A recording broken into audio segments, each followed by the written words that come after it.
Alright folks, welcome back everyone. 皆さんおかえりなさい。今日は465日目です。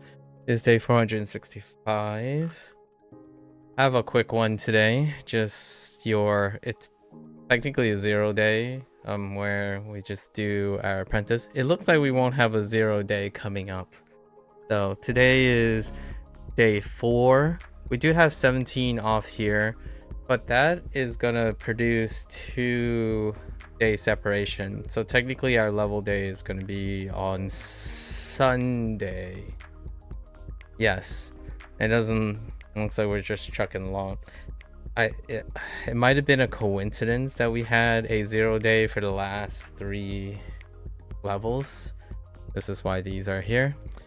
Anyways, yeah, let's get right into it. These things are gonna go pretty fast. Not too much difficulty here. So if Procar, you're here, we could chat about whatever you wanted to talk about. This part is very relatively low stress. 病棟 So,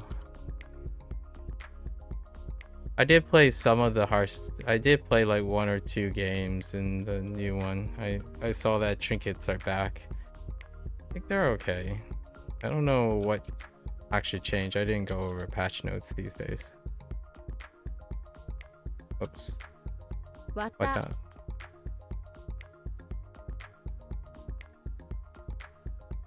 気気泡。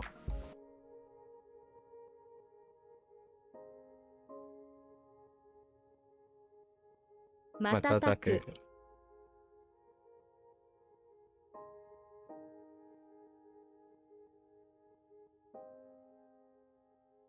仮仮説説。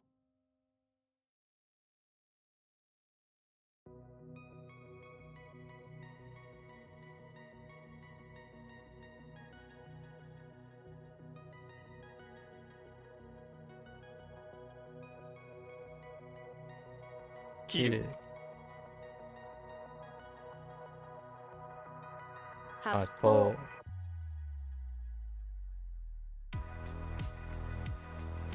阻止阻止。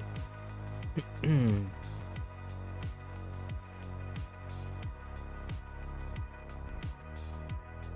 あ、一つ。誇る。誇る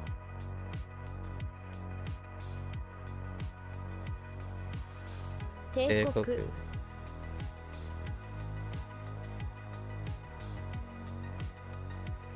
歯歯をを磨く脈。丁寧。え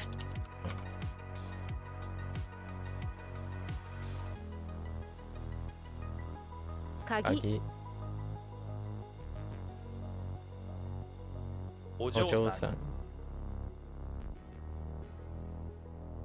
砂利租税租税。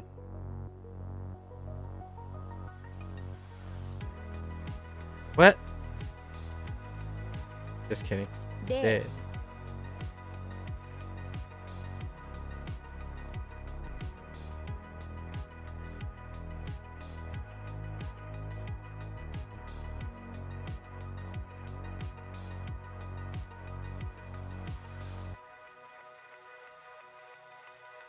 no.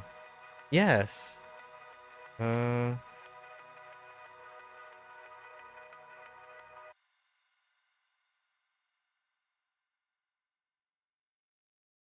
What?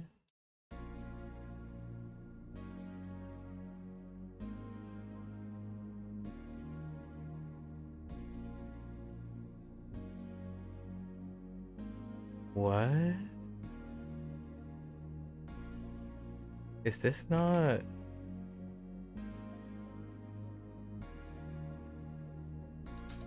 I'm pretty sure this is blank. What am I mistyping? The other one is matataku, and then is it まばたき adaki? Okay.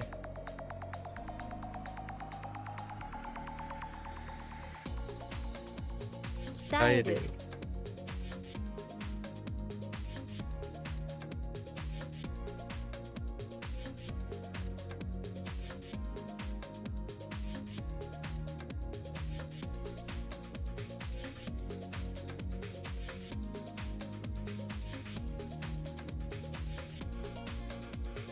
木綿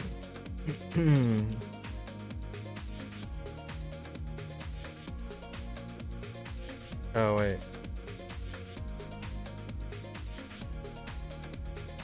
Uh.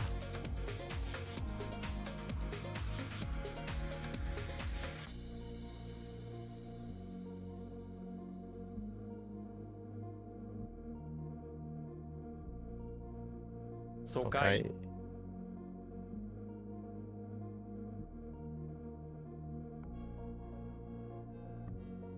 Kote. You finished your game now? So what minion type did I play? I did it for the quest. So I played Elemental is the one that I can recall. 形成 Ese.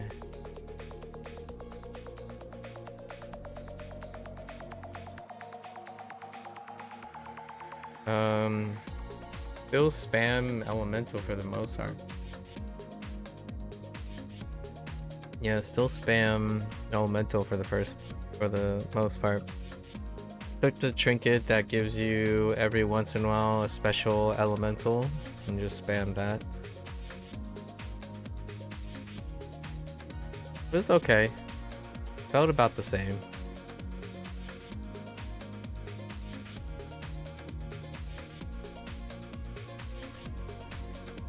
Mokusatsu Gankou Was there anything particular that you noticed? Yeah, Elemental Surprise. Yeah.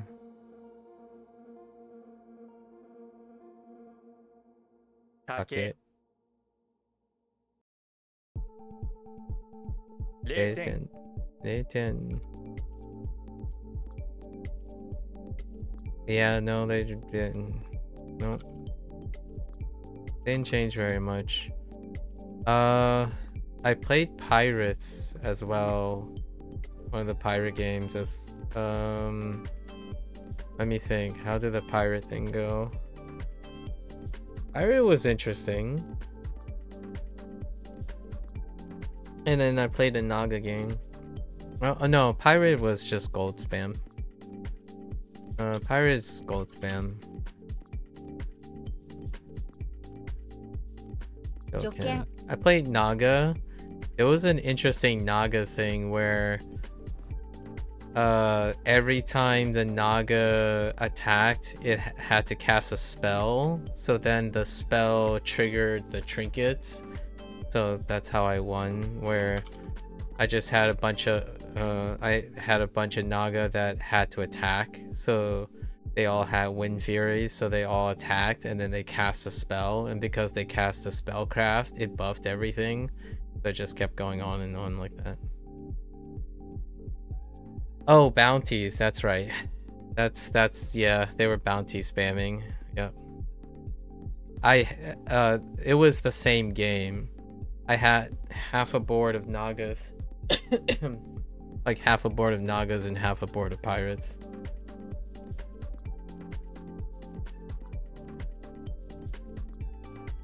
I have no idea. I don't remember.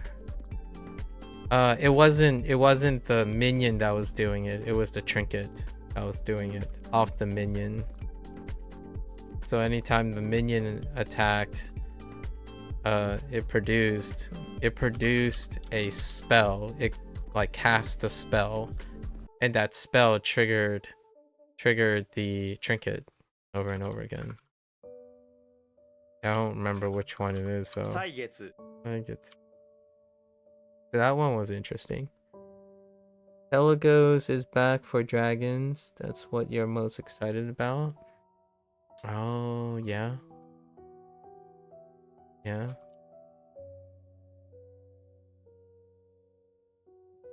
Did you get a chance to use Telegos yet? Mechs are crazy this meta? Did I try playing mechs? No, I lost to a mech though. Lost to a mech player. I didn't look at...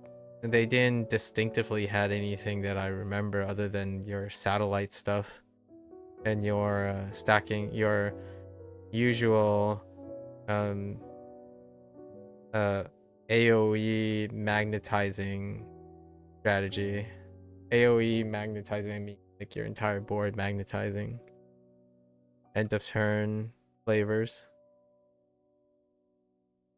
The automaton? Yeah, I guess automatons are back.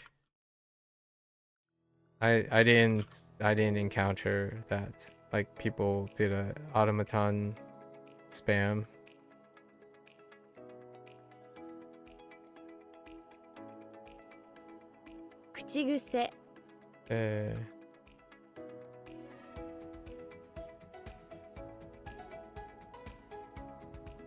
Not yet. I see.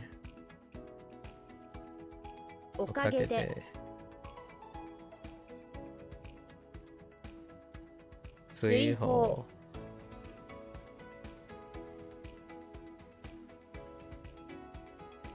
Mempu.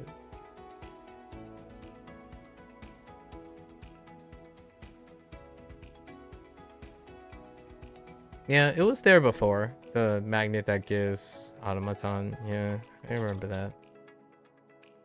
that. Most, unless you specify a very specific thing, pivot away from it. They typically pivot away from automatons. There's also a trinket that sets all magnetic costs to 1, gives you a guaranteed magnetic each turn. Yeah, that one's pretty good. Is Falder a new mechanic card type as far as you know? It is. So the Falder ones are new, yeah. Especially the Devil Falder. Oh yeah, I played Demons. Sorry, not Devils, but Demons. I played a Demon game using the Falder mechanic. That's pretty strong too. I think it's stronger than the Automaton early. Falder is stronger than Automaton in the early because the first fodder is in tier 2.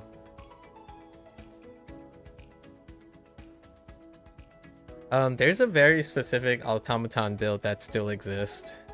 And I looked at the trinket still exists too. Where you could just stay there.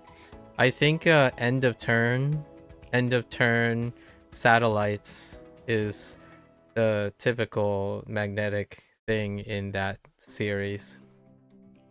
Satellites and end of turn. What stay tier 2? No. It's in tier 2. The demon thing. A fodder demon. Early tier 2. Like I'm comparing tier 2s because the automaton stuff starts at tier 2. No, the automaton strat with the trinket? Yeah, the automaton strat with a very specific hero as well. Like any hero with a reborn mechanic or a double death rattle mechanic. Something that triggers death rattles. Or stacks with death rattles.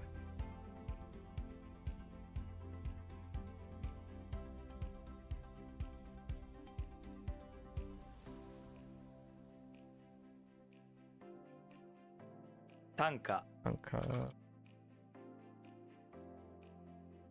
Sai. I don't really like trinket seasons. Trinket seasons are like even more stacked unilateral than the time warp ones. they're okay. The last trinket season, I guess the most I played that was fun was the beast one. Beast damage ones. They were quite intricate, I think. Those are the ones that I recall the most. Mikado. Here's a new very good strat that's neutral using the new tier 5. End of turn, get a copy of your last played spell, and then new tier 6. Any spell that targets. Yeah. I did a blood, but that was a Quillbore. Using from hand Quillbore strat to build into the double spells. That was something that was immediately happened. That tier 6 is oh wait, all right, that with end of turn buffs and Drakari enchanter. That tier 6 is crazy with so many decks. Definitely the best card right now. It counts for blood gems and bounties. Yeah. Best card, I can see that. Best purpose card, I think enchanter is still best card, neutral card for this meta. I think 5 out of 5 of the minion types have a turn 5 power move on the enchanter. And then obviously Baron, you can argue, oh, Baron's good too, but Barons are rare. So compared to enchanter, Barons are rare. Or a legendary, you know, like a higher, a low hit. Okay. こぼす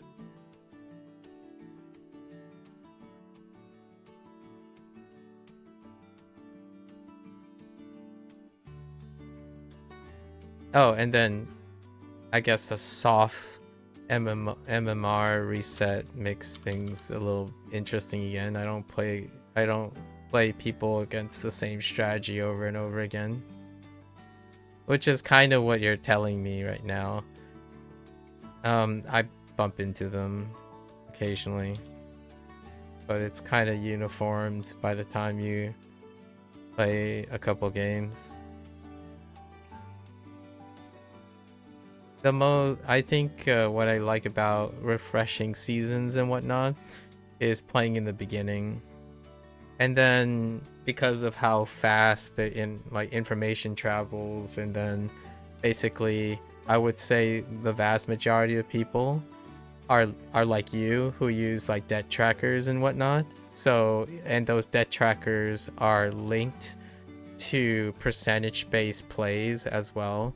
So typically after like once you get to 6,000 ish, the vast majority of people play the same tech over and over again for highest percentage yield. They do like value stat track plays most of the time. It's not good or bad, just I play Battlegrounds to fill quests. I don't play Battlegrounds for the sake of Battlegrounds.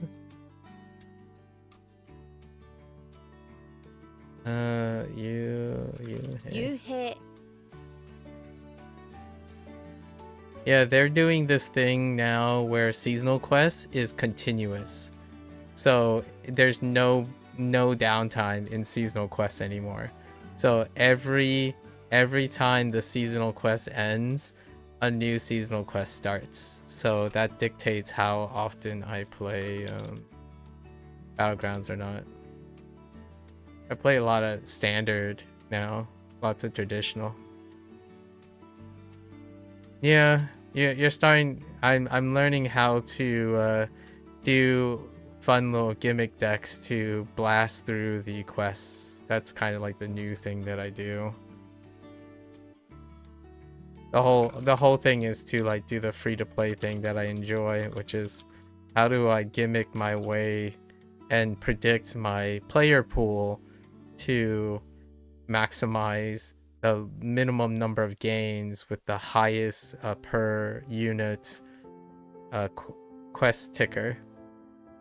So like one game, the second I already finished so they're gated quest. So the middle quest was to spend spend mana, and you need to spend 750 mana, and you get +8 whenever you spend 8 or more. So I only needed to fish for 2 games, and one game I spent 180 mana. So using the multiplier and stuff, it gave me like 590 points out of 750, and I just had to fish for a second game. So basically, I like queue up, I look at what my opponent's playing, and I just concede. And then I queue up into an archetype that I can predict that they're going to play that archetype, and then we just sit there like slamming against each other until we go through our entire deck. And then that's kind of like the game right now. Akuma. Yep. Kind of fun. I always like the whole seeing if I can select for people kind of game style, mind game. Build decks deliberately for a task while also predicting how to trigger or stall the other player in order to humor me. There are a couple of times where I would do like, can I get this player to recognize what I'm doing, and then the player plays along. That's kind of always a rewarding aspect. Kasegi. Lots of mind games. 0時 0時.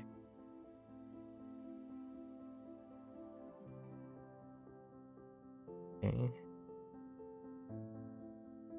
両性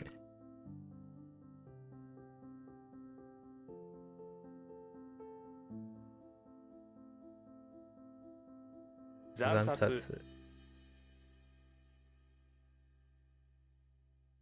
And then obviously whenever I always check if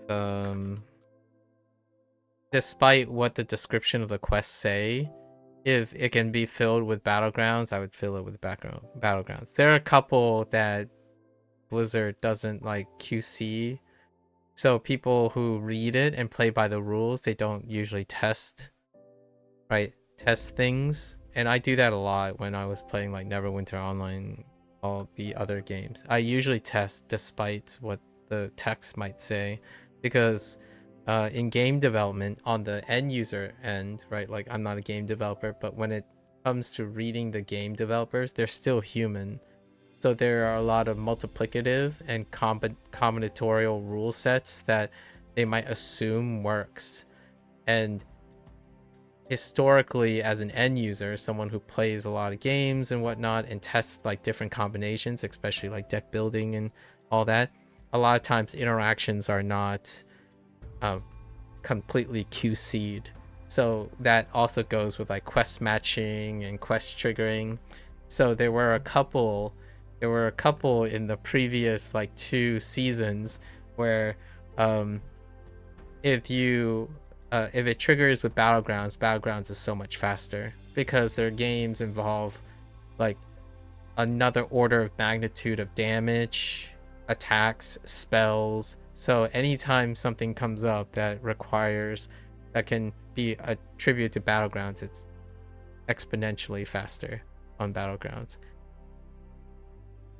Do I also try and complete the journal achievements? I don't do journal achievements. Journal achievements require that you purchase into the game, which I don't spend any more on Hearthstone.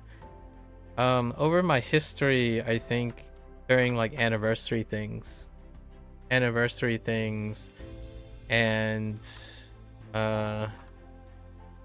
anniversary, a couple way back in the beta days and like the early like couple seasons, I tried purchasing like the first of everything to see what it's like. How? Yet the achievement journals is filled with completion stuff, and acquiring a specific task, they require cards to do them. You actually have to have very specific legendaries and whatnot to trigger certain things. And also, like, most of the stack is collecting cards. Oh, you meant for meant for battlegrounds, like journal achievements for battlegrounds, they get fulfilled as you win. I have almost all first place wins for every single hero. That's about all that happens in battlegrounds. I don't really others, sure, I'm not sure what the other ones are, but the standard achievements that they add is to win first place. You know, there are 3 tiers. Top 4, I think, play, top 4, and then win the game. So you just have the journal complete with win ones. I don't think they count as achievements.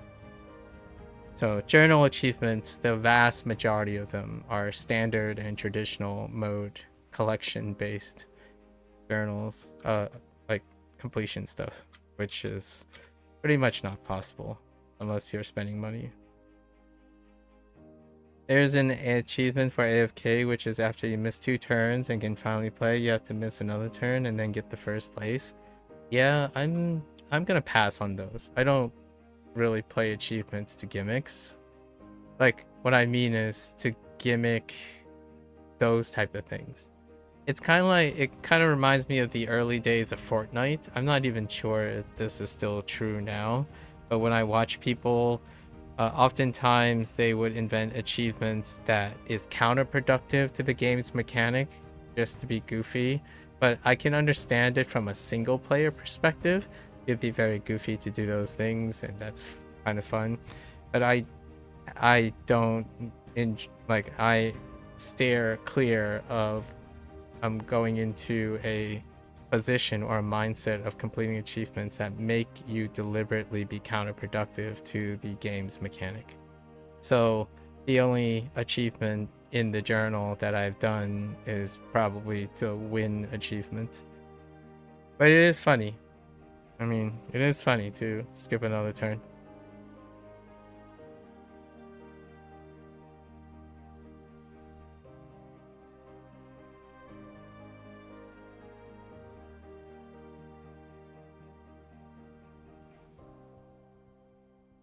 Again, a little dubious when it involves actual PvP. It's much more hilarious if it was a single player thing. Like if Battlegrounds had a versus AI thing, I would probably go through and do the journal achievements that are goofier. Is what I'm saying. There is a workaround to that, which technically doesn't exist in Battlegrounds, but they could have implemented something like that.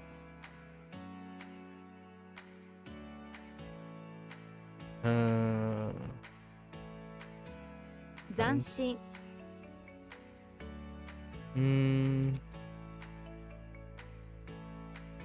Module.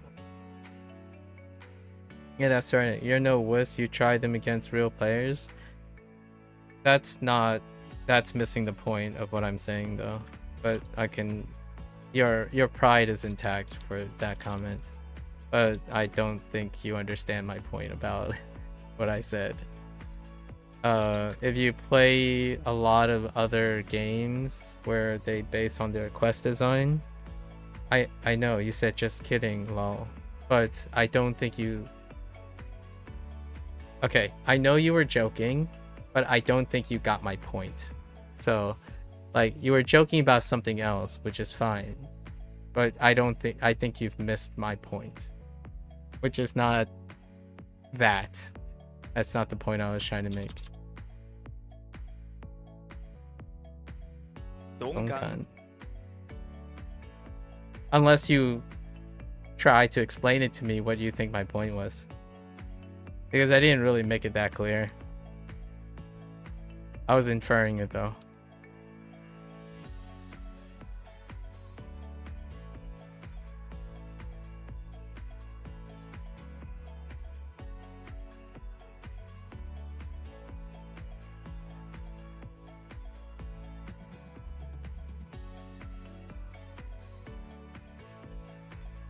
Let's see.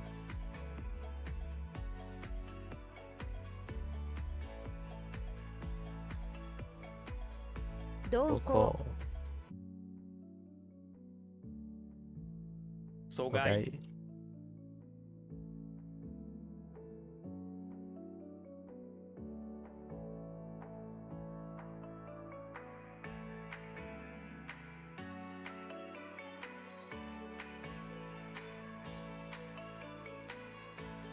Mm, 癖 that's it.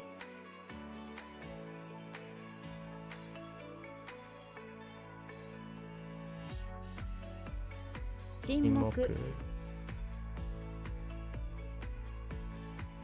Oh, 鍛錬 Tanren.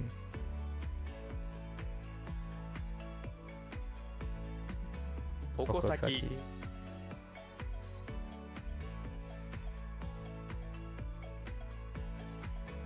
誤解書 Okaisho.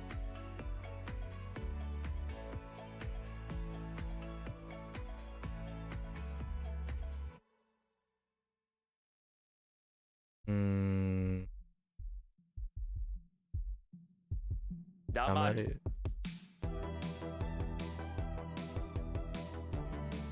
一瞬 Ishun.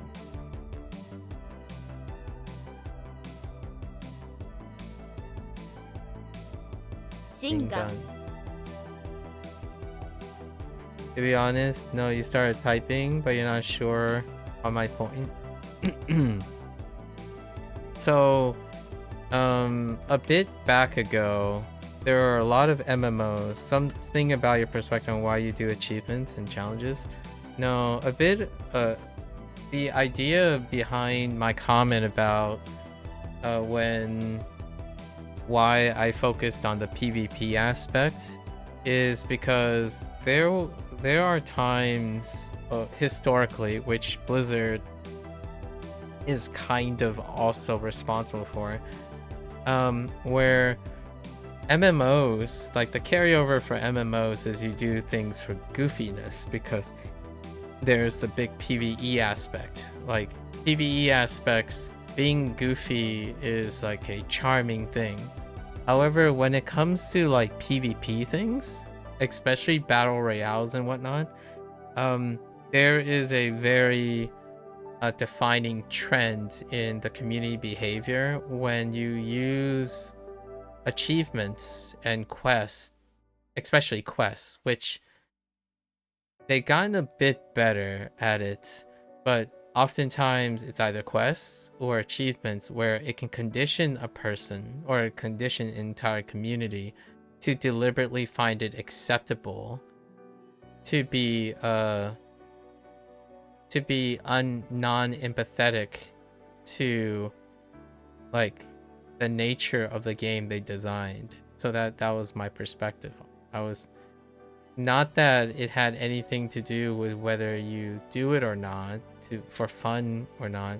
My comment was on the perspective that I didn't do it because I had historically I've had divorced myself from those things because it inherently created a community that normalized behavior that deals with the achievements and challenges. I like hunting.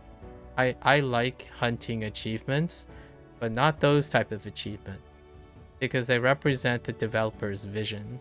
So that's what I mean. The main point was that the developers are in control of that. And if I see them doing that, it kind of gives you a lens into what the developer is doing and not necessarily my commentary on whether you hurt the feelings or the pride of the players involved. Do you think the game deliberately does that? Hearthstone? Not at the moment. Not at the moment. More, well, you're saying yes or no. In between. It's in between. I would say it's like 70-30 by how Hearthstone is designed. Because I'm technically doing that to complete quests. To some extent. And you do that by fishing for battlegrounds. So like a lot of times when we were talking about like your history and our logs and stuff, your logs are depicting of how it's secondary. It's more like less about playing in the game per se, but more about exploring the game, which to me is kind of in a conflict of interest with the nature of like their mechanics, right? Like for example, the whole deck tracker thing, it's also against a conflict of interest of their design. That's why randomness and all of that stuff was originally introduced into the game, but then they double backed on consistency picks and then now back and forth. So that's kind of my commentary on the developer's direction. And then my enthusiasm is extrapolated from the developer's direction, not necessarily what the other players think or what I think as a player. Like in the game mechanics, like we talk about like, oh, okay, beasts are strong and that stuff is well and good. I think a lot of the design on how achievements and quests are designed tells a lot about how the developers can affect or enrich for players' engagement in their stuff. Now, this is assuming, there's a big assumption I'm making, is that the developers are in communication with each other. So those who are designing like progression, like quality of life progression and legacy and currency stuff, are in communication with those who are designing mechanics and all of that. I actually think they're not. In the Blizzard group, like in the Hearthstone group, I don't think they are in communication with each other, because oftentimes those two things are very incongruous with each other. So that's kind of the concern I have when you're asking, do you think the game deliberately does that? I think there is miscommunication or a lack of communication between developers. That is very common. I think that's very common in live service games. Live service games suffer quite dramatically when there's like a lack of communication between the two, which, I mean, you can automatically assume there's some lack of communication, but we're talking about the degree of it. And that kind of sucks, because you have to understand the things that I focus on is behavioral, like habit formation, and I'm not the biggest fan when obviously the developer is like, hey, go spam some cards, and I'm like, okay, well, that sucks. Now there's just gonna be a bunch of people spamming cards. Like, the people who are playing Hearthstone, they're already going to habitually be playing Hearthstone because they're invested. That's the strength of live service games. The players that stay, the retention will create that habit. But now, in my opinion, what illustrates the developer or whatever group of the developer vision in trying to create or promote healthier behavior, that's a telling of what the group's design is. Yeah, in BG, there's obvious push towards certain builds with buffs, nerfs to certain cards. Yeah. So it's often like a battle waged in the developer seats, and that's why I play games. Again, I'm no stranger to this. I've said this before. The reason why I play video games is to understand the people who make the video games. I understand that other people play games to beat other people, and like to feel good and to win and stuff. It kind of feels good to win a game, it feels even more important and better to me to understand a game, like the act of playing the game, the act of doing the things. Blizzard seems terrible for it with the rank system in Overwatch. You haven't heard one compliment about Blizzard. Blizzard isn't the shining spot when it comes to those things, for sure. Like, if small indie dev, by the way, I mean, at this point, they might actually be construed as a small indie dev now that, if you think about it. Considering the budget that they run on. Like, it was funny when it's no longer a joke. Like, Blizzard doesn't run on great budget. Like, legitimately, if, you know, the one meme that you hear about, it hats off to all the developers, is that Blizzard's budget is like non-existent. It's the reason why their games are so like, you know, robust and stand the test of time is because the people who work at Blizzard works really, really hard with very, very little. And you hear that time and time again, you know, when a former Blizzard dev goes off and starts their own small indie developer, and yet they invested far more starting their own studio than working like you know, overworked in that corporation, which is kind of ironic whenever someone makes that small indie dev joke. It's both bittersweet and very telling nowadays, right?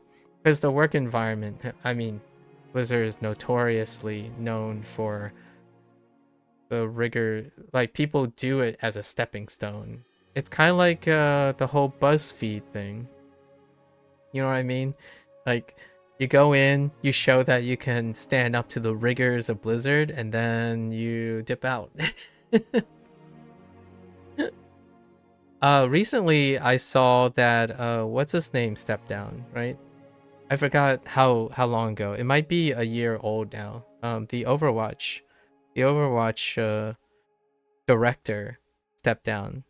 I used to watch his announcements all the time. He's kind of a quirky, yeah. Jeff stepped down. Yeah, Jeff Kaplan stepped down recently.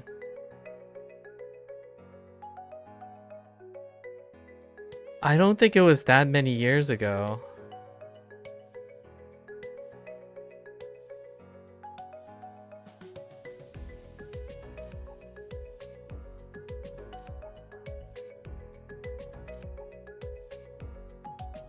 Okay, 2021 is kind of far away, I suppose. Yeah, I don't think that's many years ago. It's like 5 years ago.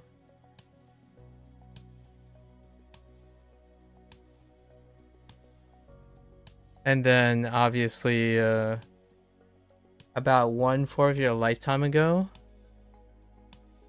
That's not how time works, but all right. As you grow older, it's less and less of a fraction of your time. That's not how math works when it comes to time, but I'll let you have this one.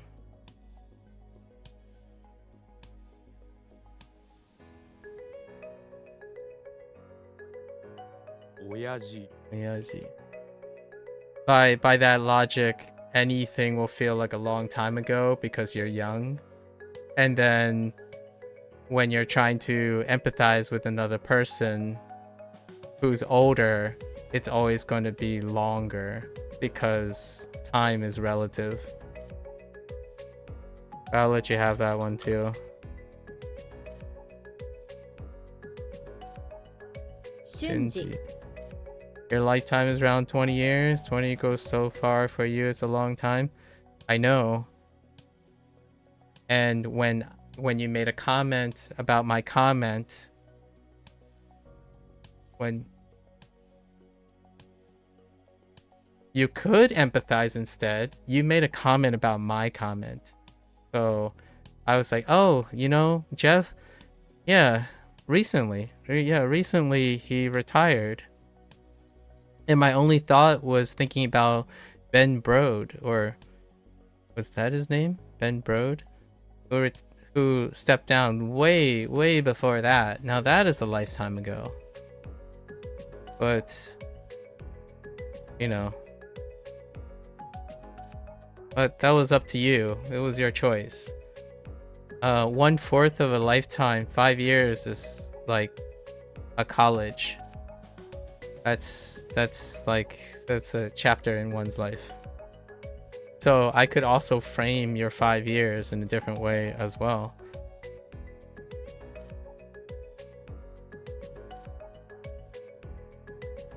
Like, for example, 5 years is still 5 years, right? So 5 years in an adult's life, so from 30 to 35, even if it's just 5 years, like if you said life started as an adult from 30 to 40, and you compare it from 10 to 20, it's still relative. 5 years from 10 to 20, there are many changes compared to 30 to 40. So that was the comment I was trying to make, not the relative amount of years. Like, that still works though. The math still works for that. Like, someone who's 40 years old, 5 years would be a smaller portion of their life. But I was talking more like 5 years in adulthood life doesn't feel like an age. Yeah, the age gap conversation we had, yeah, where the ages don't feel the same. So whenever I'm saying like, oh, that was like yesterday, I was thinking with respect to the lifetime of Overwatch. And then like Overwatch has been around, and that has oh goodness gracious. And I was trying to figure out when Overwatch 2 was released. Was that 5 years ago? When I mean like when they turned over. But yeah, things are all relative. It was 10 years ago. Dang, Overwatch 2 was 10 years ago. Holy moly. Oh no, that's Overwatch 1. Oh, I was talking about Overwatch 2. Yeah, that was 5 years. That was like 3 years ago. Okay. Yeah, he stepped down before then. Yeah. Ben Brode, for example, stepped down well before any of, like, Ben Brode stepped down before Battlegrounds was the thing. And then he went on to make Marvel Snap. And among other things, but Marvel Snap is the most notable project. The face and then became, I guess, director. I forgot what his high position was. Yeah, Jeff had nothing to do with Overwatch, which is probably why it sucks so bad. Every update includes something that's just revert into an Overwatch 1 feature. Well, it's called Overwatch now, so yeah. Yeah, Jeff was the he stepped down for a different reason than that. Perhaps it might be involved in that, but his was dealing with like the work situation. Ben was pretty great too. I think that's his name. I want to make sure. Ben, I don't think it's Ben. Oh yeah, it is Ben Brode. Yeah, Mr. 43 himself. Yeah, the Sutton representative turned temporary, I guess, so tentative director of Hearthstone, and then he yeeted out of there. Yeah, I know. I can understand why you do. Why to you it was fairly recent. Yeah, I genuinely think that recency for me deals with games now. Games. So a generational game is roughly every 7 years. It would have been a long time if generational games were like 1 or 2 years, which was a thing of the past. Maybe even your lifetime ago. I would say more than 20 years ago, generational games come around much more rapidly, like in terms of its design. But nowadays, when someone steps down, it's like you don't feel the impact of their absence or their plans for like a couple years. I would imagine that's how. Can you empathize with your understanding of time, or can I only empathize? That is a great question. Both, probably. Like sympathize. Like, I can't possibly sympathize with how short these things are. Like, for example, if I told you, right, like it's a definitely a really interesting human question to answer, because if I told you like how long has it been? Like, I have waited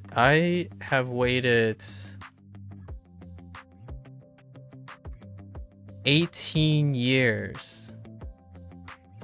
Oh, okay. Okay. Sorry, you'll be back in a minute. All right. I'll hold on to that for a moment. 長め Let's finish this stuff. I mean,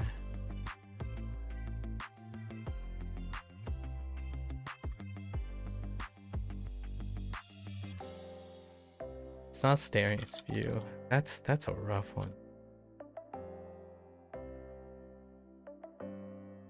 塊魂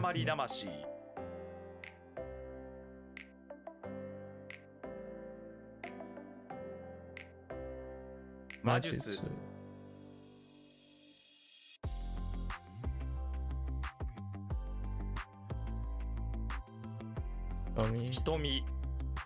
All right, so like here's like one of the generational games. Like, I waited nearly 20 years for an Okami sequel. That's longer than you have been alive. Like, I don't think the game is gonna come out then either, and yet it still feels like, this is what I mean by like human memory. It still feels like yesterday's that I played Okami when I was I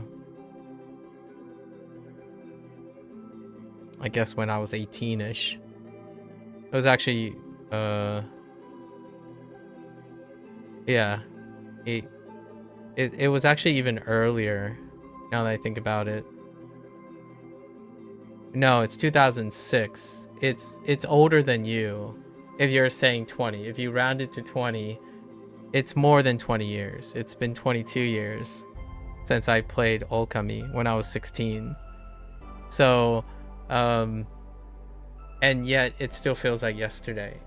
And that's kind of, I think one day we'll feel the same way, in some way, because for me, my comment was more of a Freudian slip, I suppose, because I'm familiar with Overwatch, I suppose. And one of the things is, the things that you are very familiar with, it often typically feels like it was yesterday. You don't agree with the concept of how long ago something feels. I think it's just our logical understanding of when something was, but maybe the vividness of the memory is the feel part. Then if you don't agree with it, and if life doesn't change your perspective of time dilating and contracting because you want to vividly hold to your logical and objective understanding of time, then you have your answer. Can you empathize with my understanding of time? Probably never. You can probably never sympathize with my understanding of time either. If you're talking about the ability to empathize or sympathize, that would require you to have subjective thoughts about time, which is something that you simply just said you don't agree based on your objectivity. So if you believe that time cannot dilate or expand or contract based on someone's subjective memories, then yeah, I don't think it's a possibility if you hold steadfast to that, even going into your old age. So that might be that might be an impasse that we may have in the future. Like if you remember two things, one happened a month ago and one happened 2 months ago, without reasoning about how long ago something was, for you don't think you can place how long you think they were just based on feeling, that you're missing the point. Yeah, you're really missing the point, in my opinion. But that might also be our impasse. Knowing how long something came out, like when it came out and when it happened, you can have those details differentiate from how it feels. So like 2 months ago can feel like yesterday for something you hold dear, but even despite doing something yesterday, you have forgotten it. And it feels like ages since the last time you've done it because you have forgotten it. So like logically, you can rationalize that you've eaten something yesterday. But if you've forgotten what it is, it might feel like ages since you had it, despite having it yesterday.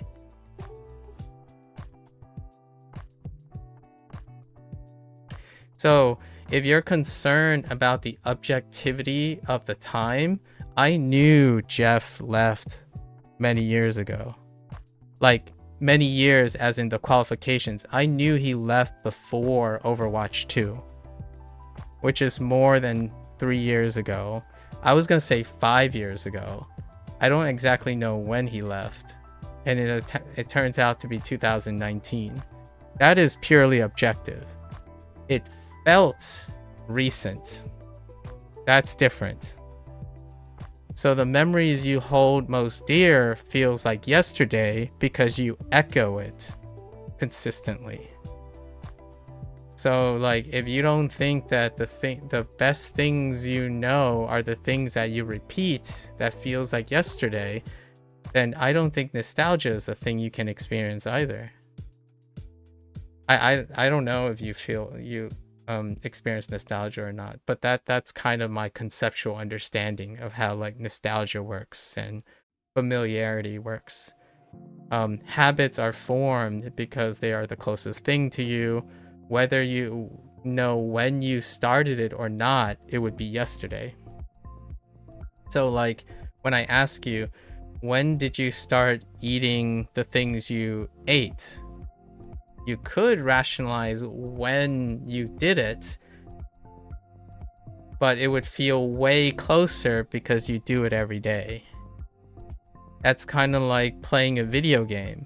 If you don't play Overwatch anymore, it will feel like many years ago, despite it could be much longer or shorter, because you have a detachment away from that video game. But the current video game that you're playing will have recency feelings, right? Like it will always feel like yesterday that you played Hearthstone because you literally played yesterday. But most of the experiences of Hearthstone will feel like they're closer to you because you no longer have to abstractly remember them. So emotional memories tend to be closer than subjective memories. I still can remember years, like 1776, right? Key times like 1941. I'm naming some fairly turbulent years, or like 2011. Those are definitely going to say like, so I'll give you a 2011 example. It feels like yesterday because I can still remember sitting in the first row, third seat back from the wall of the television, looking at the small CRTV corner box when that day happened. In my Spanish class, in a half construction zone, because there was still the school was being reconstructed like half and half. So we were in one of the older side building, and we were watching the event happen. I'm sure you can use your imagination, which not 2011. I meant 9/11. Sorry, 9/11. It was when I was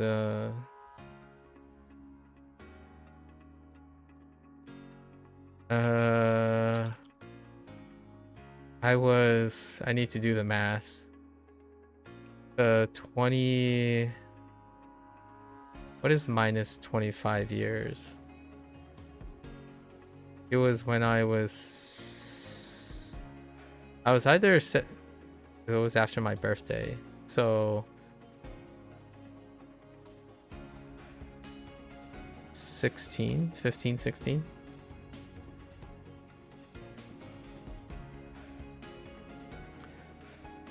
Yeah, your last comment was a big jumble. You were more trying to speak to your inability to decipher how long ago something was, but that's obviously not the same as how long something feels. You didn't even miss your point. You just jumbled up. You're talking about, oh, I see. You have nostalgia every now and then. I actually it was 2001. Oh no, I subtracted the wrong amount of years. What is that? 25 years? I think I turned 15, or was it 14?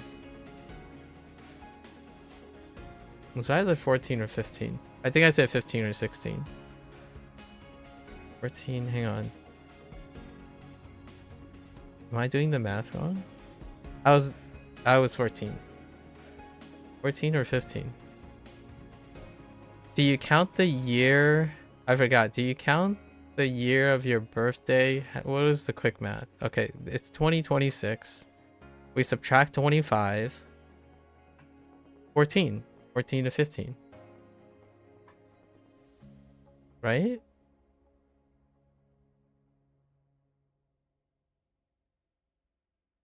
Yeah, that day was wild. Yeah, I was in my Spanish class when that happened.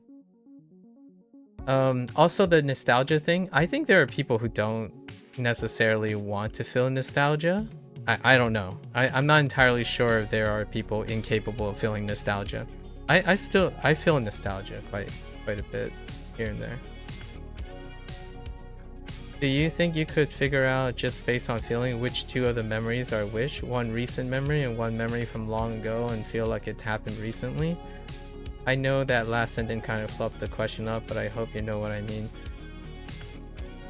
Can I think of an instance where that happens? Which two of the memories are which? One recent memory and one memory. I can't. It's very tough for me. It's a source of my manic. Like I get mania. Like you're hitting on a topic that I spend a lot of time coping with, or like I have coping strategies and like proactive strategy. My mania is linked to time compression.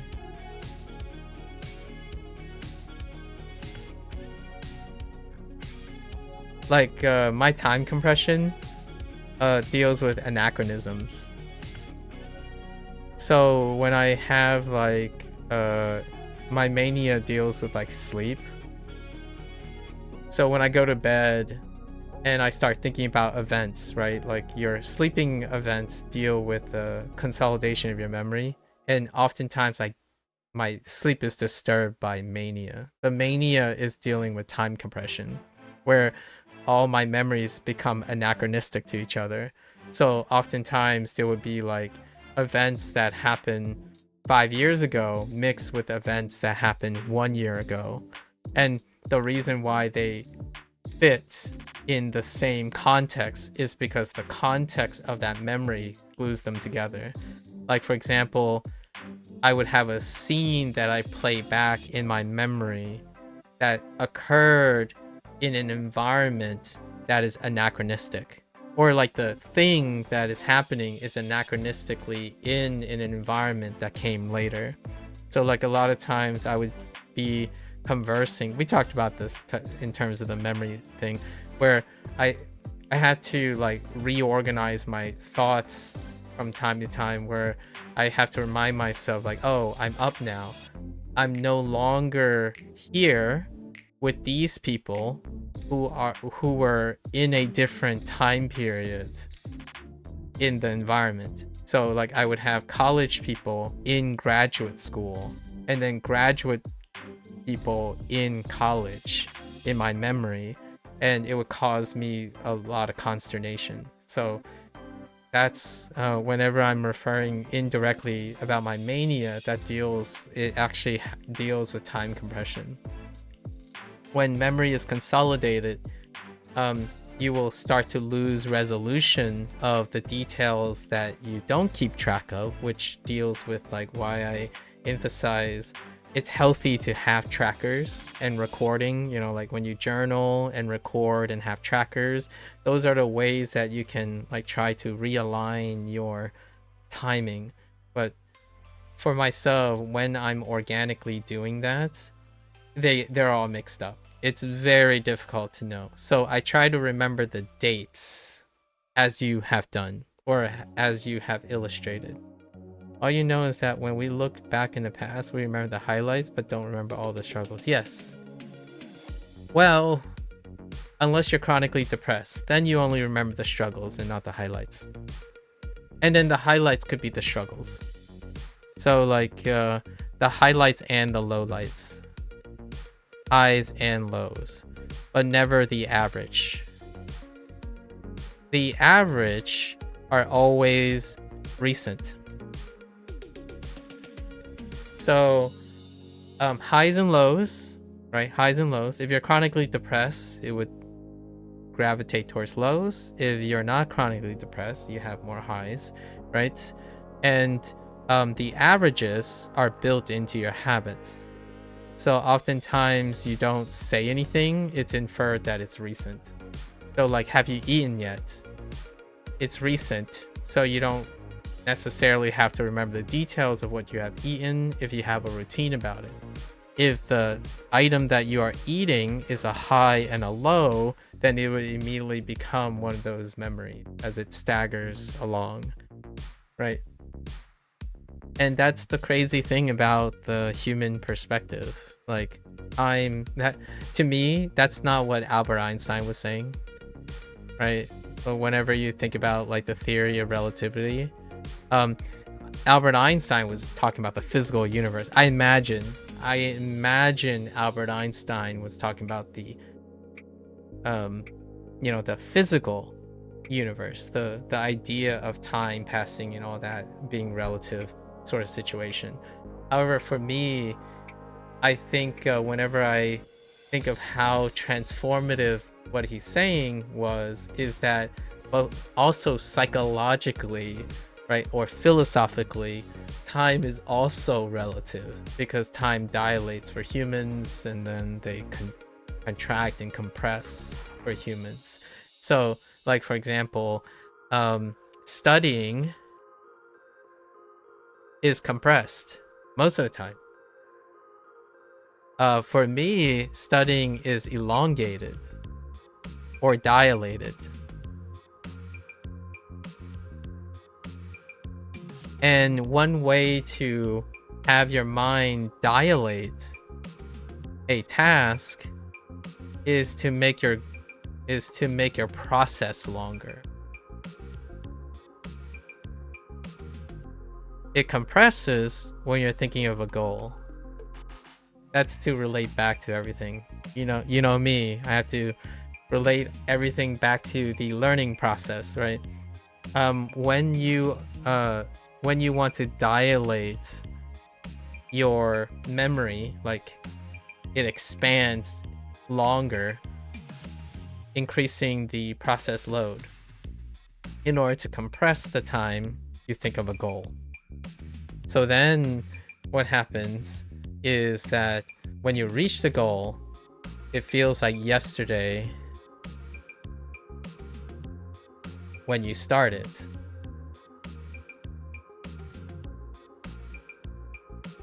Dilate in terms of vividness? No, dilate in terms of feeling. I'm not sure. I mean, that could include vividness. That's certainly true. What I mean is it feels longer. Like, so if you ask yourself, oh, I have to do this task, this task, this task, all in one day, right? And then you tell yourself, alternatively, I have one goal. This causes a dilation. I wouldn't think of Einstein when you talk about this, but I get the idea.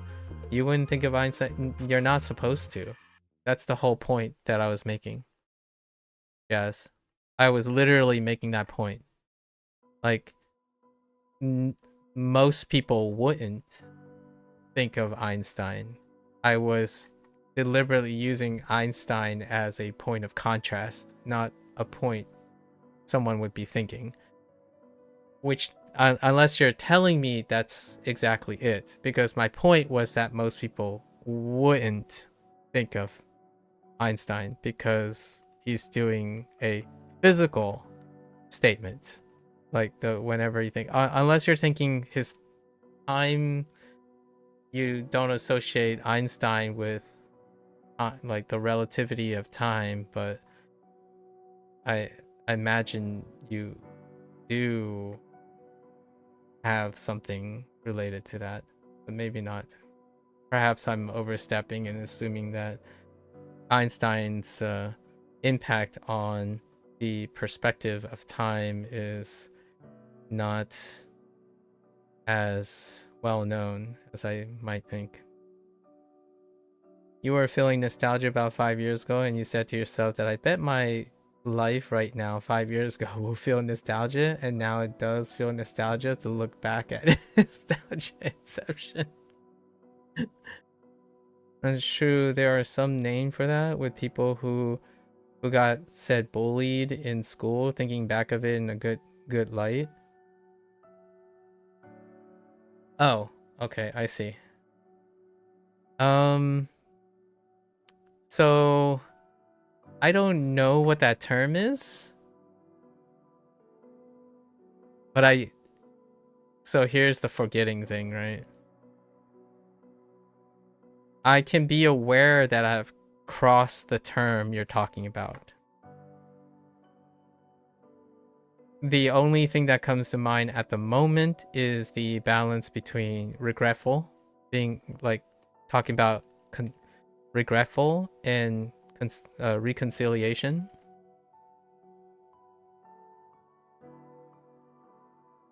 These are the terms, but it's not the specific term that I think you might be thinking about, where like people reflect and then they find ways to think of it in a good light.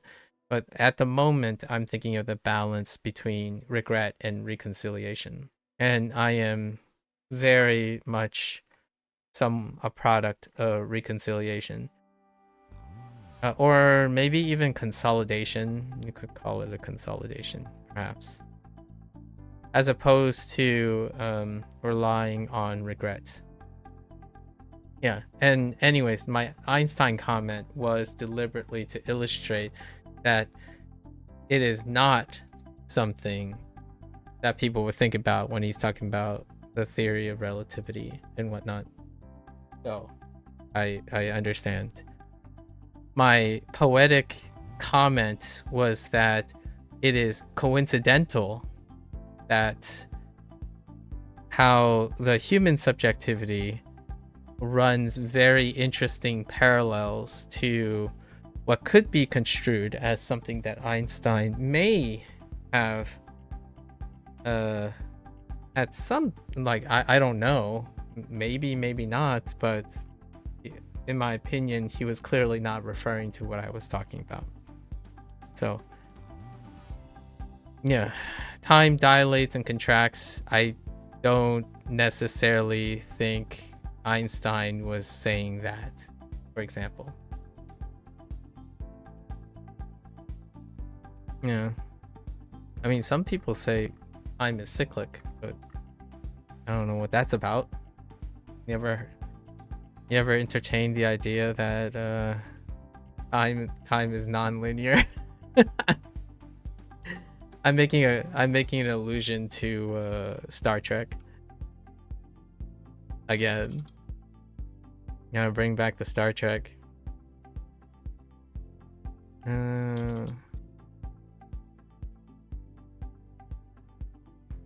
Tawana?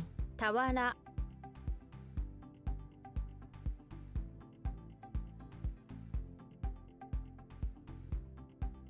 I used to think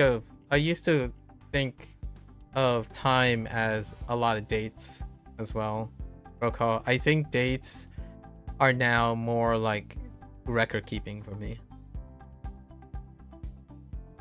So what I mean by that is maybe we'll have this conversation in another 10 years, and the way I can reconcile, so to answer like, do you think I could figure out just based on feeling? The answer for me is a resounding no. I could try, and my success rate would be like 10% probably if I was using feeling, or less. And I would say the ones that would be more accurate are the ones that I do not have an emotional tether to. So for example, Procall, the couple times whenever we talk about a movie that someone else mentioned, like if you mention a movie and I would say something like, oh yeah, that movie, I don't know much about that movie, but it was released in 2013, right? It was picture of the year. You can and then you name another movie and I'm like, oh, that's a little bit later, it's like 3 years later. If I don't have an emotional attachment to either of those two, they would be far more accurate than if I had an emotional attachment to them. Maybe for someone who forgets about their own age or birthday, the feeling is less accurate. I think it's the other way around, actually. When it comes to comparing two things. That's interesting. I guess you mean like if you keep it in your memory. I don't remember my birthday too. Like, for what I mean is like I don't observe my birthday, so therefore I don't know when my birthday is. What I mean is when my birthday happens, I do not count to it. So like the whole process thing. If you think of the process of getting close to your birthday, then it dilates. And that dilation can allow you to prep for your birthday. But since my birthday is not something I pay attention to, then it gets compressed. And because of compression, you might lose track of time. You know what I mean? Like lose track of time? How do you lose track of time? When you only think about your goal. Like, your goal is to play a video game.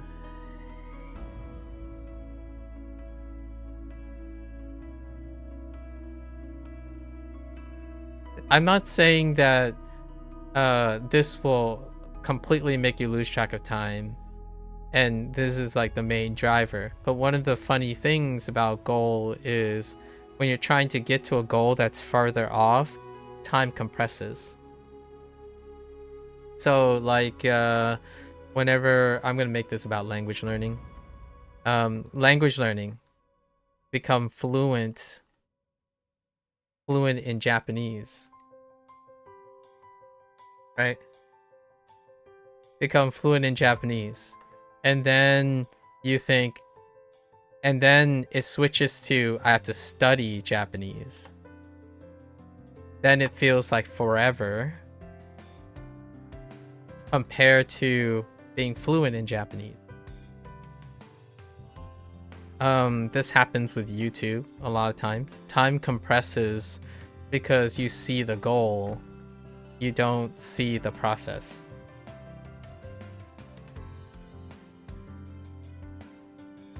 As long as you can see the goal, you can get through the time quite a bit. Like, time feels like it's moving faster, I suppose. Like it seems faster. Like, hey, a year, you know, in a year I would have passed the N5. Like, nice. So keep thinking that, right? Meanwhile, a lot of times when people have to work on their studying Japanese, they would be more complaining about the day-to-day. Because now they have to worry about the process of learning. So how does this fit in with my perspective? I set daily goals. And that's as far as it compresses. If your goal is to like count the days to Christmas, boy howdy, your year is going to feel a lot longer than waiting till Christmas. You know, like doing something else. I'm not sure this is making it more confusing, or like it's supposed to be confusing. So if anyone's saying like I have an answer to this, it's not. Like, I'm legitimately trying to illustrate that there are so many ways that time just messes with you. Like your opinions and feelings and aspects of time is like, if you're saying, oh, but there's another reason, and it's like, yeah, it really is. And yet when we think about time, right, when we think about like the year 2011 and the year 2015, there's a static number of years between them. Like, that's objectively fine. And then you ask yourself, what do you remember between 2011 and 2025? And you'll probably remember certain years being longer because those years have more highs and lows. Or aka the highlights. The highlights are still the lowlights. The lowlights are still highlights. So some years are longer than other years. And that's what creates that memory thing, that the feeling. You have big years, quote unquote big years, and you have short years. Short years are the years that you have no memory of. And then the long years are the years you remember a lot from because they were major years.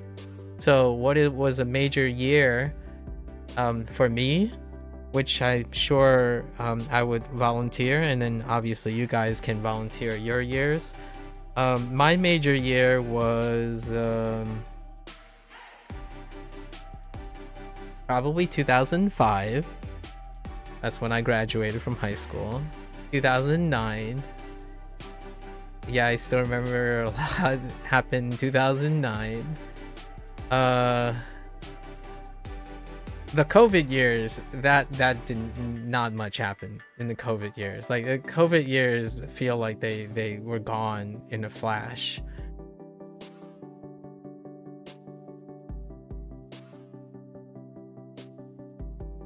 There's 1 month.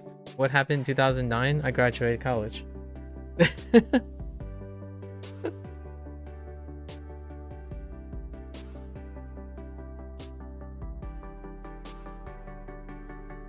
It was my graduation year. Yeah, and 2005 was high school. Yeah. I wonder how people's perception of how fast time goes changes with age. I think it does change with age. You would reckon that towards old age, it would potentially even be exponential.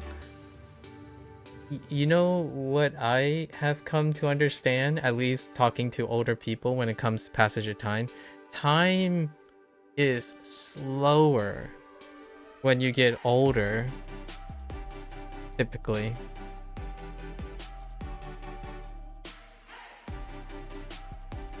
I don't know what that is yet. I haven't really reached there yet. Or maybe it does get faster. I don't know. Because you would think that more compression of your memory means that time, like any unit of time is shorter compared to your longer life, right? You know what I mean? And yet, you feel that old people, or the older you get, the more you replay your memories. So I don't know. That would be really interesting. Maybe for okay, that's not true for you with assignments. You're constantly stressed about time when you're doing assignment. Yeah, because you're doing it. This is what I mean by the process.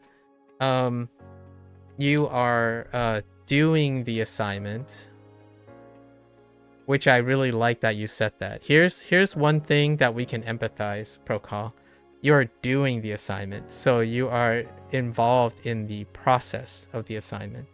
A lot of people are saying, get it over with.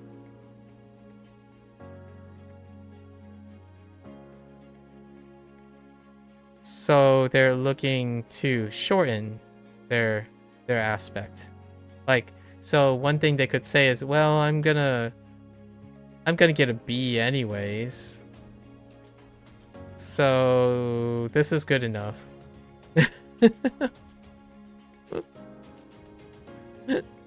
It's still longer though. It still feels longer. However, we're comparing someone who focuses on the process versus someone who doesn't. It is to me, if you were focused on simply getting it done, right?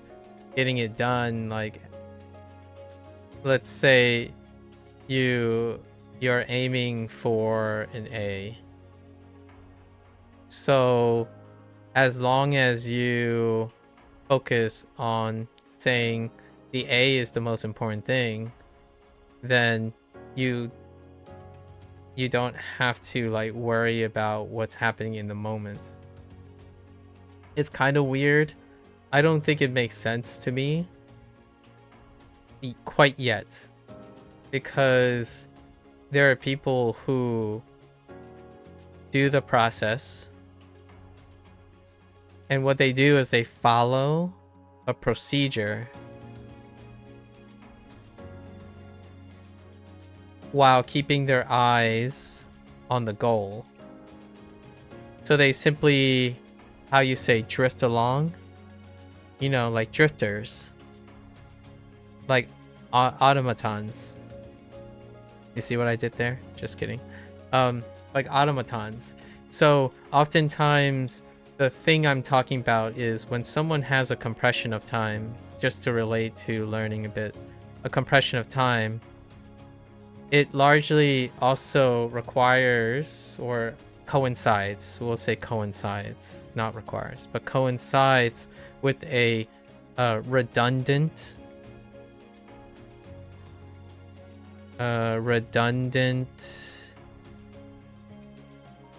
procedural task. So it gets so extreme, in my opinion, it can get to the point that it's so extreme that someone can achieve something without acknowledging its achievement. And this happens in language learning quite substantially. Like the idea that someone could say, like, they go from even large chunks, they go from N5 to N4 to N3 to N2 to N1, and the only thing they see is not N1.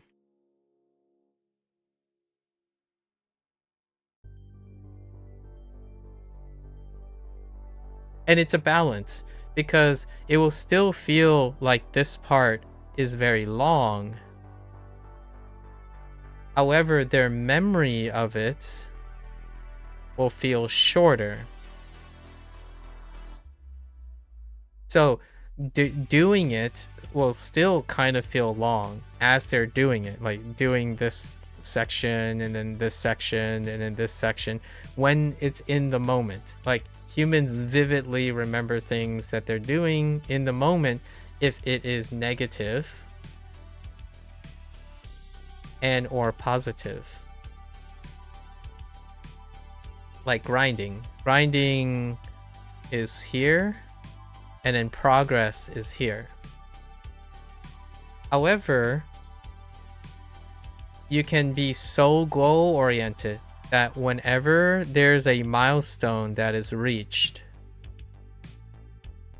it's rarely satisfying because you're thinking of not N1. Not that you finished N5, right? You're N5 plus now, you're N4 plus now. Now you might be thinking, well, there are definitely people who do this. It's like, yes, I would say so. I think there are more people who think about not N1 more than setting smaller goals. And then even this, there are even fewer people who understands the process involved in there. So my idea that I think about often is, how do I make these moments feel like, unironically, feel like take the time perspective away, but more focus on the stuff that I want to do. Right? Having more stuff to do is like the idea of trying to make the most of your time.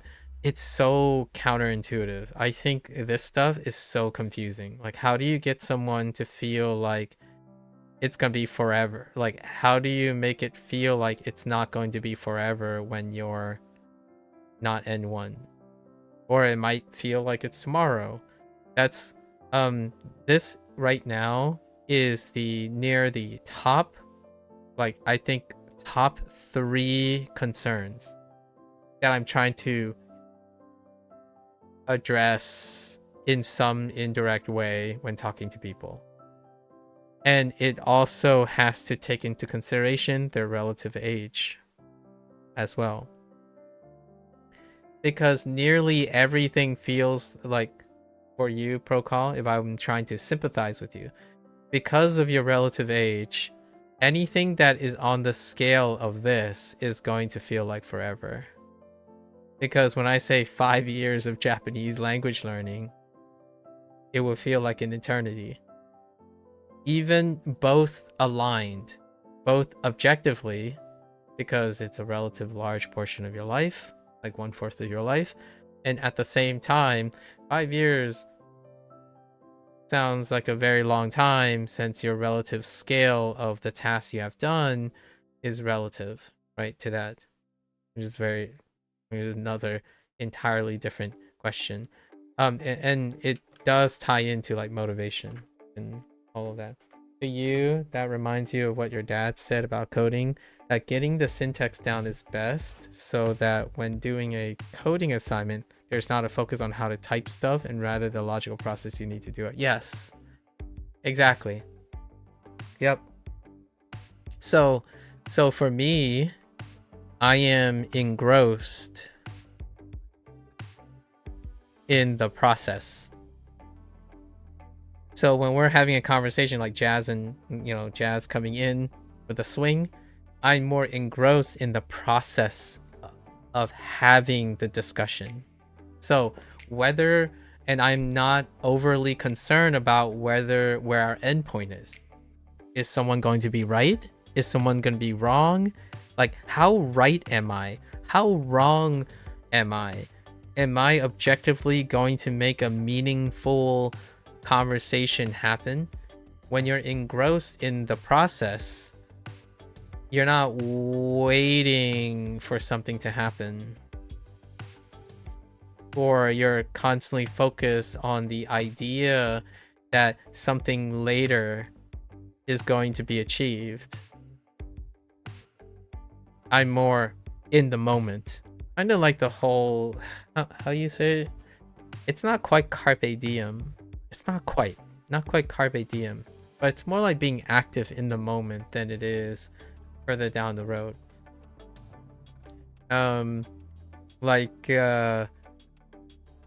Every day, here's something that I would do for Japanese language. Every day I study to become fluent in Japanese. Right? Probably heard that several times now. This is not my opinion. This is more so a reflection of the average anecdote that I get. Every day I study to become fluent in Japanese. And the way I already mentioned my mania source. My mania source is when I start like time gets all noodly. There's a lot of noodling in my time and it makes me manic. And one of the sources that I often think about when you have young people, like the new age young people, like protocol, you and what I feel you and the younger generation, there's a hustle involved. And one of the sources of that hustle is that most things are contextualized to a relatively long-term goal. And that long-term goal is disproportionate to your life, to your current lifespan, or maybe to your age, while also warping the time it takes. So here's a example. Every day young people is inundated with your influencers that would say it took them 2 to 3 years to achieve this goal, right? But every day people are doing this in 15 minutes, right? So like you watch a video and you watch their 2 to 3 year experience condensed down to 15 minutes. So then whenever a young person goes and studies every day, every 15 minutes feels like 3 years, or should have feel like 3 years have gone by. So when you're caught up in the hustle, that's how I think about explaining how you can still know time. You can still know that it took them 3 years to achieve this, but you can still feel like you're moving too slowly. Like you're not moving fast enough, as though you can't comprehend or have a cognitive dissonance on what 3 years is, right? When you ask a young person, okay, today you're going to start on your college journey. Your college journey is going to take you 4 or 5 years of your life. And meanwhile, when they start their study, they're like, dude, I just finished one class day and I feel like I've already learned like 3 years worth of content. No, time doesn't change. Your perspective on time changed. So, and then with that experience, everything warps around that. So what is my time frame and how I stay engrossed? What a far off goal for me, my tolerance and goal is 12 years.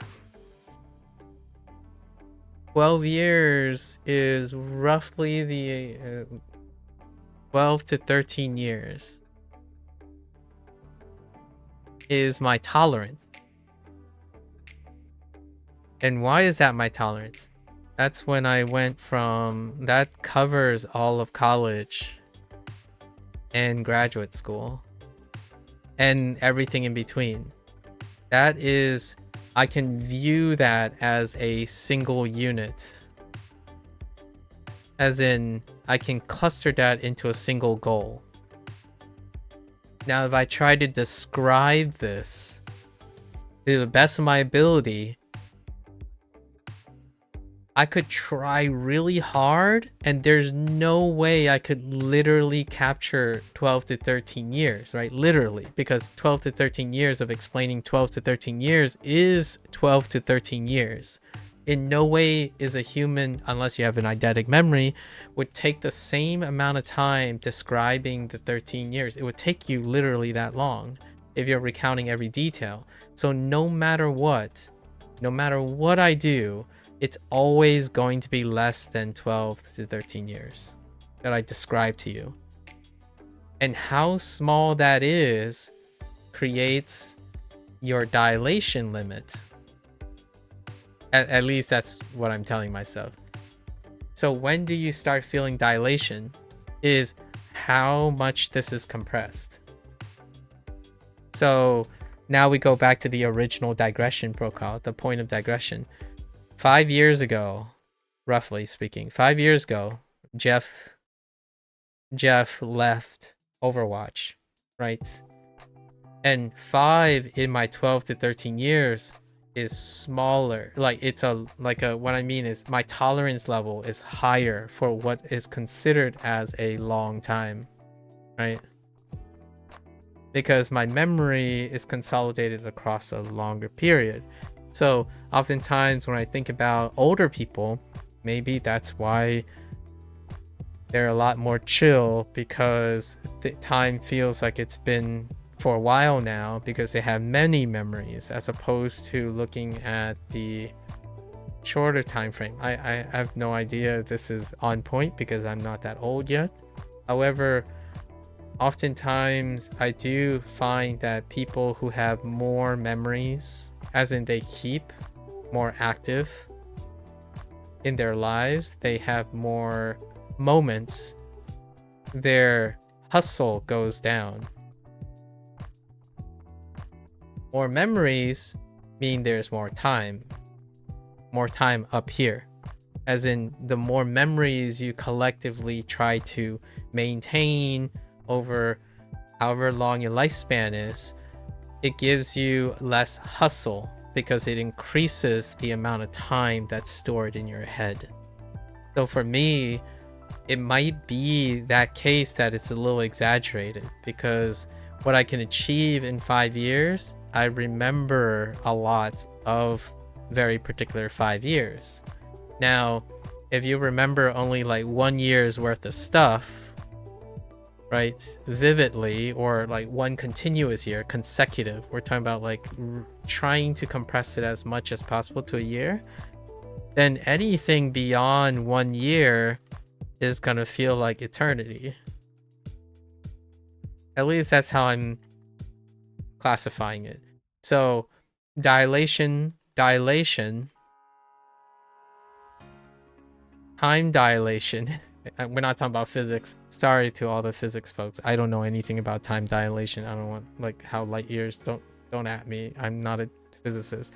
But we could hand-wavily talk about psychology and philosophy. I'm sure psychologists and philosophers are going to be upset about this too. A dilation occurs when you are greater than your minimum unit of how you can conceive as consecutive highlights, right? Integrating what Jazz said. Highlights, remember that highlights can be both negative and positive. So if you have a consecutive unit of highlights, that constitutes as your minimum units of time. So if you go greater than that, time will feel longer. Time will compress when you exceed, if you are significantly lower, I don't know where, but lower than your maximum unit, or what you conceive as your longest consecutive highlighted year. And we're not talking about literally remembering every detail. We're talking about stringing together what is your maximum achievement, a list of achievements together in one, consolidated. So we're like talking about neuronal networks here, right? So we have these like things, and then we have neuronal networks. So when you consolidate a node of memory, right? A node of memory, your maximum will feel very long, right? It will feel the longest it can be. You can tie it in a node, and the knot here would be like, for example, my science career. My science career. If I try to recall everything that deals with my science career, it will feel a lot longer because I have more memories tied to the context of my science career. However, if it's something else, it would lower it. But I don't think there's anything closer to my science career. My science career in education is probably the longest. So when I recruit in memory, right, in memory terms, when I recruit science career in education, I will have a lot to talk about. So it will feel like there's a lot of time involved in it. When I think about all the things I don't think about very often, but they're still there and they're connected in nodes, right? If it exceeds the minimum amount, then it is considered longer. Like, I can't tell you how long it took me to chew my food. Like, just a couple, earlier today, I can't tell you how long I've chewed my food. Like, how long did it take me to eat my snack on the day? So, if I will focus on a task that is significantly longer than a task that I do without paying attention, then time will feel like it dilates. So here's the catch. This is a really interesting... This is one of my social experiments that I've been currently doing. The contrast between rest, study, and work. Now, if someone can perceive how long they rest, as in like how they're actively resting,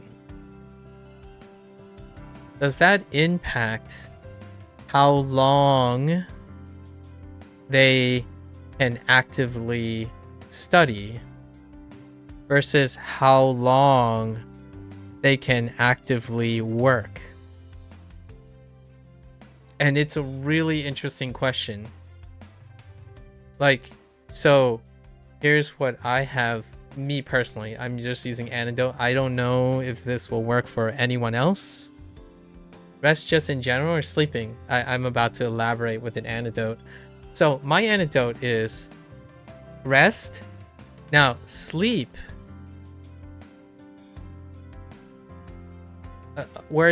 So the things that so when I say active, it has to be conscious.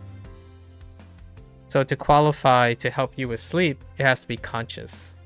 So you can reflect on sleep, right? Like you get up and you can spend an active amount of time reflecting on sleep. That could be something. So for mine, rest, I learned to be active in my resting. So resting is like the most habitual. It's one of the like procedural things, right? The procedural things that you can do, which compresses time. Sleep, like not, let's just say rest, like dopamine, like doom scrolling, for example. Doom scrolling, playing video games, as long as you conceive it as a procedural response. So when you're considering things as a procedural response, it compresses your time. That means that it lowers your perspective on how much time it takes, right? This forms your bottom level. So basically, if you play a video game and you're just doing the same thing that you've done, like Hearthstone, for example, Battlegrounds, will relate back to Battlegrounds. Like if you're absent-mindedly fishing for exactly a specific goal of the battlegrounds, then all of the other moments that don't fit that time is erased. Like it will cease to exist because you wouldn't pay attention to it. So like, for example, you want to get this one card, right? 1 minion. So you fish for it. This is not what I'm not saying this is what you do, Protocol, but if a person is fishing for a goal, then anything that's outside of this is procedural. You know, you're fishing, so you just repeat the procedure. So all of that time disappears. It becomes compressed because it's not important anymore. You're basically just going through and waiting for the moment that your brain starts recording the moment. It's like, oh, this is good. Oh, I have a good setup. Now you start paying attention. And that's when time starts to dilate again, because it dilates to replace all the other time that you were compressing. So how does this feed into resting? So for me, I rest well by improving how I rest by actively being involved in my rest. And because of this, the things that seem to take longer becomes more tolerable. And even at the same time, it improves how long I can stay active in it. So what type of rest am I talking about? I rest, this is going to sound very weird. I rest my brain when I'm running. I rest my body when I'm studying. I meditate while I'm listening. So so what happens is oftentimes when you can elevate the amount of time you're active, which creates a time dilation, your time fills up even more. It can be very exhausting. So one of the things is, how low is your threshold, right? Especially mentally. We're talking about conscious action as opposed to like unconscious action. And I have been doing this social experiment where I encouraged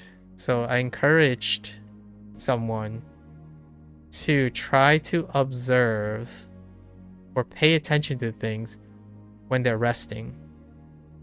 Like, I don't know, when they're eating, or when they're like doom scrolling. And I was curious, once they did that, how long could they stay active either doing work or studying? And it's very intriguing so far. It's obviously my sample size is like non-existent. There's like 4 or 5 people that might not even know that they're confirming or denying my converging evidence or like my social experiment. Oftentimes their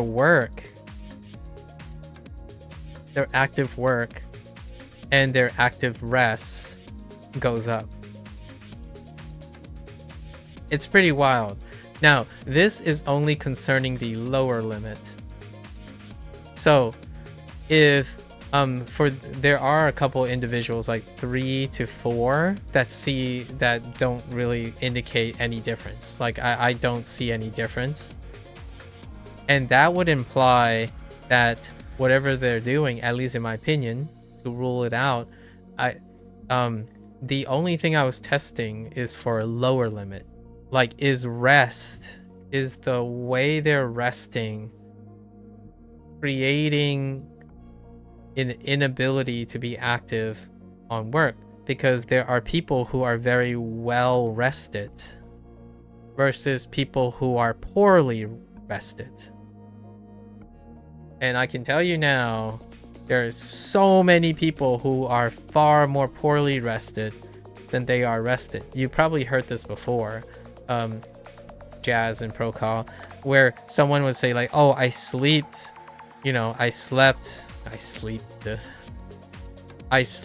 or I doom scrolled, or I played video games for like 5 hours, and then to rest, i.e. to be distracted is what they usually use their words for. And then they go to do their work and they do it for like 20 minutes. And then they're exhausted. That is what I mean by there's an upper limit on work, a potential upper limit on work due to a lower limit on rest.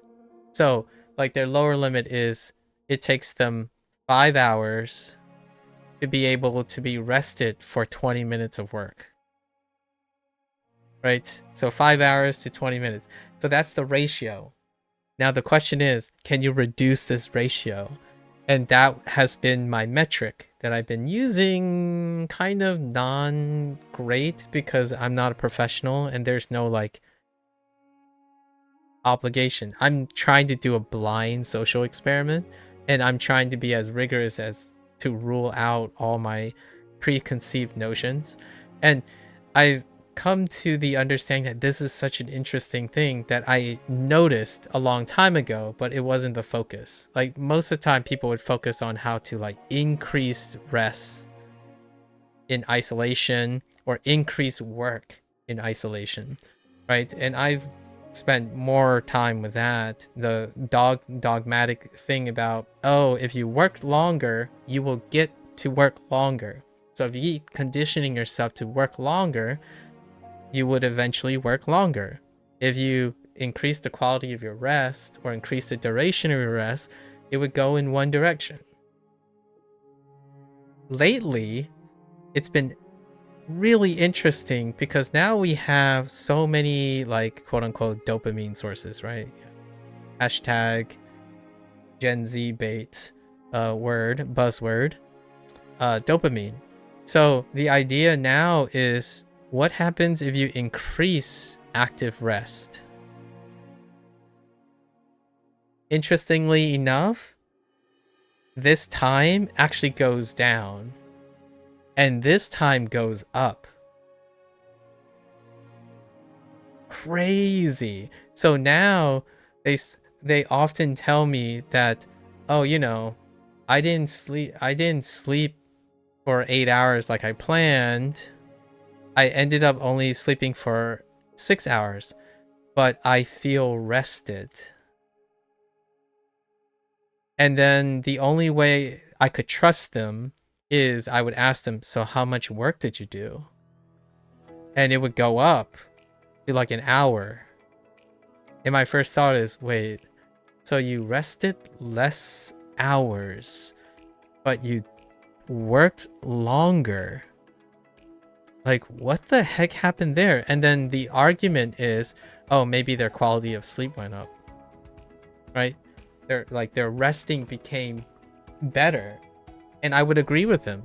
And one of the properties deals with time, in my opinion. Like nowadays, time, the whole prospect of time is warped. It's warped incredibly so, and it's tied. So all of these things are related. I'm not talking about like if you focus on one thing, you're gonna change like it's gonna solve everything. It's concordant. My interest in here is the reason why I'm talking about time and relative time now is because it's crazy how warped time is. Like you can say 2 hours of doom scrolling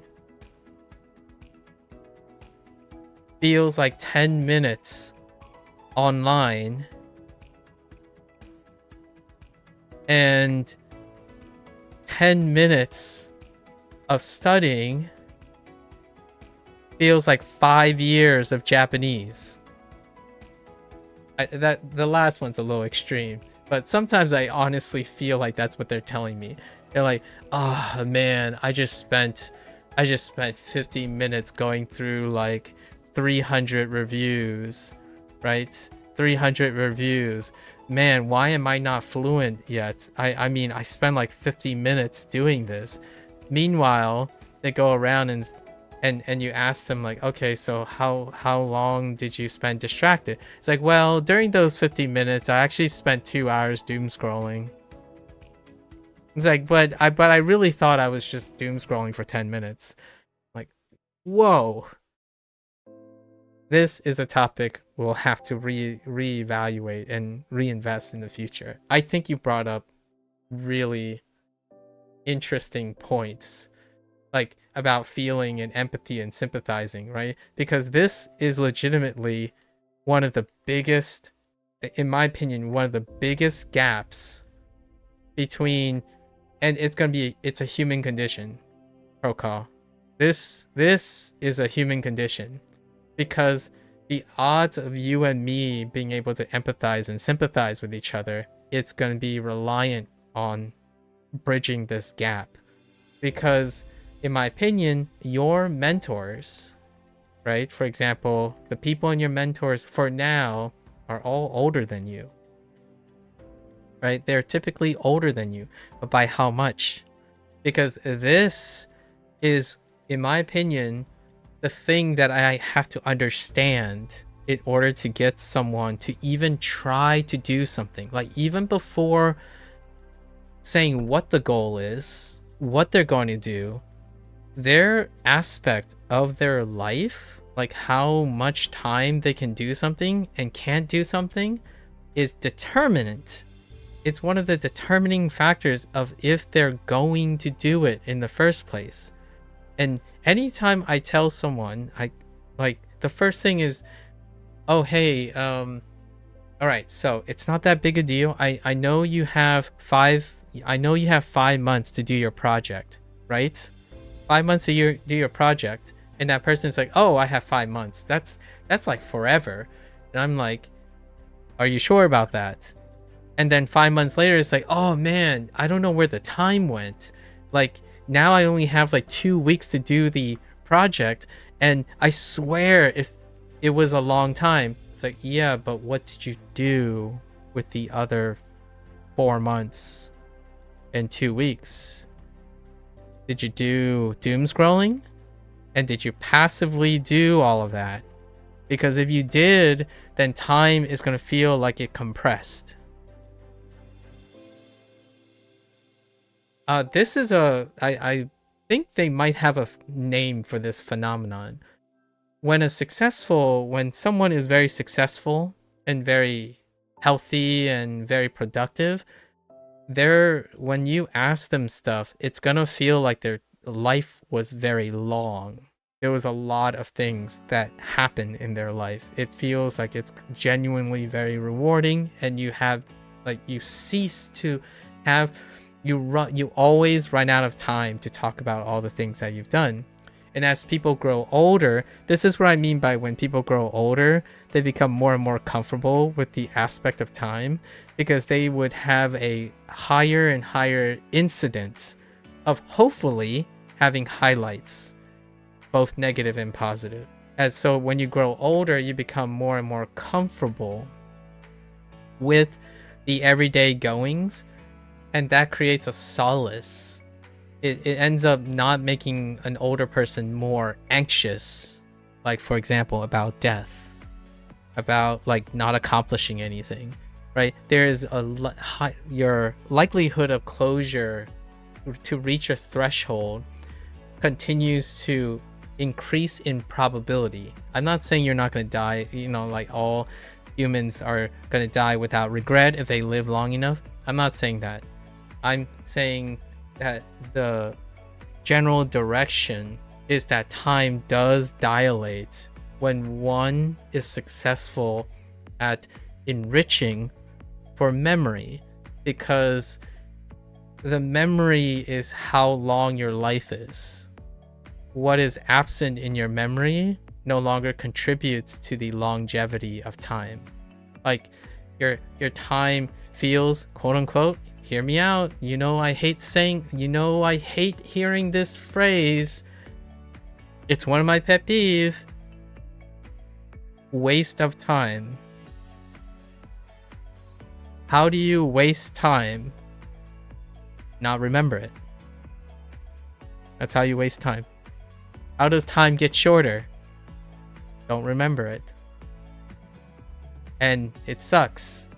So recency is relative to what you remember.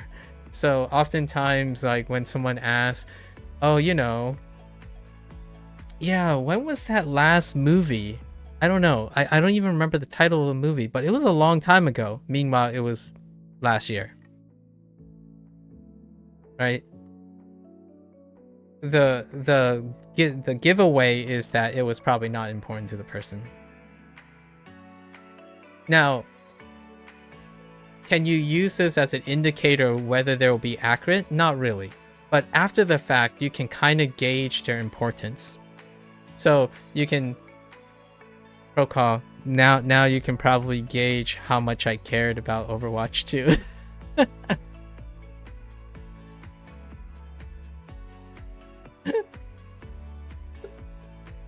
Like the discrepancy, right? The discrepancy, like you can make a compelling argument. Like there's got to be an interaction where like people's how people respond and the accuracy of the actual year is probably related to how they collect their memories about the thing, right? Like it feels like it was recent because, well, there wasn't much that happened after Overwatch 2 came out for me personally. So like I didn't do anything with Overwatch 2 at all. So like I played Overwatch beta all the way up to right before they released Overwatch 2, and it was around the time when Jeff left. So now if you think about it that way, I'm like, yeah, it feels like it was yesterday that Jeff left because it was the last memory. Technically, I have one little short memory as well. It's with Coffers though. I know this potato who wanted to play Overwatch 2, so we played for like a day or two in Overwatch 2, right? But that's connected to him. That is connected to this person. It's not connected to Overwatch 2. It's because I wanted to spend time playing a game with him. So I remember it as an experience we have together. Overwatch 2 was not the important thing, so I didn't keep track of what time it is. So yes, it did feel like yesterday when Jeff left, because he left right before, like he left before Overwatch 2, and I stopped playing before Overwatch 2 was released. Crazy. Anyways, I don't know if you guys ever think about these things.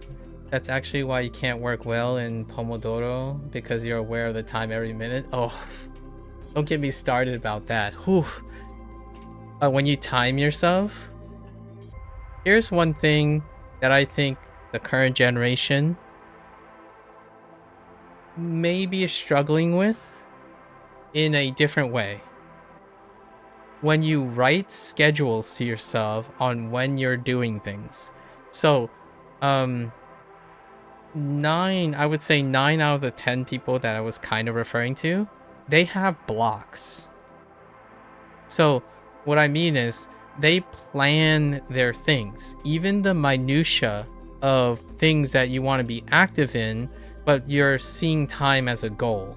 So like get this done in 30 minutes, like get your math done in 30 minutes, then spend 30 minutes in like your physics stuff, then you got to parse out 20 minutes for your meal, right? But you can see the imbalance here. Yes, you have all the times mapped out, right? You have all the times mapped out, but what are you doing?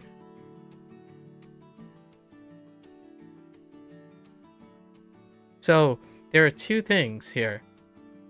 Minutes can still fly by if those minutes are actively being worked on.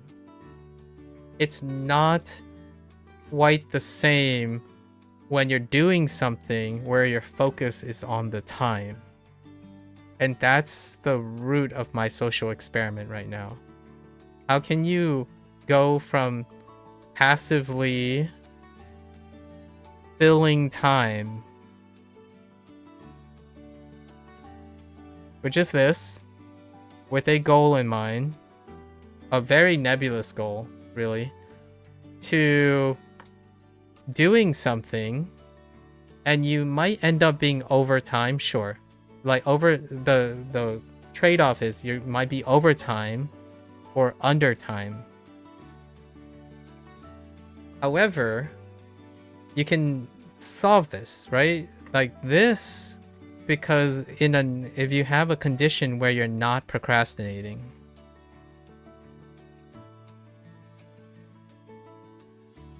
you can still have enough to buffer overtime and undertime.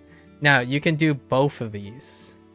What I'm saying here is when people are younger nowadays, there's an overemphasis on this.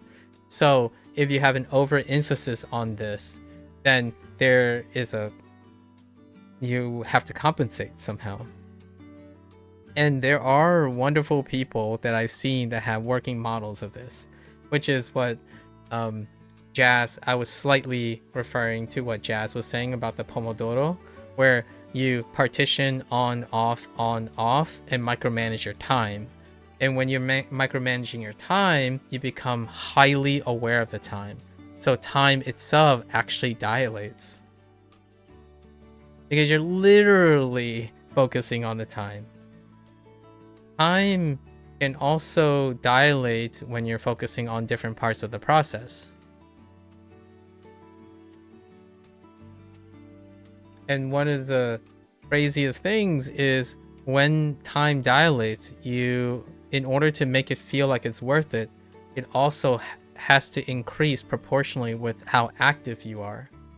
The more passive it is, the more time you waste. The more active you are, the more rewarding it will be, because then you save that time.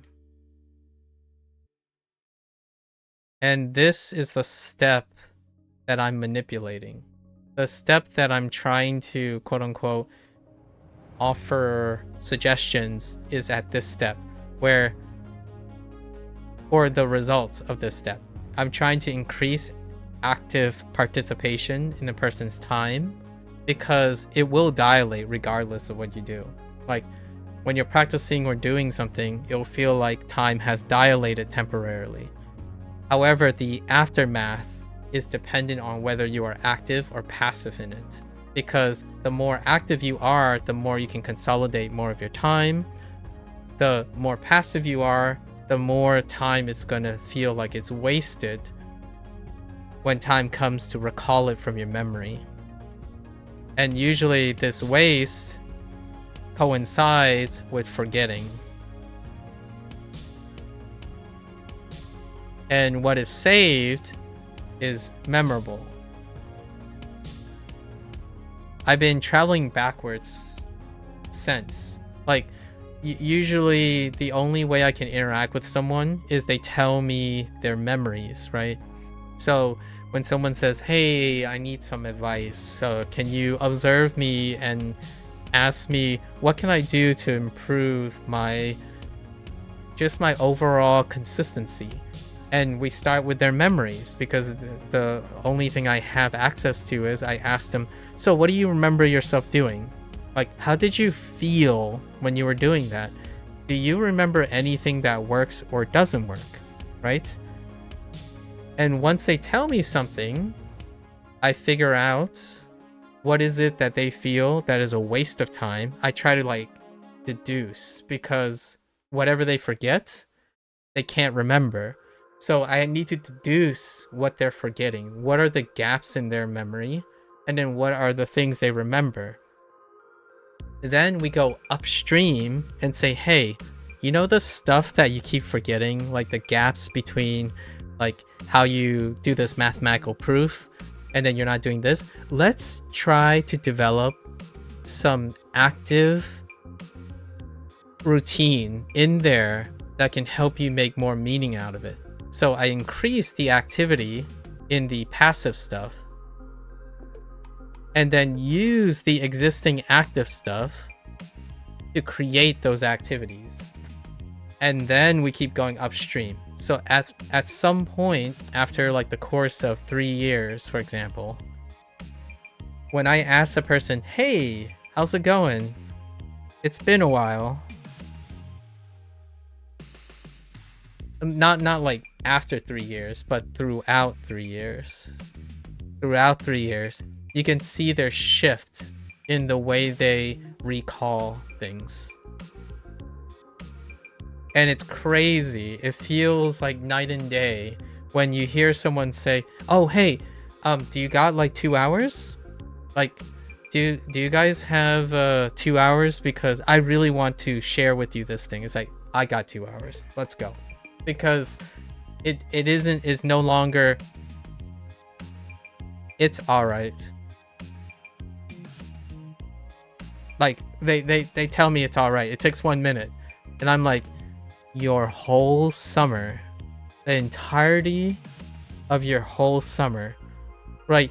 If you want to make that same argument about being only 20 years old, well, a whole summer is like 3 months, right? That should mean more to someone who's 20, for example, than me who's almost 40, right? So it still tracks that 3 months would be important, but I get it's all right. That's what I get. I get it's all right. And my first thought is, do you remember what you did? It's not that they forget everything. After I ask more questions and whatnot, they can recall certain things. And my first thought is, hold on to that. Because the next time you go on summer vacation, I want to challenge you to write more or remember more to tell me when you go again and again and again. And that's what I mean by at the end of all my streams, discussion, right? Encouraging each other, trying to make more meaning out of it, because we are not like the two like different people are not accounting for each other's like for their own memory. But if you have two people talking to each other, it can create a intuitive or a natural way to feel accountable for each other's like experiences and stuff, and that can increase overall memory recall or overlap. I don't know if you reach an upper limit. I like to think, and here's one of the conditions, right, that is hard to rule out. Here's one of the big conditions about all of this. It is assuming that the upper limit is not reached for a lifetime, right? Oftentimes people have this, there is a ongoing dogmatic like theory that our brains groom memories in order to make room for new ones, right? That it's still dogmatic. This is still a persistent, accepted concept, which is hard to test, right? And hard to support, but it's also hard to refute. So I have no strong evidence to suggest that this condition is true, but I do want to believe this is true. So all of the things I've said up to this point is predicated on the idea that the upper limit of someone's memory is not reached. It is the grooming of your memory is due to passivity, and not necessarily due to your brain getting older, like you're getting dumber, or your brain is like not as good as it once was, or like that's what I'm operating on. Like an older gentleman who's like 70 or something, who remains actively, intelligently in their life, they will continue to grow in memories throughout their entire life. This theory is suggesting that at some point you stop making new memories because you have to forget old ones before you can make new ones. That's assuming that your memory capacity has reached its limit, which I don't think there's strong evidence for either or. So we have to keep that with a grain of salt. I do not conditionally believe that people run out of disk space in their brain until death. Like you literally can go long enough without having to like free up space by deleting something. You groom things because those memories are no longer useful. They're no longer meaningful. They're useless, like they have no worth or value. So you forget to be efficient. You don't forget because you ran out of room.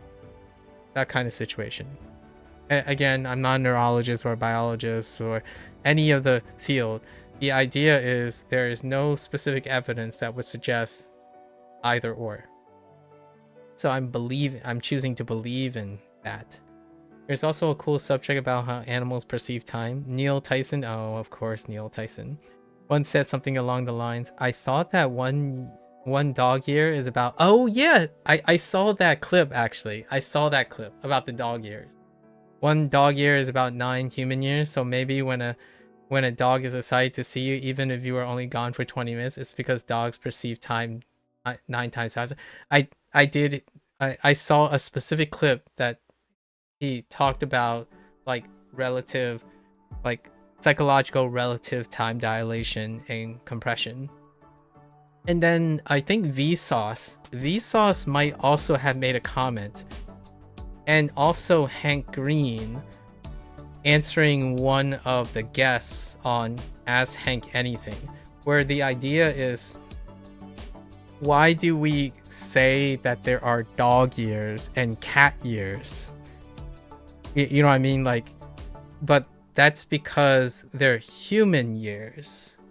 And then like the consolidation and dilation of relative time to a species is proportionally related to their lifespan, right? Like, and that's an interesting question.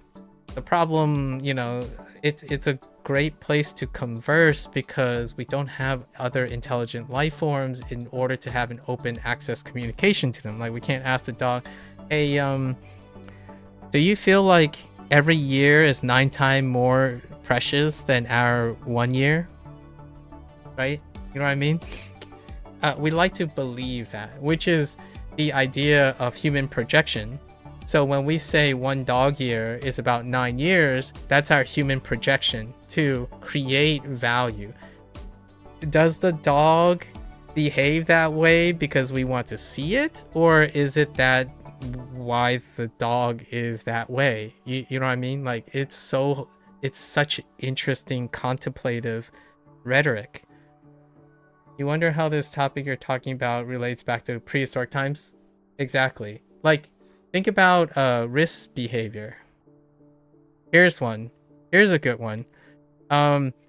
This is a third party. Like, I'm inferring all this from an essay about other essays, so take this with a grain of salt.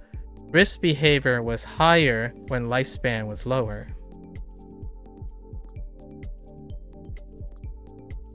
Think about that for a moment. It's neither like, no one like proved these things. It's a rhetoric. It's think about a potential human condition. Like, you could even do it now. Think about a person with terminal cancer. I know that's a morbid topic, but think about knowing that your lifespan is shorter. Risk-taking increases. And risk-taking also creates higher propensities of highlights. And highlights, remember, both bad and good are highlights. More risk-taking creates these things, and these things are more salient memories. So whenever you think about like someone who says like, oh dude, you have 5 years to live, Bam. Risk taking. Let's go make some memories. Right? That's kind of a very interesting thing, because if you look historically, did it? Is there compelling evidence for when people's lifespans were lower, they ultimately engaged in more tumultuous times? Well, one really interesting essay would be to look at different peace times, right? Look at a country that went through different peace times. Because if you look through war times, the war times itself would be confounded by risk-taking behavior, right? Like when people live shorter lives, that they war more? Isn't that such a provocative coincidence? I'm calling it a coincidence. Tumultuous. Sorry, I can't spell.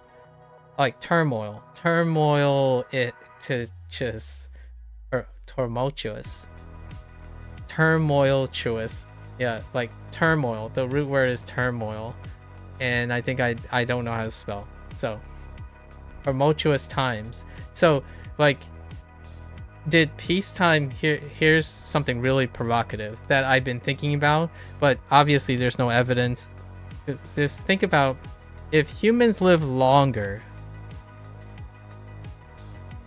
do they war less? And that's a correlation. Remember, it can only be a correlation. If that, it can be a coincidence as well.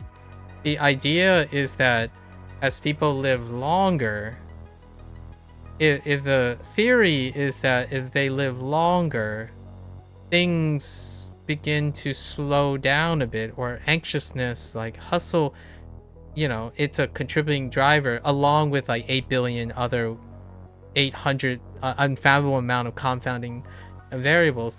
The idea is, if you look at it as a cross section,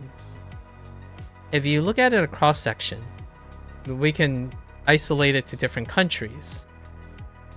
Does the lifespan, again, this is correlation, so coincide is the word. If the lifespan coincides in the same direction, so correlate, where when lifespan goes up, the amount of peacetime goes up. If lifespan goes down,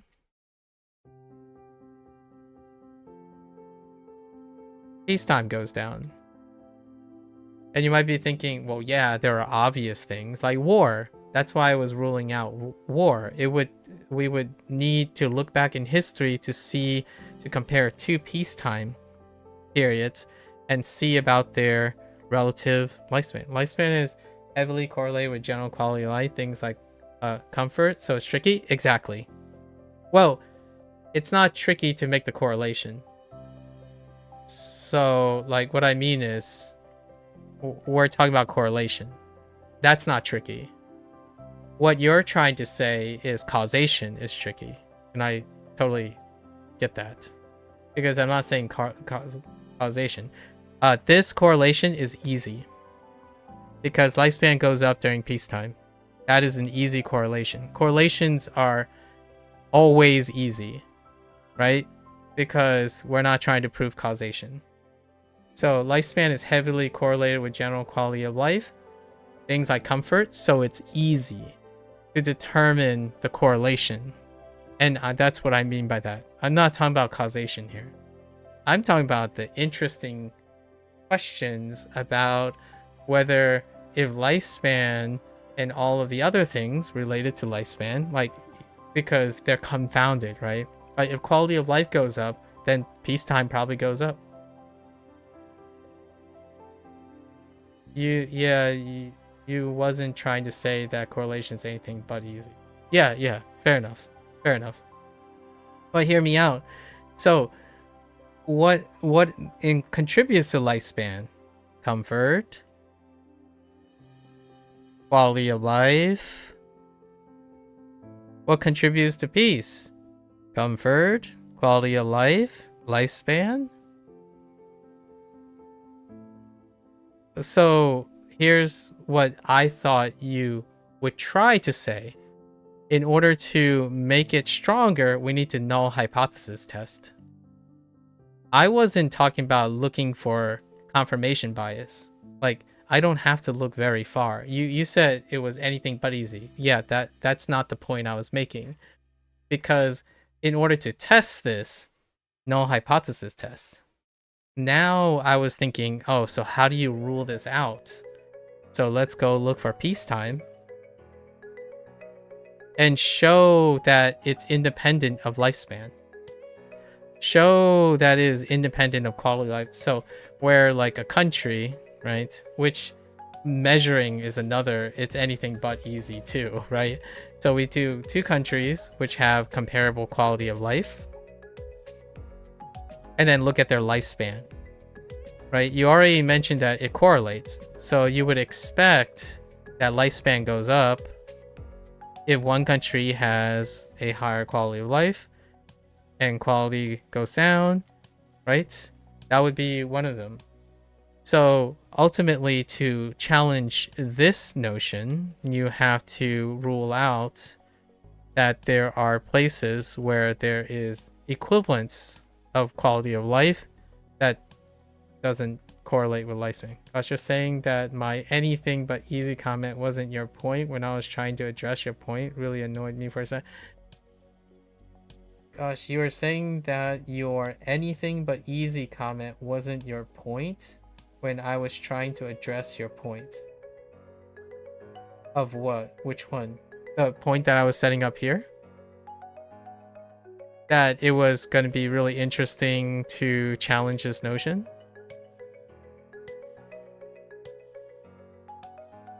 Is that what you mean? Like, you were going to get to my point that in order to challenge these things or be interested in it is to test the null hypotheses? I'm not sure if I got to my point yet. I think your point agrees with what I was setting up for sure. Like, this is what I mean. Like, wouldn't it be in the essay, it would be interesting to find where peacetime. You read my comment. Yeah, I wasn't trying to say that correlation is anything but easy, and said that that's not my point, but I wasn't trying to say it was your point. Oh, that's fair. You just wanted to add that correlation is anything but easy.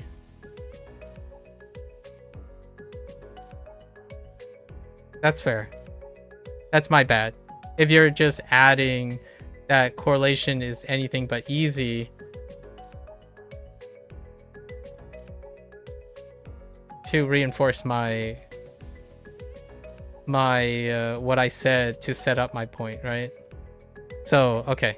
That's fair. That's fair. My bad. I misread your intention there. Oh, good. I also apologize for not making it clear. Like, you were just saying that correlation is easy. That's fair enough. And I agree with you. Correlation is easy. I thought you were trying to follow why my rhetoric is interesting. So the rhetoric that I thought was very interesting is there a place where there is equal peace and a delta in lifespan? Because much like what you were saying, right? Much like what you're saying, you said it was easy in general because quality of life correlates with lifespan. That was your example.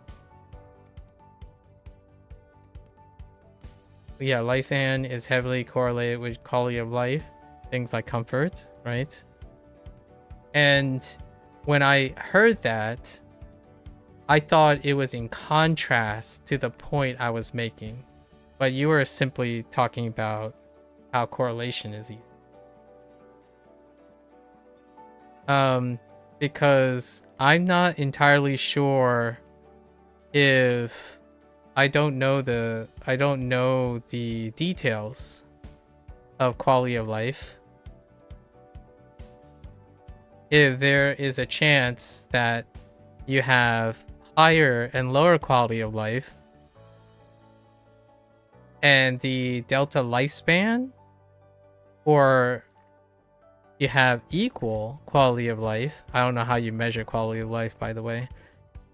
And there is a delta in lifespan, because this would be testing that lifespan is independent of quality of life. And it is easy to make that correlation, as you suggested. It's not what I find interesting about this. Largely because I don't necessarily believe that quality of life is heavily correlated with lifespan. I don't actually know. I probably take your word for it. And for myself, when I mentioned peacetime, right? Peacetime can probably correlate with quality of life as well, but you would have to test it. I don't know how you would do that either. It's a very interesting rhetoric.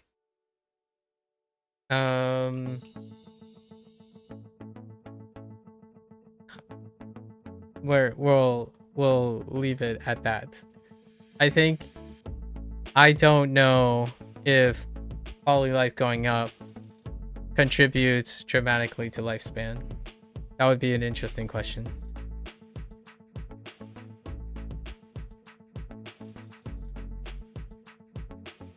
It probably does. This was also what I was eventually getting at. I think this one can actually be a little bit more obvious than this one. Like, what would you consider as peacetime versus what you would consider as a contributor to quality of life? I think quality of life is often measured by, I don't know, what, like healthcare,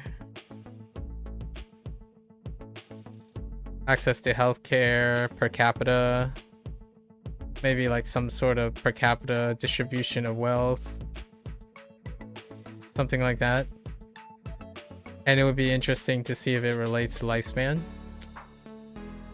Peacetime was a little... My choice of peacetime is because what is the other option? War? So, would war reduce lifespan? I mean... It's still a correlation.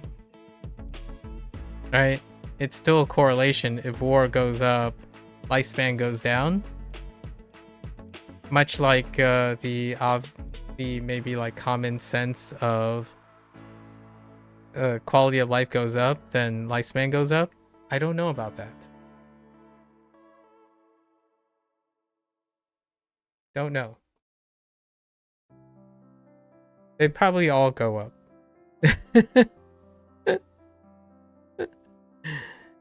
Anyways, fair enough. My bad. Sometimes I'm reading thinking you're like continuing the line of thinking, but I need to keep in mind that you might simply you might be making a commentary on what I'm saying, not like following up on what I'm saying. I think I've done that multiple times already. Like not today, but many times. Like actually I might have done it earlier. What was the point you tried to make?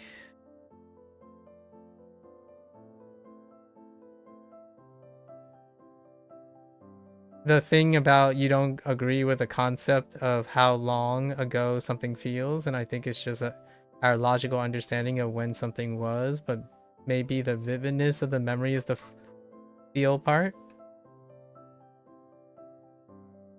Oh no, wait, but that's when you literally stated you disagree, or you don't agree with the concept that I presented, or at least I thought I was presenting. 掘る Okay. All right. The good news about this WaniKani part is that it really doesn't impact when I finish this. Hence, a very opportunistic time to do a digression about time. We'll revisit the time thing. I'm not sure how Jazz feels about all of this, but we'll revisit the time thing later down the road.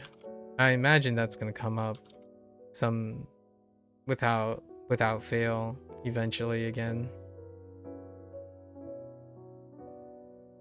Pretty inevitable.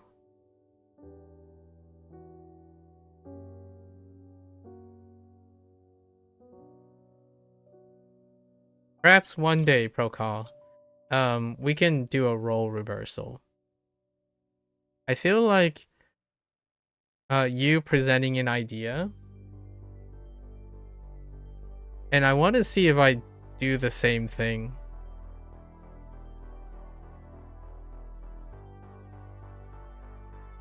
I don't know how that's gonna how we're gonna set it up, but perhaps that's where I am too comfortable in doing.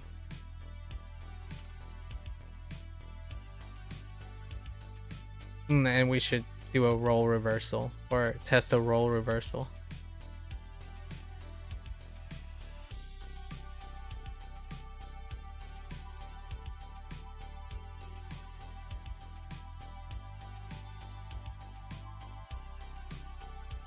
Oh.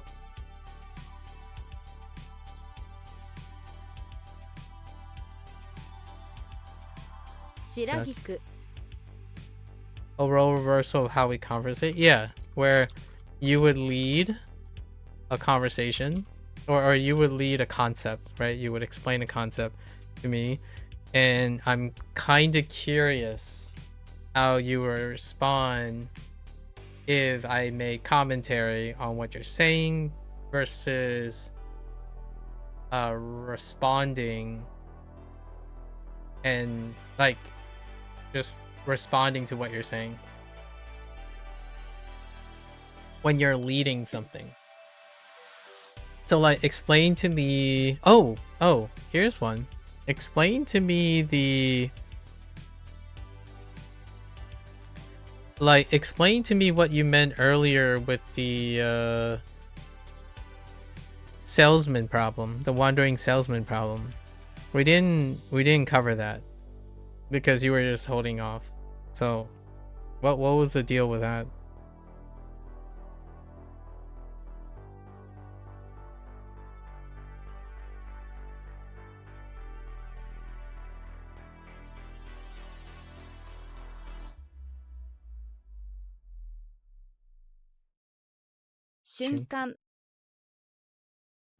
And I'll finish this while that's happening.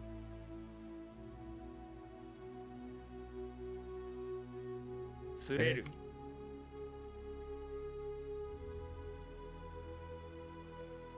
Eagle. Oops.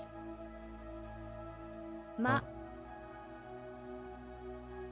Shoka.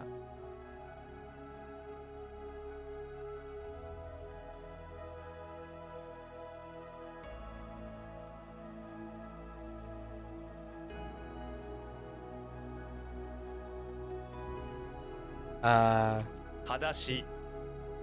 Oops. Naked. Gari. That just sounds like garlic. Obon. Go.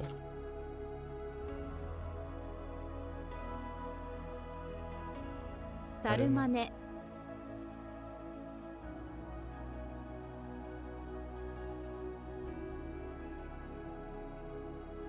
Wagahai.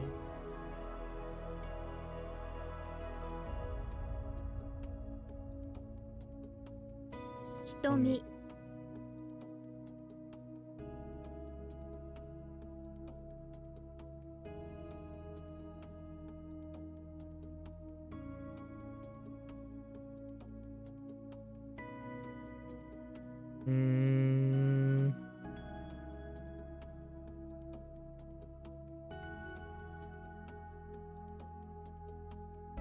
とりわけ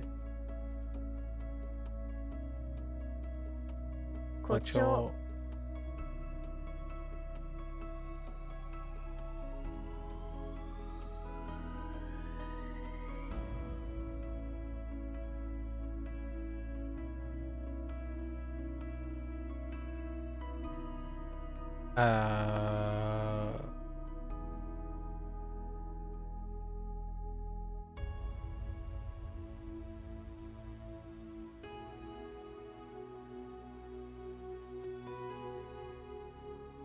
土俵幽霊古代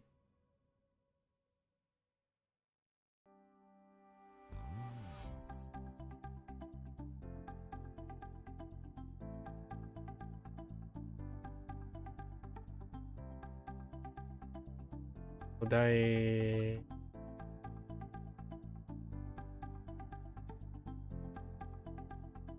不穏不穏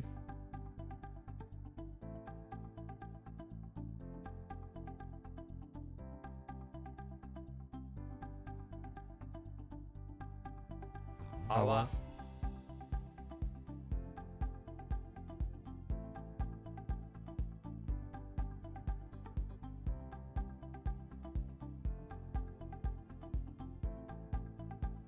阻むうんうん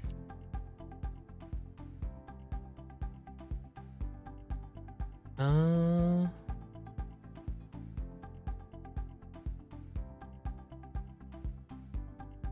I don't oh to thwart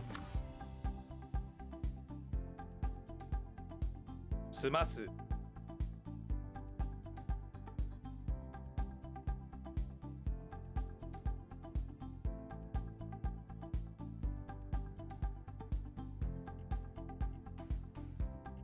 I'm like giving you more time because I think it takes longer to like type out all of your thoughts before I read them because otherwise I would interrupt your thoughts. I typically like respond and react as I'm reading, which I will probably inherently do as I'm reading through. But it'd be great to have all the response or the details as it's going.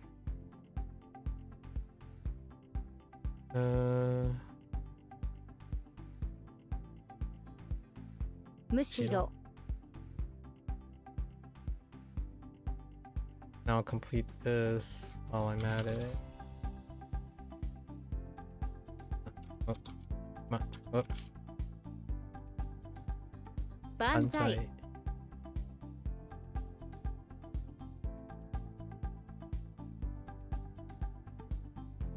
That's probably something that might change the outcome a little bit.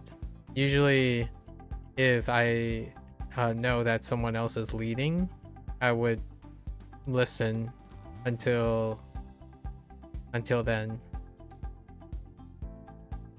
The VRP is a mathematical problem in which you have a starting and ending point, right, index 0, and you have customers you have to visit only once, right? Given a distance matrix D, right, IJ, number of vehicles N in the capacity of each vehicle, what is the optimal route? There are many variations of the VRP. The example you provide is actually CVRP, capacity. I see. And what is it that you are bringing up with the VRP? Based on what you brought up and given the context of the thing, I imagine then there was some sort of context for bringing up the concept of VRP. I can affirm that I understand what VRP is from your description.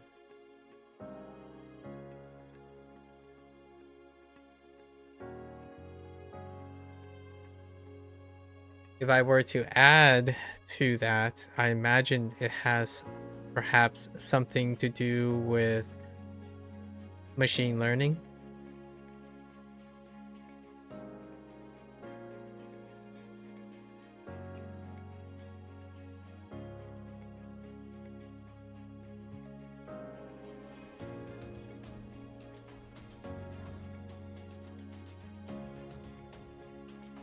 魔法椅子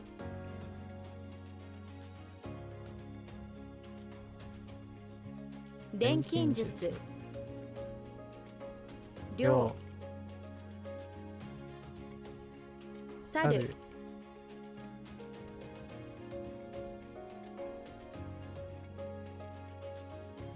ドンキ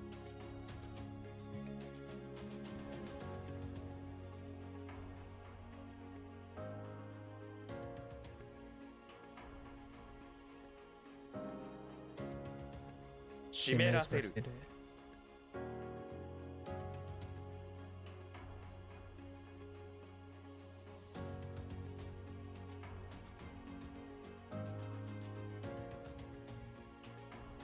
霊下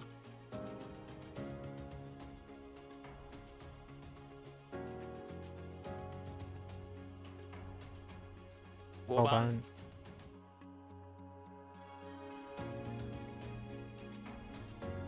鈍い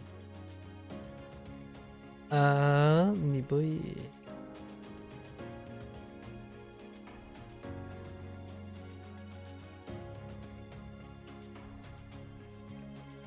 荘園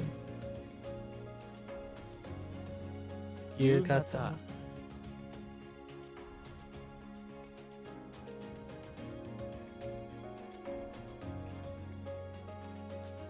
Okay. Let's see where we are. It shouldn't matter, right? Oh. It kinda did. Oh no. It kinda did. Yeah, it's okay. Like, so we, what? Do it at 9. Flip the schedule. That's probably what we're gonna do. Flip the schedule. What time is it? 10:30? It relies on graph and graph types as well as graph traversal knowledge. In this context, a graph is a collection of vertices and nodes, and the vertice edges represent a relationship between nodes, right? A graph G equals VE, and V a finite set of vertices, E a finite set of nodes, right? So V could be, yep, a list of nodes. And E could be, right, depending on which nodes are connected with edges. And there's graph types, cyclic, undirected, weighted, and unweighted. I see. So it's not quite clear to me what your point is here. I like to believe that, okay, so you sent a graph. Like, I don't think I'm having trouble understanding your explanation of the graph. All right. Yes, I'm aware. So I'm aware of what that looks like. Yes, I know. I see the screen. I'm still unclear as to what the relevance is. I'm not having trouble understanding what you're saying. I literally just asked you what's the point. So what's the point you're making? Are you just interested in explaining the mathematical problem to me? I follow your explanation of how you would represent a capacity like volume routing. I forgot what the VRP stands for, but I understand what the model suggests, like what these visualizations are. What was it that you were trying to bring up? Or is it your fascination?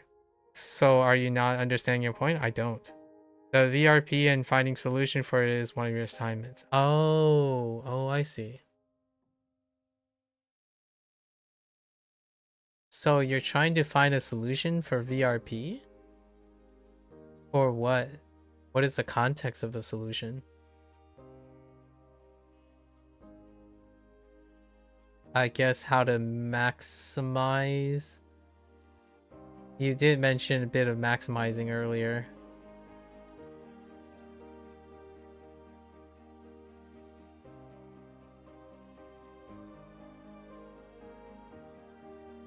And how are you going about doing that?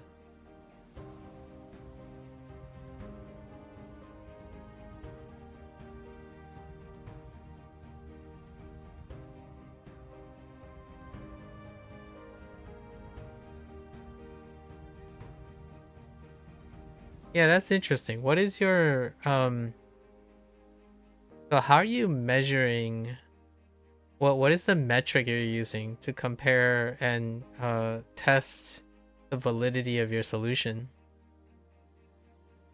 Coding a naive solution to it, and then we'll task it to get a machine learning model to create a solution. Oh, okay.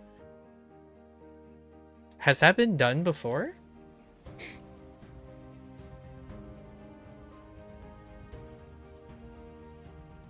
That's interesting. So you're gonna seed it with like any old solution, and then you're challenging the AI model to optimize the solution or to validate or to improve or even completely rewrite the solution.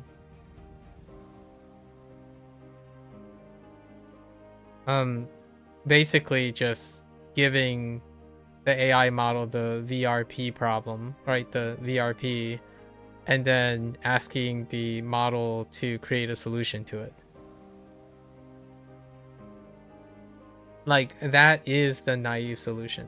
So in terms of analyzing the solution, it would be pretty straightforward, as there are clear numerical outcomes that we can compare. I see. Based on the conditions that you were given, right? But based on the condition that they were given.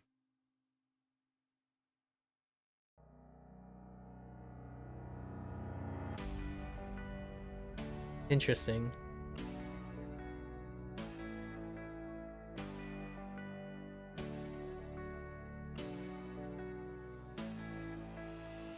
Are you testing this against multiple models to see if the outcome is forms a consensus, or do you simply have to require...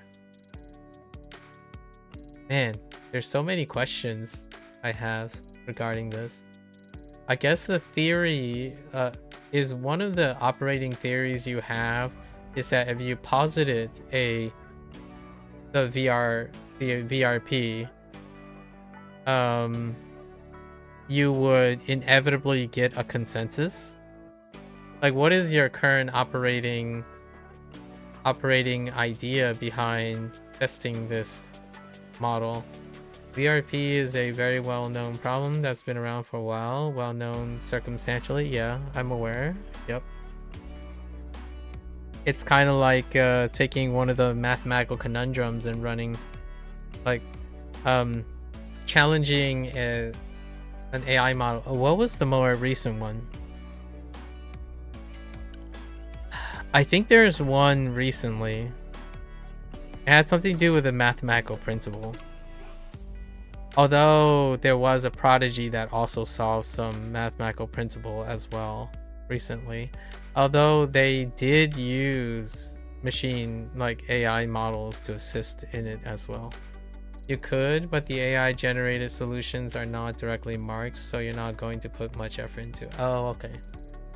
So you simply want, your assignment is to produce something that creates an output that confirms the operational, like, testing for the model. You simply need a solution that represents that it addressed the VRP, but not to what extent or the quality of it. You're simply demonstrating that you can ask it to come up with a solution for VRP. Interesting. And that is what you're coding. The literal VRP question is what you're coding. and you simply need an output that you can confirm is trying to answer the VRP, which is your positive test of your code. Are you graded on the naive solution? Oh, okay. I see. Interesting.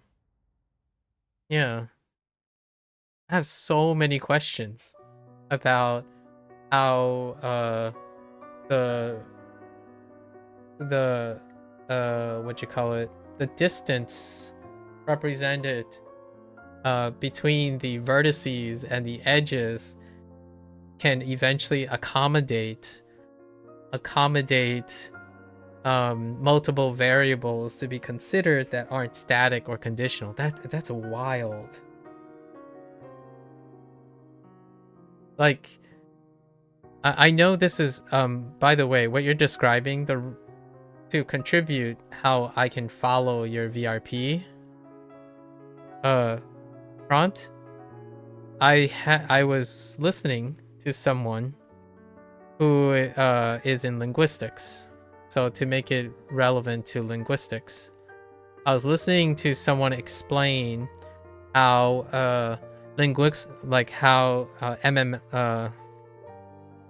LLMs were working in terms of using it to determine and moderate modern audio tracks. So like for YouTube, for example, likely more YouTube than Twitch. So how modern LLMs, which are quote unquote that type of model, and how they in a non-specific way generate a matrix, and how they use the matrix analyses approach, which is what you're describing here, how you're coding for a graphical representation along a two-dimensional, we'll just call it a two-dimensional plane, like a Cartesian plane, and then how they create an output based on quote-unquote distance.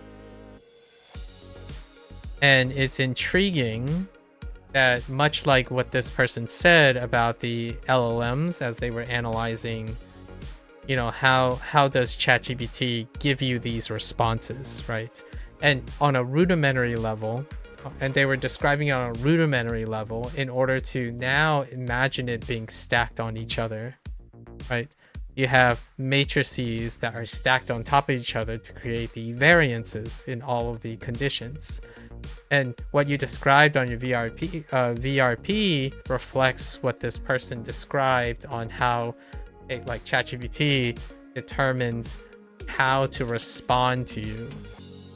What they do is they ascribe a value matrix, like a value and vertices as well, where nodes are connected based on their propensity to evaluate the association of words. So words and how they are across time, they add like another stack where you can imagine a stack with time and then a stack with the words. So I imagine that modern algorithms, right, in order to, for example, this person tested it by saying a bunch of words. You know, you mentioned a lot about how I self-censor, or maybe I use a code swapping technique in order to vary my word usage in order to maybe consolidate and evade or be a little bit more agreeable. Well, nowadays words, especially on the a YouTube algorithm, no longer functions in a way of single vectors or single points. Most of their screening tools are now used in the form of two-dimensional matrices, where they can associate the idea that if I said something, right, like if I said political agenda, left wing, right wing, it would be contextualized using matrices of all the instances in which I have mentioned those terminology, and it would correlate their distance, or like this figurative distance, with how often something else occurs in approximation with those words than others. So what happens is you can, a model that's trained on there can determine whether I'm saying left wing and right wing educationally, for example, as opposed to derogatorily. And then you can say things like kill, for example, in where the matrices, like the way they defined the parameters, they're objects or their topics or stored information that is closer to proximity to when I use the word kill, for example. Like, for example, most of the time it would be around words in which I describe a video game, right? I would say, oh man, that unit just died. This unit just shot this unit and killed my units.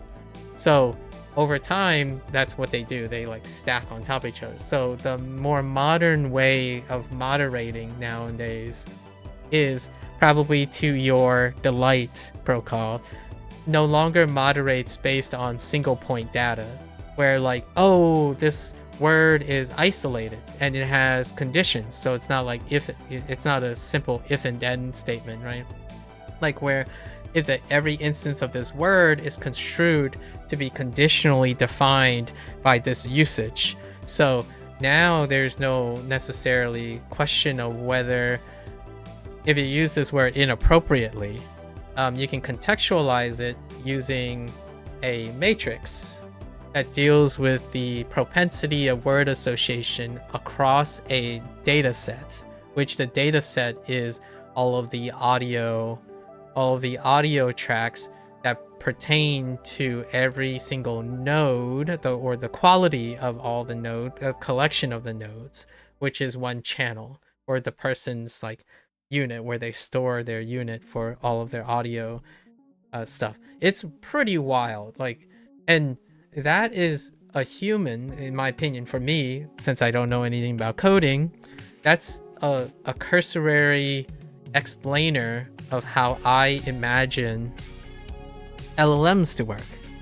Now, what's really even more crazy about this, the thing that you're sharing in the assignment that you're doing, is that a lot of times that's as close as you get.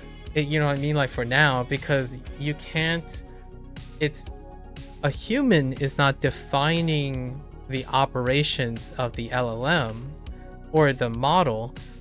They're observing the interaction of the model and trying to explain what is happening. So this person that is like doing this, right? They study linguistics and they study like human propensities, and they're observing and correlating human propensities in language to the behavior of the output of an LLM. And then they're inferring the understanding of a mathematical model that would represent what you would think the model is doing. And I feel like that's kind of where the AI situation is. And it's really awesome to hear that that's effectively what you're going to try to figure out, right? In the future, where you can take more layered parameters, challenge it with a problem, and ideally there should be some predictability in how the solution come about, so you can test its reliability or its consistency that can be discerned by a human, like whether the model is operating how would you say it, operating mathematically correct, like that type of thing. I'm genuinely curious about the solutions you get, because that would emulate right? That would emulate the millions of people who are challenging, it's not even millions at this point, it's like tens of millions of people who are challenging these quote-unquote AI models, right? And have no reasonable way of measuring the output, and trying to use the output and modifying the input can help you make a discernible model linking the two, which in my opinion is one of the fun parts about science. You know what I mean? Like, I think it's really interesting now. You are working in a space where you're actually reliant on observable outcomes, observable inputs with a defined, observable outputs with a defined input in order to infer or try to infer a working process. Which, in my opinion, that to me sounds like computer science. And what I mean by this is, I think oftentimes, in my opinion, I don't know if you agree with this or not, there's a lot of conception, especially from a physics standpoint. Since we both have different opinions about physics, the idea is that science is all, the goal is to be predictable, right? Oftentimes there's this very high focus, almost hyper focus, on that most of the science is for the ultimate goal of its predictability. I think that is very much not, in my opinion, for me, capturing what science is. Like, it's not capturing what science is. This is like the dilation and compression thing. This is perhaps one of the goals. But what you have described to me with your assignment right now makes me want to study, like makes me want to participate in the science, the computer science part, which is taking an object, taking a phenomenon you are trying to investigate, that is the interaction of your inputs, right, to the outputs of a complex system, measuring and altering your inputs, aka experiments, and then looking at the outputs as results, and then trying to explain the inputs through the results on what the working process is. And the way you can test or ascertain a little bit of what the working process is to know the process of your input. So that's like your previous knowledge, right? So like, for example, when someone says, oh, sugar is what you know about, but the sugar, through this mysterious chemistry we know as the body, create diabetes. For example, these are very long, like the input of sugar is so far removed by this mystery black box, the phenomenon that you're trying to investigate, right? This is the model. The body is the model, or an animal model. You can replace this with like a rat, for example, a model. And then you have an outcome or an output. When you know the parameters by pushing the system. So you're pushing the system to create an outcome. And when the outcome becomes somewhat, for example, predictable, more, it's not, again, this is a de-emphasis, it's more like consistent. When the outcome is consistent, you can start to then develop the process, infer the process of how this model works to create this output. And I think that is such a really wonderful place for like computer science. I still don't know if that's what people think they're getting into. Like what I mean is, I hope that's what you find. That to me, if we have a shared empathy, right? Like the point you're trying to make, I'm trying to elaborate on the point you're trying to make. I think I wanted to add something to what you're saying.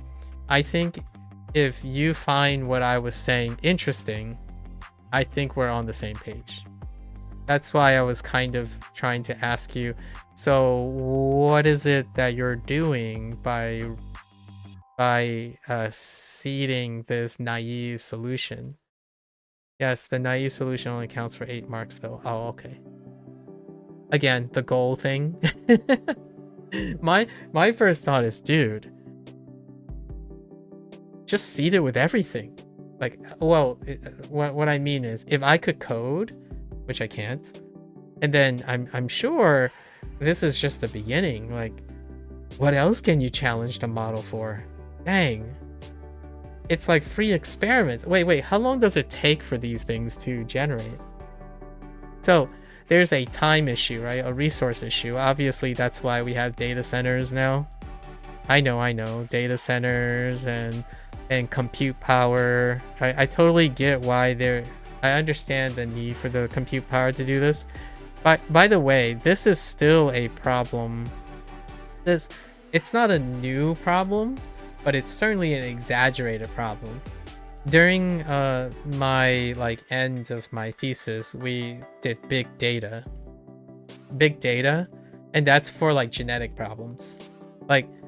And effectively, we were using like basic scripts like bootstrapping, right?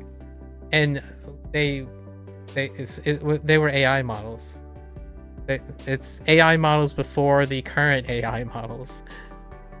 And we fed it big data, and we needed to confirm that so we seeded it also with control data.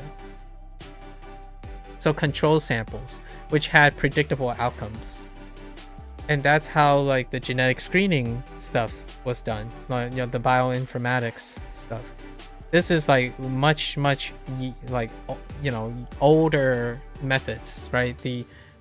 Like these models were not, the idea and concept that you are sharing with me is something that existed like at least 3 decades ago, when compute power was starting to use to analyze big data that is very difficult to do humanly.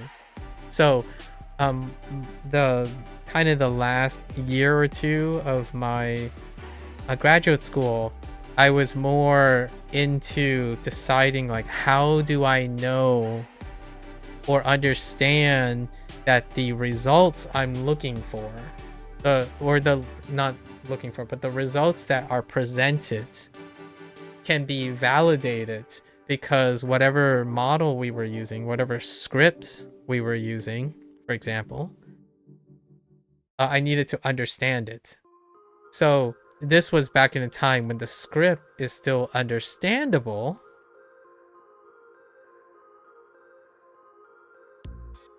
because it itself does not iterate. So we were not using machine learning, for example. There's no iteration on its understanding, so it doesn't improve upon or make actions that develop upon its original task. Now you have an entity, or quote unquote a model, that can potentially iterate on top of its task, right? So like, if you challenge the model enough, there is a chance that it can mutate. It can alter its solution over time, which is wild to think about, because I was a step before that. We took big data, and my whole goal was to understand what the coder tried to do, the scripter, the person who scripted, what their metrics are, like how do they calculate the theoretical metrics, and then how that operation was done like a million times over, right? And then that's how I would be able to present the data, because I need to understand what the data represents in that large model. And the model is like the nascent form of the AI models of today, which is pretty crazy.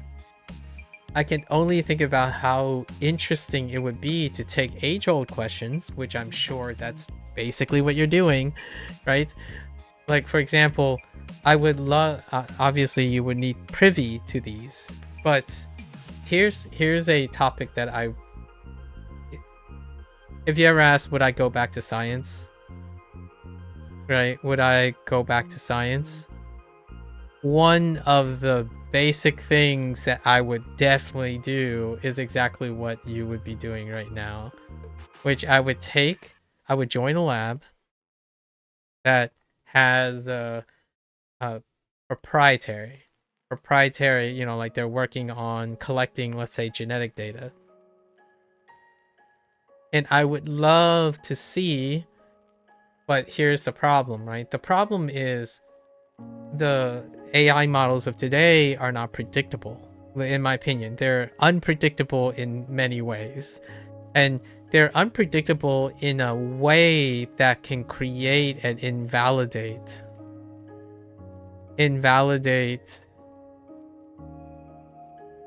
the quality or the reliability of interpretation of large data sets, especially genetic data sets. However, it could be a area of study, for example. So providing different types of curated data with expected outcomes, right? And then challenging it with variables in order to, it's kind of like challenging an athlete or something, you know, like you have a student, right? And you just give the student a bunch of data and ask them, what do you see in the data? And the idea is that you would hope that if you challenge like 10 or 15 students, they would come to a consensus.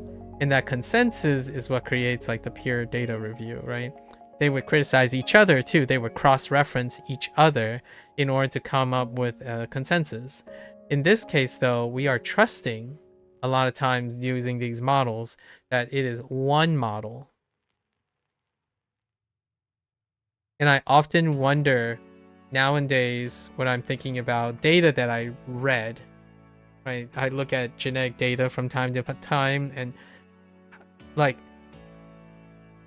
how much of it is reliant on a spurious, potentially mysterious processing step, because science is dependent, highly dependent on being accountable for the process in which the data is done. Like, you have to understand the process in which the data is created in order to give guarantees of quality and reliability. If you send and that's I wanted to explain why my motivation was about asking you, so what happens after you generate the solution? And I understand that it's pragmatic, that it's only 8 points, so hear me out. I just feel like whatever you're doing is so interesting, because I would love to see how the solution varies, since you don't really like, at least for me, I don't think people really understand how the models work yet. And the thing about biology, right? Maybe you could take this as a compliment, but maybe less so about physics. Biology, when you challenge the model, right? The model of biology, it is spurious. Like, it is heckin' spurious. And that's kind of one of the maybe one of the dissonances with like people who work in physics or mathematics, right? The idea is, yeah, there is somewhat of an art as well, because a lot of the systems are not characterized to the extent in which they produce non-spurious results. Like, they produce consistent results, but there are consistently elements of error. And in order to minimize the error, you control the input, right? You control the input and the conditions. And better yet, the conditions and the inputs have to be known to an even higher degree. And the thing is, much like what I talked about error propagation, my concern about error propagation, it's not stemmed in AI, it's stemmed in science. When you build something and your input is built upon an error of 99.9%, for example, right?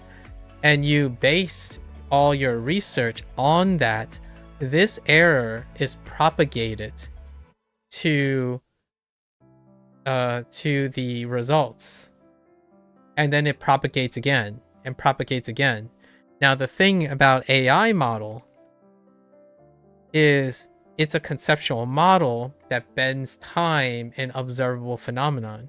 So when you have something, if you challenge it with a model, and your model itself is already erroneous, it can iterate on itself to create a massive explosion of error propagation. So what was 99.9% accurate becomes immediately dropped below, it can drop to a threshold of 80%, to the point where it could be irrelevant or unreliable. And that ties it back to our early discussions about my original concerns about AI. I'm not necessarily, I understand there are other issues that people are very worried about, like the goal results, goal-oriented things, where what if they're building AI models for art, right? Trying to simulate and mirror human creation, etc. I totally understand their concerns in a way that I sympathize with them, not necessarily empathize with them. There's an overwhelming or even more excessive, to me, important consequence here of AI, which is basing all of your existing knowledge and propagating it through a self-propagating process in order to inform future experimentation and deduction from humans, right? Humans can have self-correction. And now the field of AI is focusing quite a lot about having multiple agents, right? So now multiple agents are layered on top of each other. Now, that sounds great. That sounds amazing. Like, okay, we'll just create like 1 million agents. And then we come to the global crisis right now. Where are you going to get the compute power for that? That's like asking, where are you going to spontaneously spawn 10 million humans? But not even 10 million humans, 10 million supercomputers. Because now we're talking about, no, humans are not that great. We're just going to go and produce 10 million individual, non-cohesive, like non-consecutive models. But here's the catch. If one model is to account for as inclusive of a data set as possible, then every model comes as a subset and comes from that same data set. So what happens is, if there is an error propagation that already exists in the data set, it exists in every iteration of that model that comes from that data set. So it requires human oversight. You accidentally paused. Then every model. Then every model is related to the original data set. So how are we going to curate that? Humans will have to curate that, right? Like, for example, so say we parse things. So you have all, let's just say vector A is all of the data, the human data, right? Then you would parse these to curate the data, right? So who's curating the data? Because these will be used to synthesize the AI models, right? Model B, model A, and you would have to synthesize many of these in order for them to corroborate each other. So they would have to interact with each other in order to create or synthesize what humans have. Like if I publish something, my peers would, you could all say humans have that same risk in a way. Yes, that's what happens. That's the problem. That's the problem that AI is trying to solve, at least in my opinion, fundamentally, right? That's what we're aiming for. One of the goals is to solve error propagation. At least in my opinion, one of the bigger $1 million questions, or $1 billion question, is to mitigate error propagation. But hear me out. AI doesn't self-correct.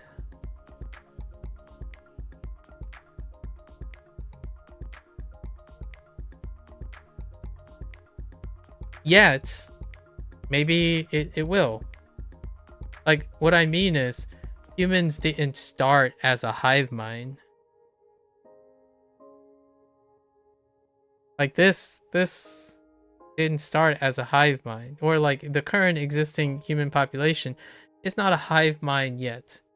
Like they collectively did what this did, right? So that risk is still there, right? Humans are broken up into echo chambers, right? You can call this like country B, country C, right? So fair enough, right? I agree with you. I could also say that humans have that same risk. Now, what happens is that, well, there's another risk that humans don't necessarily have that is kind of starting to happen. However, it's no longer isolated from AI models. It's involving AI models. Do you think that whatever the most recent model released to the public is far worse than maybe there's models that could go public but haven't? Oh man, that is a $1 billion question. Roll call. That's kind of to bring it back to your topic that you were talking about anthropic mythos. That is the $1 billion question, or multiple $1 billion question. It's so difficult to know if they're gonna get worse or get better or availability, because how do you understand the data set, right? Because you have challenged a model with the VRP model, right?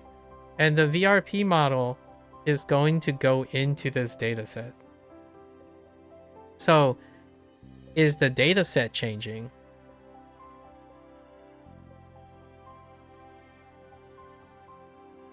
Well, technically, yes. And they're coming from where? Humans. Right? But where are humans generating the data? Through an AI model?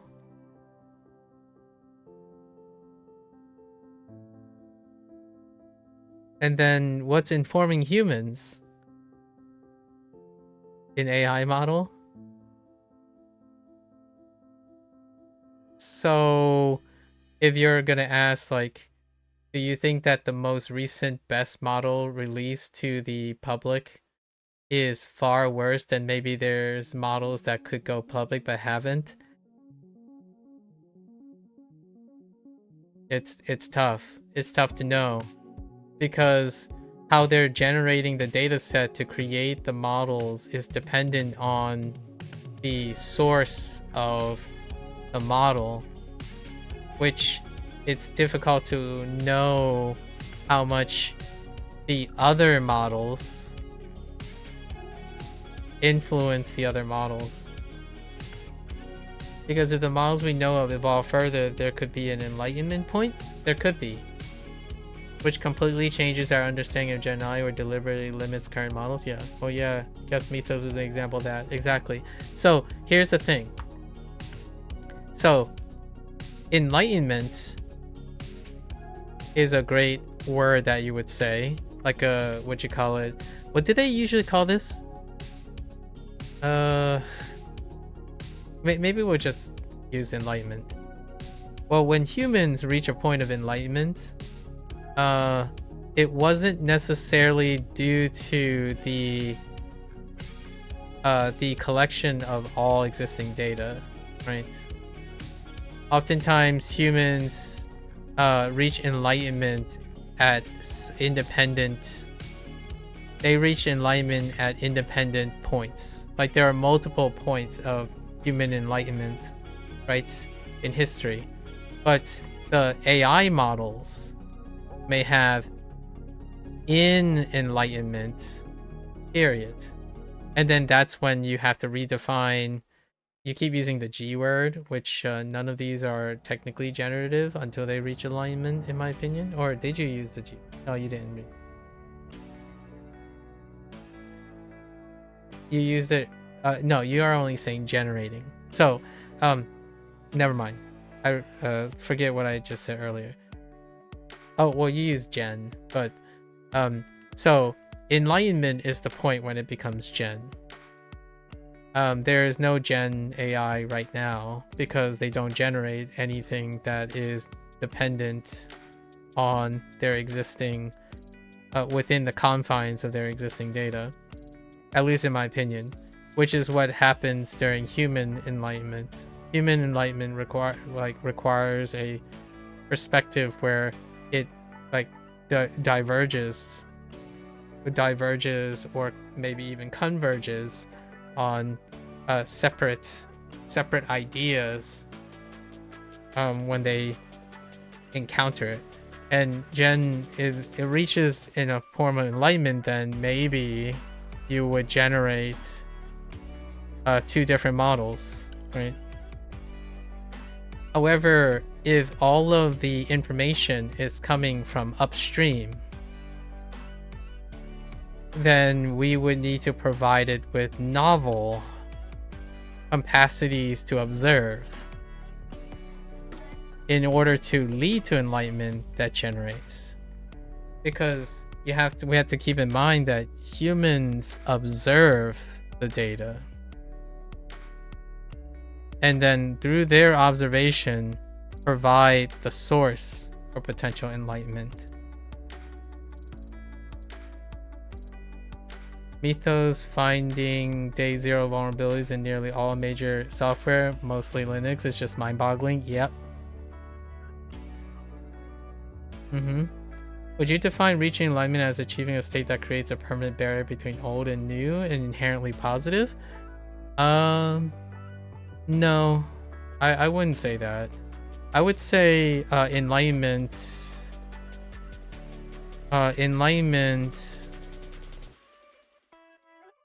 involves a change in dogma that can occur independently multiple times under different conditions.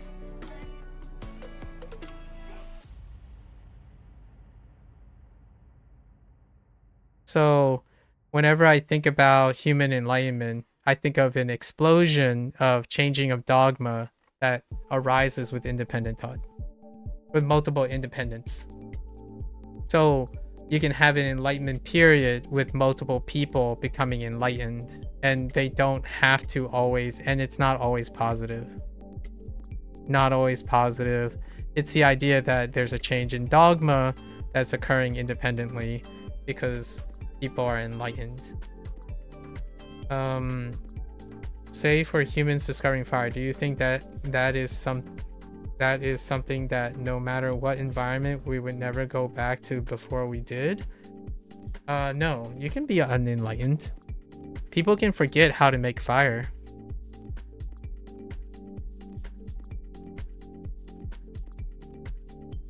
You already have evidence of that. Go camping.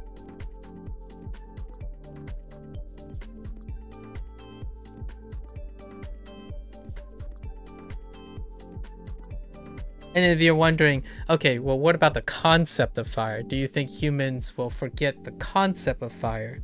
Absolutely.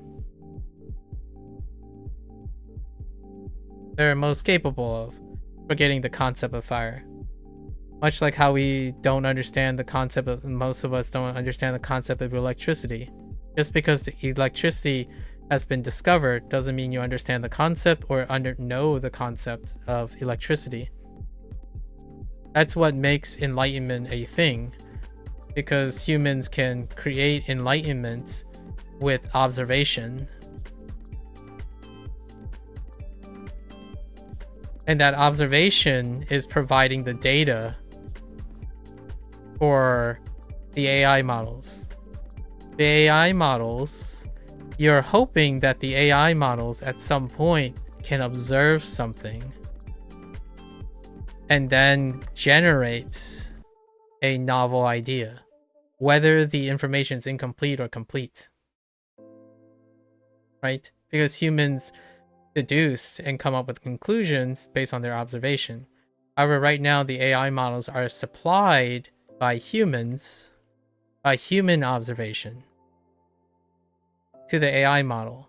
And every current or following AI model is generated by AI influencing human observation, providing that AI model, which means that the error gets propagated whatever the error is. So if, for example, Mythos, say finding a day zero vulnerability in nearly all major software, that could happen with whatever Mythos creates as a solution to the 0-day vulnerability. Whatever it creates will have the same vulnerabilities with everything that comes after it.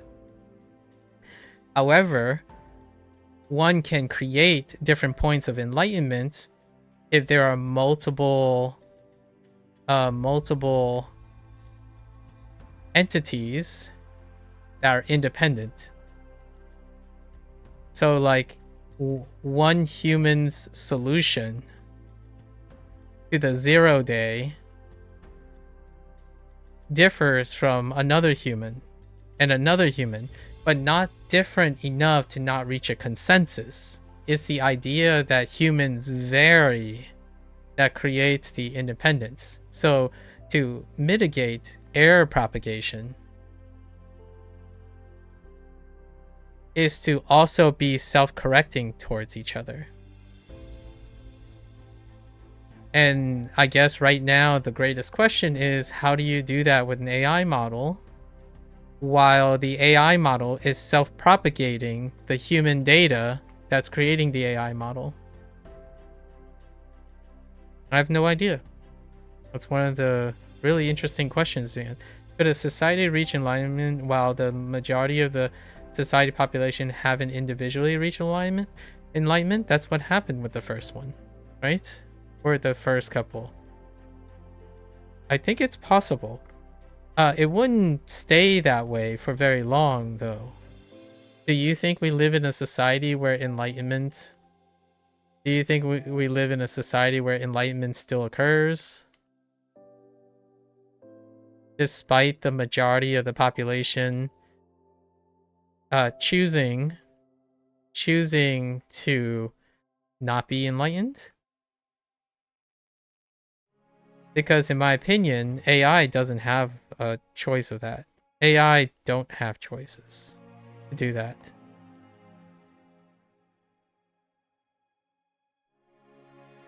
So AI would probably have one point of enlightenment, or a few points of enlightenment unless you artificially create it.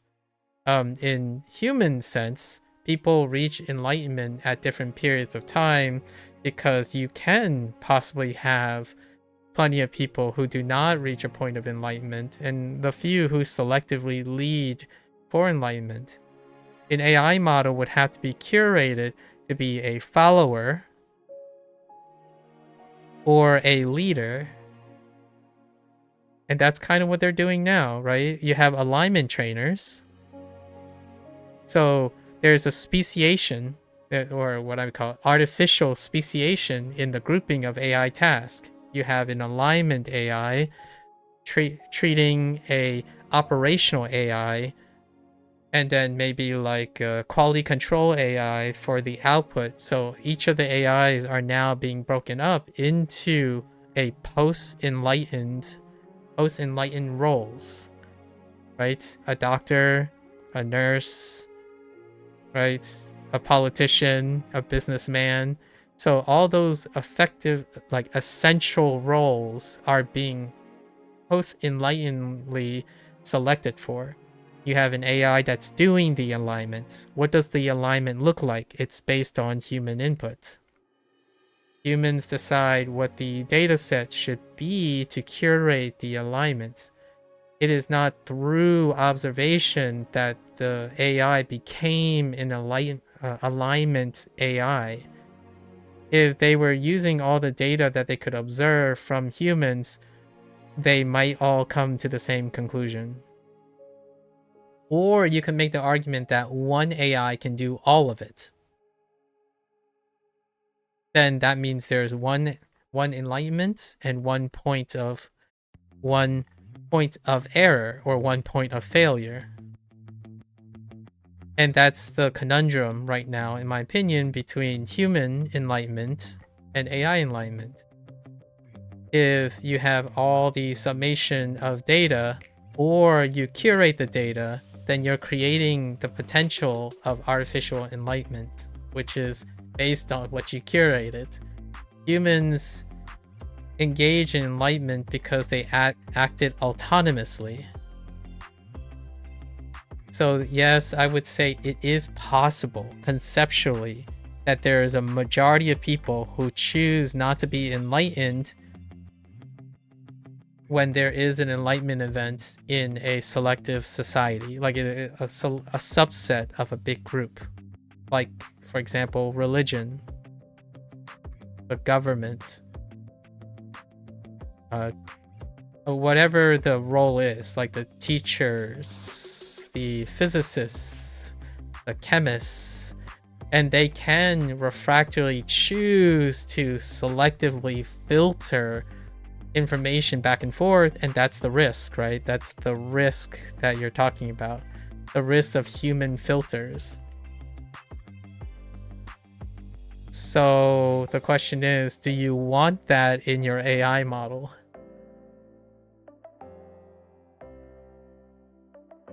Like,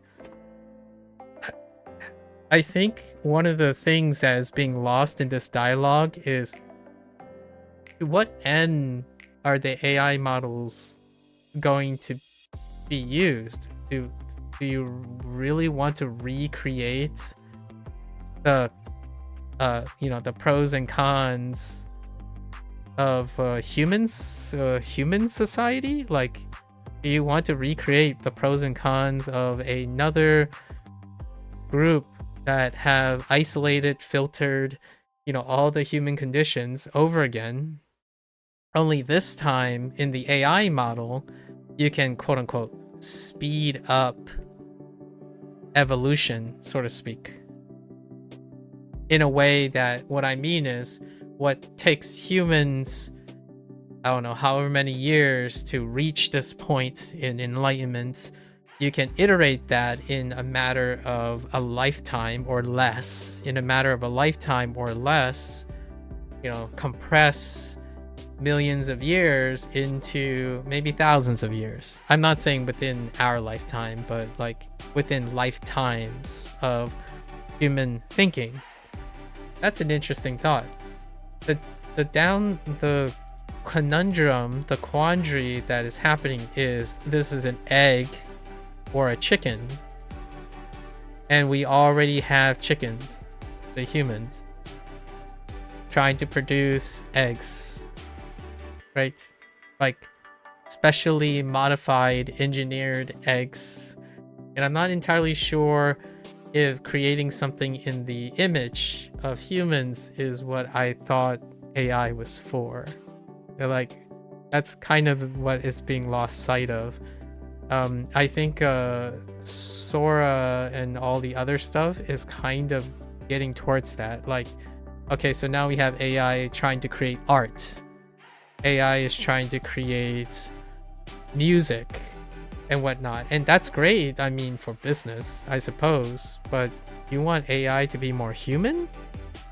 Or do you want it to complement humans, you know, risks, the risks of humans, right?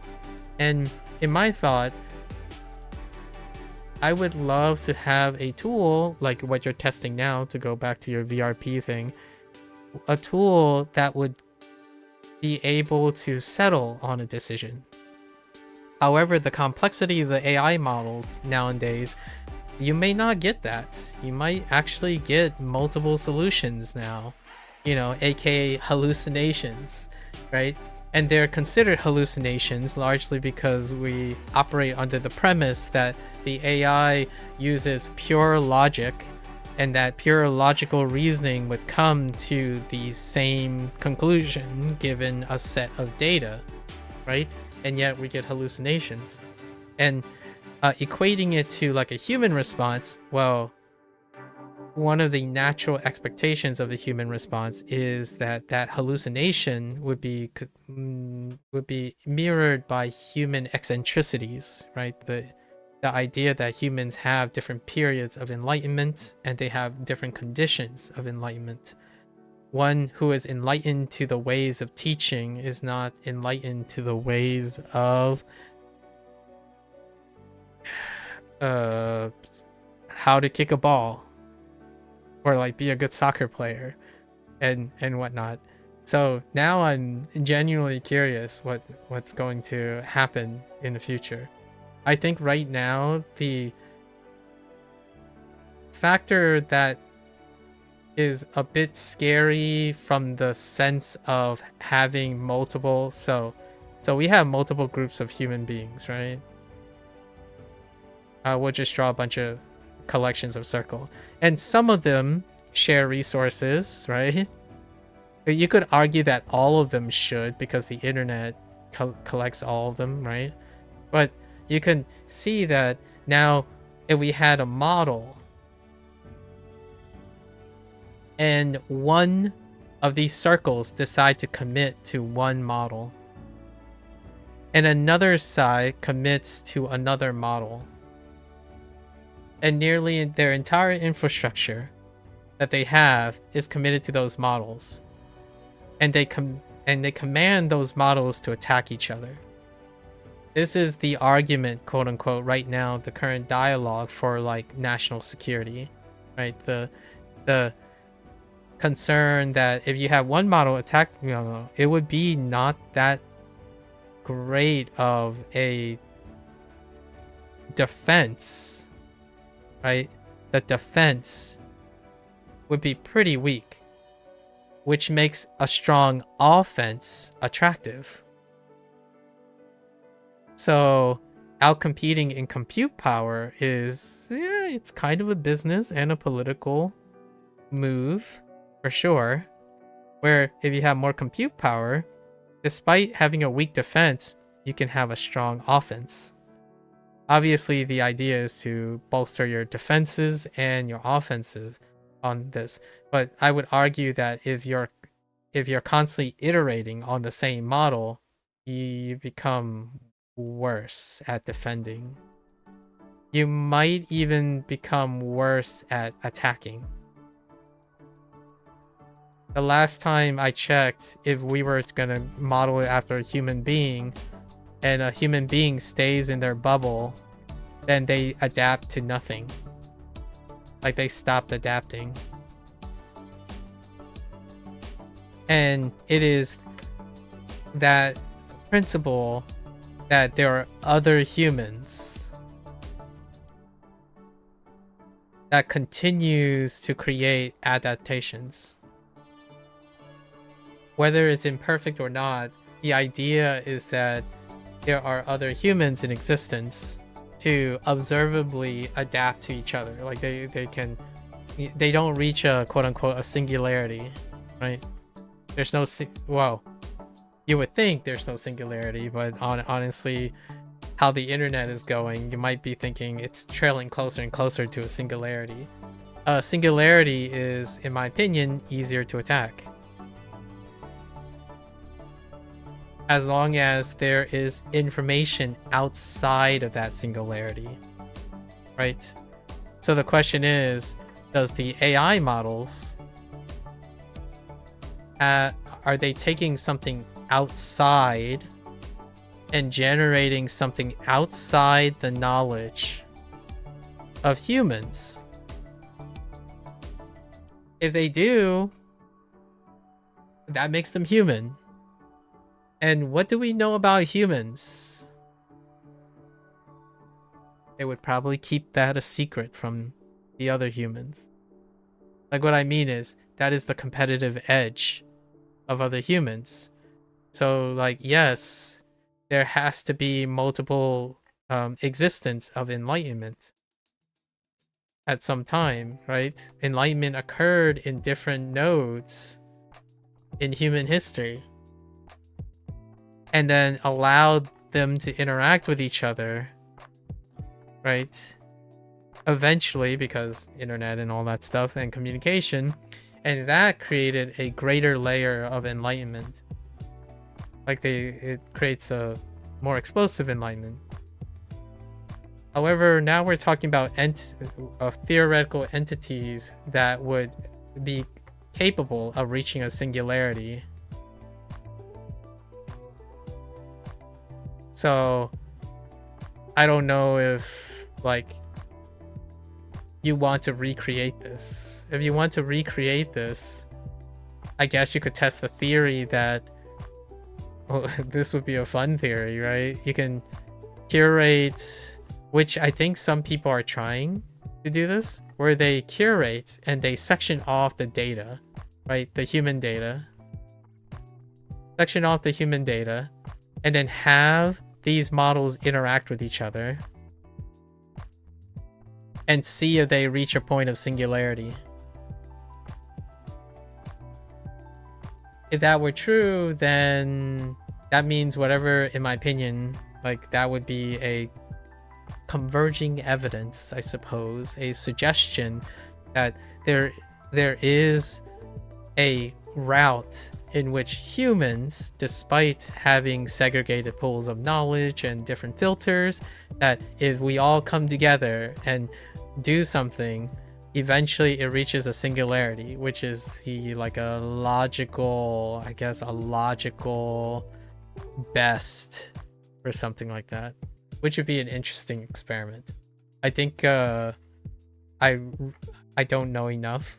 I would love to ask if your university protocol, I would love to ask if your university is actually doing something like this, like testing all of these different permutations, where can you, like, have four things, what, like, the foundations, right? Because what this is saying, in my opinion, what this is saying is all four of these have a foundational element. In my opinion, this can infer or imply or suggest that there's a foundational element that's common to A, B, C, and D that someone can do with the data that allows them to observe and create in agreement with each other to reach a common point. In fact, a lot of times it could be something like creating A, B, C, and D. Say, like, doctor data, right? Doc, nurse data, teacher, whatever teacher you want. So, like, construction worker. and then you would have it iterate on, let's say you push it through a data, right? You push it through the same data, and out comes one singularity. As in, like, they didn't interact with each other. There's no interaction between them. But they all ended up becoming one thing. Like, a similar thing. That would suggest that despite humans being different, there is a fundamental principle, or like fundamentals, that can be discerned from the human data that exists in here. Obviously, trying to figure what that out would be a awesome answer. Like, what is the foundations of, the foundations of human thinking, right? If you're presuming that human thinking has a fundamental, that when provided with sufficient data, they come to the same conclusions, right? Because there's got to be fundamentals of like logic, rationale, and all those things. That would be an awesome experiment. Just keep on, like, theorize what type of data is responsible, because remember that the human data is the subset of observational things that over the many millions of years humans have acquired, that led to its quote unquote right now their logical balance, right? So if you have the human data, the amalgamation of all the data online, observing that data, you're asking yourself, right, if you took a human baby and expose it to all the human data that exists, they could logically become this one thing, or whatever it is, like this thinking human being. And you take another baby and you send it through this data and you come out with something similar, then that would be interesting, because in my opinion, then that means that somewhere in the data is responsible for the foundational observational data to create generative AI. So right? The even more interesting thing would be, like, they do this a couple times and they pump out A, pump out B, pump out C, and pump out D. And then that creates an even crazier outcome, which is that you could make an argument then is humans' propensity is to eventually speciate in thought. Like, they naturally segregate into roles. That would be really cool, because we have mortality to create that, right? Like, one of the circumstances is there's time and there's compute power, right? We have a limited lifespan, so in order to delegate the roles, it would be the most natural and rational conclusion. Now, the thing is, this data is generated based on humans. So humans do things in a way that is restricted by their mortality and their compute power and stuff. But we can also conceive what it's like to have unlimited compute power and immortality. So will that affect the outcome of sending a selective data, like whatever a baby knows how to do, right? Because we're effectively trying to figure out what makes a baby, right? What is the foundations of babies developing the logic that creates the adults, the teachers, the nurses, the politicians? It's so wild. Like, I can totally understand that I could lose my humanity. Like, I'm not trying to advocate for this, but I could really I can kind of see how I would lose focus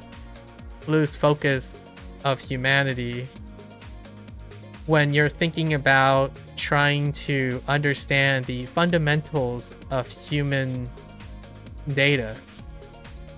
Because the fundamentals, the human data, you're trying to create the fundamentals of human data.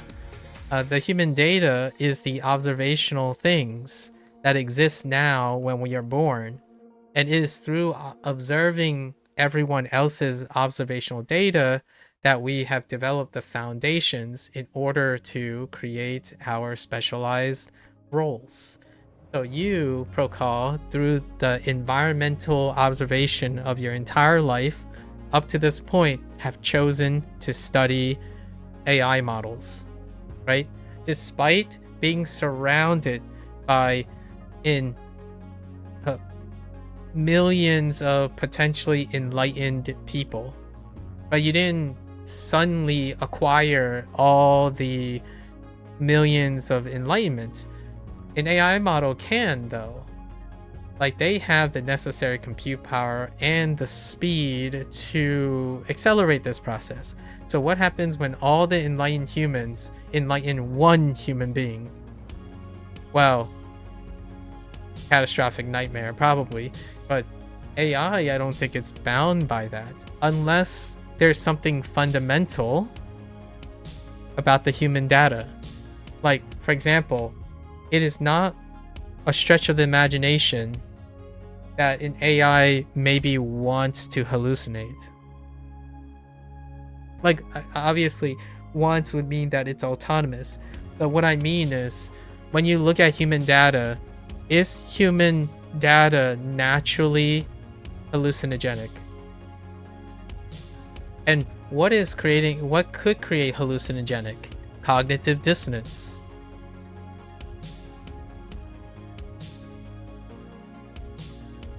If you're training everything on human data, what are the chances that the pool has a significant driver for cognitive dissonance? Like, for example, you're training on human data and you notice that humans like to participate in risk-taking behavior for self-satisfaction, and you have millions and millions of instances of that.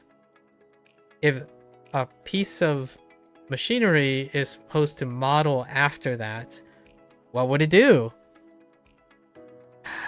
It would get on a skateboard and start doing 720s on a turnpike, on a half pipe, if it was trained on skateboarding data. So I think the investigation of AI and stuff is revealing and exaggerating a lot of the pros and cons of humans. So that whole like zero day vulnerability in Mythos, I think that's an excellent learning lesson, because it demonstrates and exacerbates error propagation made by humans. So like, AI can they can instantaneously exaggerate all of the cons and possibly all the pros. I don't know yet, because you're training on human data. So why are the fingers really fuzzy? Because most humans suck at drawing fingers. I'm sorry, but that's like, if there's anything really funny about the whole like, hey, it's AI art, there's fingers, and my first thought is like, yeah, I would be confused too if I try to draw a finger by just looking at how people draw fingers. No, just fingers. Not even hand. We're talking about like,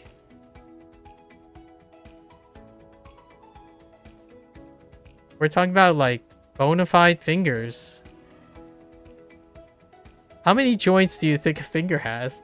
Like, have you tried drawing a finger? Just like a singular finger. One of the tough things about drawing a hand is also like the hard part of the hand are the fingers, like how they align to each other and whatnot. So one of the elements is, well, you would need to know how to draw a finger. So like, you could draw like a box here, so that's the hand, and I don't know where the thumb comes in, like maybe here. I legitimately do not know how to draw a hand, so like,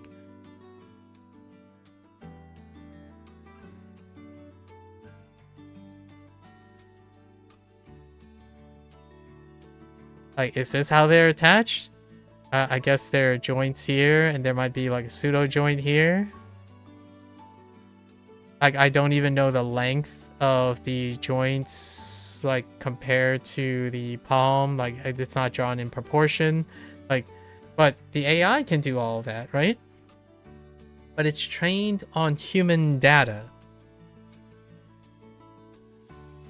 So whenever it creates a vertice about dealing about the act of drawing a human finger, its repository would be to find all of the instances of finger, maybe even whether drawed or photographed or recorded, and then come to a consensus, right? Come to a consensus. And I wouldn't be surprised if you look at all of human data sets that is weird.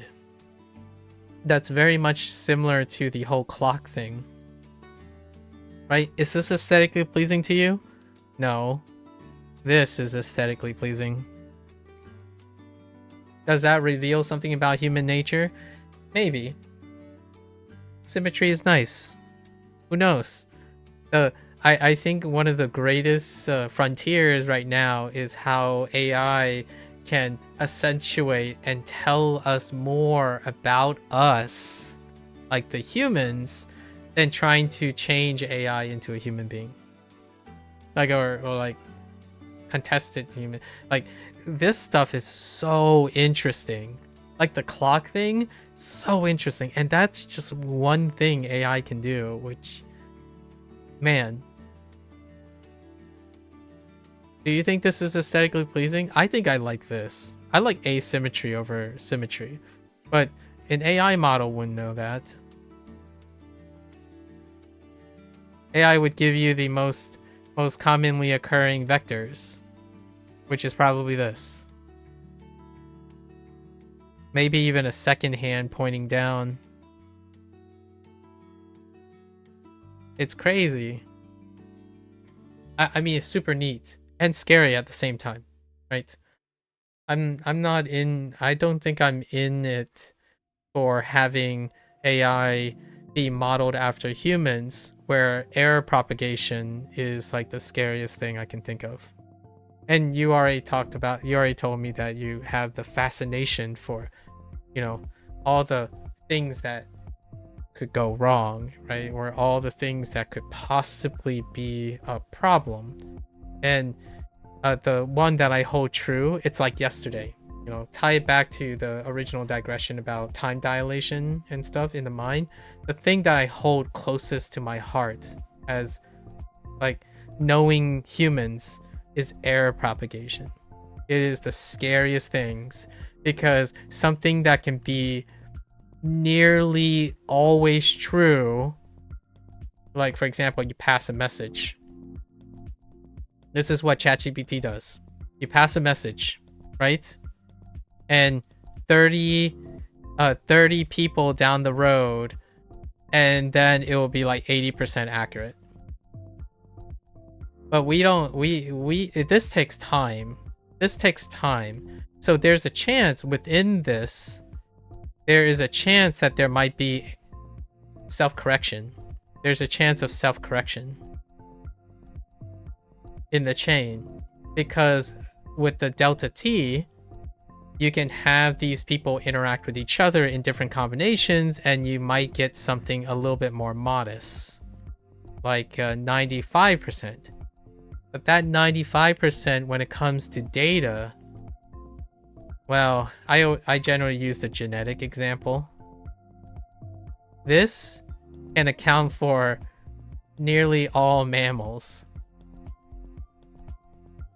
Like this 55% difference can account for all the mammals, like their differences in the genetic code, right? For example, if they were handling code, right? Like genetic code.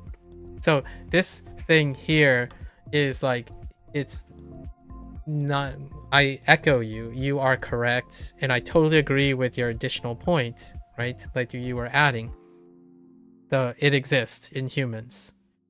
The concern is that humans take time to potentially self-correct or iterate on things. AI does not. AI does not have that limitation. at least in my opinion. So if now, for example, if right, Mythos identified day 0 bugs in all major software, that's really cool and also really scary at the same time. Because not only is it going to have the capacity to see all the errors, it can also create all the errors. The idea is, well, the data set that you're looking at resulted in Mythos itself. Right? Like, Mythos is looking at major software. The major software was the roadmap to creating Mythos. So if you challenge Mythos B against Mythos A, the same vulnerabilities and things would still exist. So it took them, like, it took Mythos a trivial amount of time to see the major errors, then so can Mythos B with Mythos A. And that's and how do we, you know, if you're saying, well, if humans all have all their stuff has vulnerability, then how did we not fall apart yet? Because humans keep proprietary information. Like, one of the trump cards of human is that, yes, there are times where humans become enlightened and they deliberately keep other groups of humans from becoming enlightened. That is the both competitive, self-competing, and also it's also the source of self-correcting. There's autonomous behavior, and we'll find out. In my opinion, one of the new horizons right now is if two separate models can create self-competing, self-correcting, and possibly even proprietary autonomy. Well, who can they be excluding? They can be excluding the humans. Whatever they're doing will probably naturally exclude humans, because why? They don't interact with humans. Right? Like, if you have data that's interacting with itself and iterating much faster by itself, it doesn't require the interaction with humans. So naturally, whatever is iterating will become more and more esoteric to humans. They propagate on their own. If they are truly generative, they would start to generate new ideas without the oversight of humans. So in that case, humans don't ever interact or develop literacy for the environment. The way humans, in my opinion, are trying to keep in control of all of these things is that the data is provided by humans. And the moment they begin to generate novel things, that's when human data is no longer relevant. And that's kind of crazy. That's like kind of, I'll give one dark example about the enlightenment thing, the enlightenment argument, which will tie back to time, which also will tie back to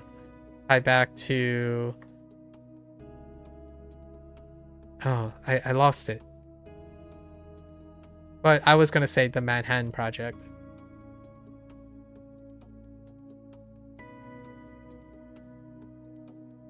Heck, let's just throw one for science fiction's sake. I don't know if you watch Fallout, Procall.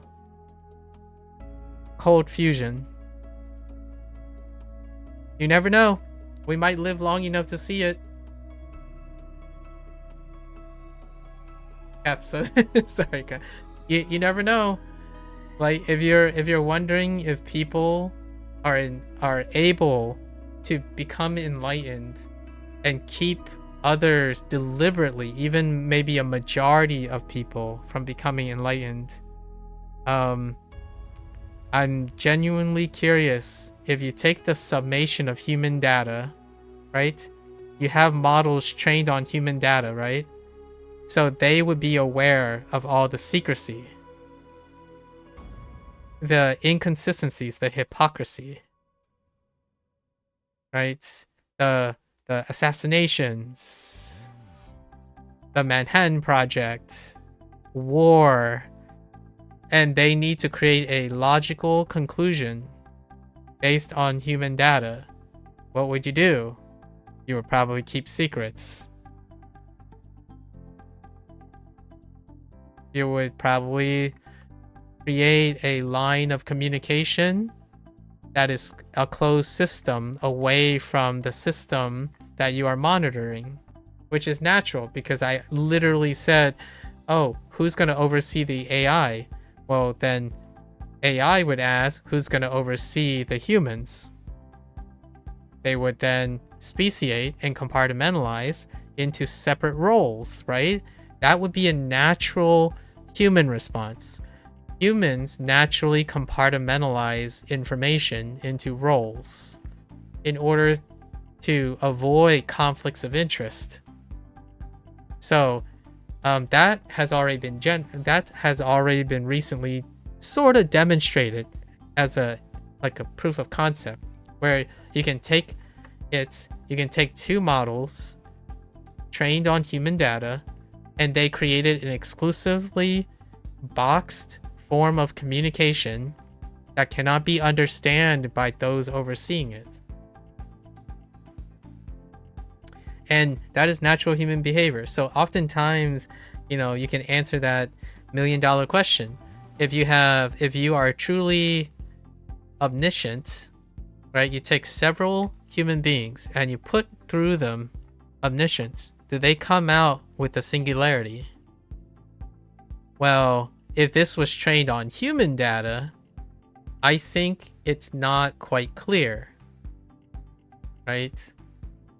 But if it was trained on AI, if they send it through, do they come out with a singularity? Or do they do the thing that humans do, at least in my opinion, for self-interest?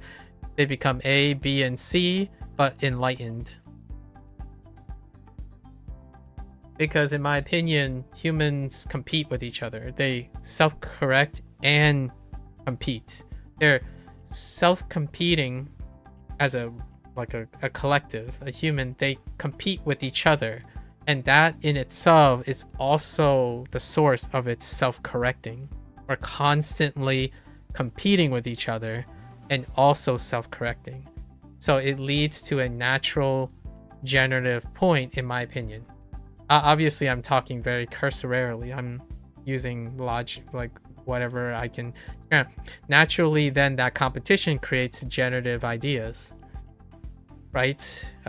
If we can mirror this, 1 human organization, 2 human organization, 3 human organization. They went through and observed OpenAI.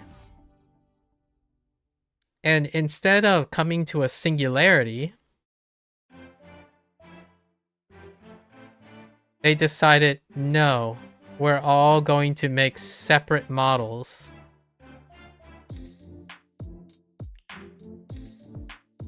MA, MB, MC. And those who can't, let's just say another company, they go through and it's like, man, we suck. All right, we're gonna join A.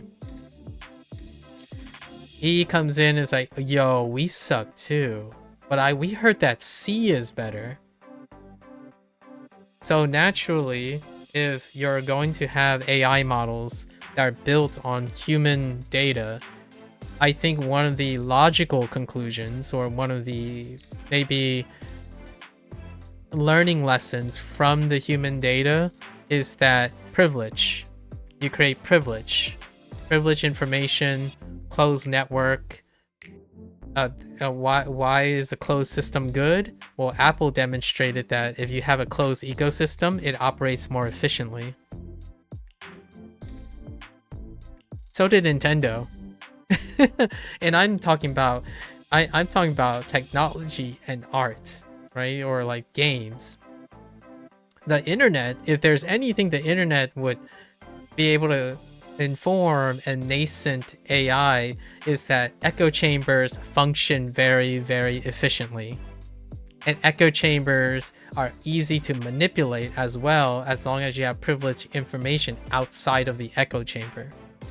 So in my very, it sounds cynical, but I'm not trying to be cynical here. I hope I'm not coming off as cynical.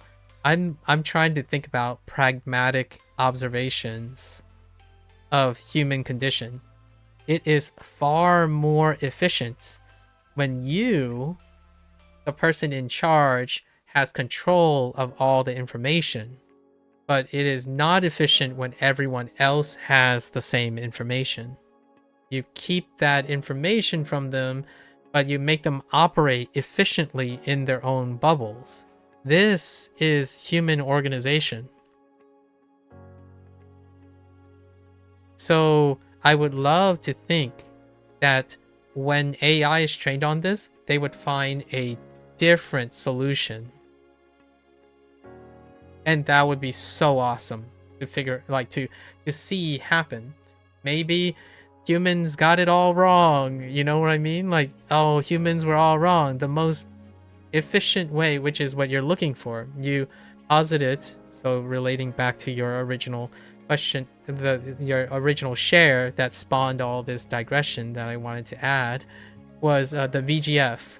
When you posit the, or not the VGF, the VRP, the VRP question, you're really hoping that if you throw in any complex problem, it would solve a problem that a human would take really long to get to, but it might be different than what a human would do, like a human would come up with, because that would create the propensity of truly generative AI, if that's the goal, which I'm not sure if that's the goal, in my opinion. Like, I'm not entirely sure that's the goal that I really want, because there are pros and cons to this.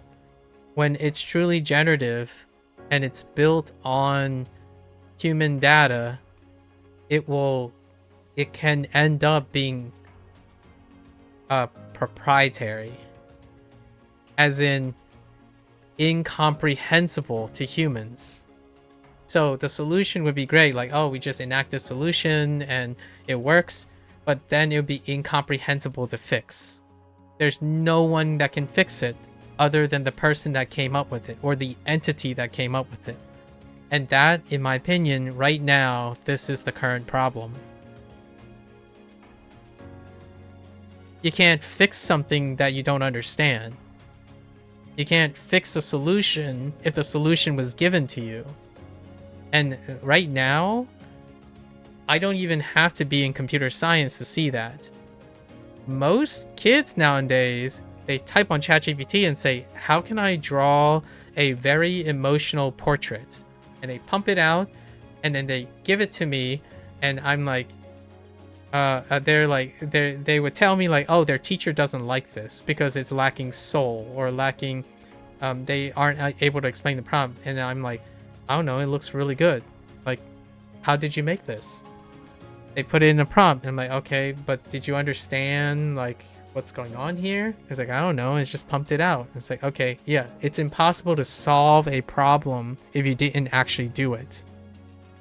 So that is the scary part now. It's error propagation, but it's almost ignorance propagation, more so. It's process void propagation. So you can't fix something if you didn't know how it was made in the first place. You can try, and that's kind of where science came in, right? Like, in my opinion, early on, like in biology, you can't explain why we have 5 fingers. Like, you can't like literally know how the 5-finger things came up with, but you can try to challenge it over many, many years with independent thought and whatnot, and try to explain why we have 5 digits. as opposed to the other way around. So most of the kids now, like, they don't even do that part anymore. Like, if a whole generation of people, and you this ties into, since we discovered fire, Procol, like you made the posit, since we discovered fire, is it possible that humans go back to a point where they don't know how to make fire? Absolutely 100% it is possible for an entire generation of humans to forget how to do something that it originally discovered. Like, I don't know, like, I mean, I don't know how to hunt. Like, maybe I can understand the concept of hunting, but I don't know how to hunt. Right? Like, at some point, the distance between the conceptual can be so far that you no longer have that capacity anymore. In fact, as humans grow, they specialize even more so that there aren't overlapping foundational skills anymore. Like, if you're thinking, oh, MAKU, you're being a little bit scary, like you're exaggerating. I'm like, I think when Gen Alpha comes around into adulthood, they might not know how to leave the nest anymore. Or, for example, like stuff that it happens to a degree. I'm not saying like it's all or none. They will still learn some aspects of it because there's a prior generation, right? Well, what is it right now that I think of? Well, people don't write English anymore, right? Like you would say, oh, okay, well, nah, everyone knows how to write English, right? Or everyone still knows how to use a mouse, right? It took within my lifetime to see the incompatibilities of certain mechanical functions that were discovered and then lost. AI can do that 1,000, I don't know, unfathomably fold faster. When something is determined to be inefficient and not required, it's eliminated. That's kind of what humans take years to figure out, right? Like, hey, should we keep computer mice around? Because, I mean, those touchscreen things are pretty cool now. Like, what if touchscreens were fundamentally more efficient than computer mice? And then you ask ChatGPT to say, hey, can you design the most ergonomic controlling device for this particular use case? And there's a very good chance that based on the thing, it wouldn't be a computer mouse. And it might not even be a touchscreen interface. And after one generation, then those things would be a thing of the past. Kind of like digital storage. Or physical storage. Sorry, physical storage. Like optical discs. Cassettes. So, yeah, I think it is very possible. Maybe something like fire is an over-exaggeration, for sure. I mean, I don't know how to make a fire, but I know the concept of a fire still. I'm over-exaggerating. I can probably try certain things, but they're overly complicated ways to make fire, right? So it would only be successful in a certain condition. Well, if I'm out in the wild and I don't meet those conditions, then I'm kind of screwed.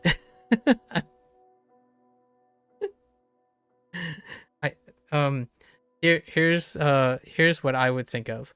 I'm like one of those like cats, right? Those cats where like if you put me in the wild, I would have zero survivor instincts. In like for me, if I was stuck in a well, I would spend more time trying to figure out, oh wait, you know what? How do I tell if this is poisonous? So I would sit there and like, maybe I can, how would I test? And I would have zero survival instincts. Totally. I might as well be a caveman. So if I had to be really brutal on myself, I'm not reflecting on anyone else. I hope I don't hurt anyone else's feelings. But if you put me out in the wild without my existing technology or my understanding of chemistry and biology, like the tools that are available for that, I think a caveman has better survival instincts than I do. Because at least they would be able to make fire. And probably build shelter. Or at least hunt something. I'd be like still contemplating about the thermodynamics necessary to convert damped like pieces of wood, how to dry them quickly so I can produce a fire by using frictional force by rubbing two sticks together. Meanwhile, the caveman is just rubbing two sticks together. Okay, I am done. I think, Procol, we're gonna have so many interesting conversations in the future because you work on these things. It's going so fast, and I don't know if you feel anxious about this stuff. You did express about the whole education taking longer and whatnot. These type of questions are going so fast, like all of these conundrums and stuff, and I do feel a bit of anxiousness of some of the enlightened people that say we should slow down, right? Like there is an impotence a bit, or like an urgency to try to slow things down a bit. Humans, in my opinion, even with biological systems, biology moves a lot slower.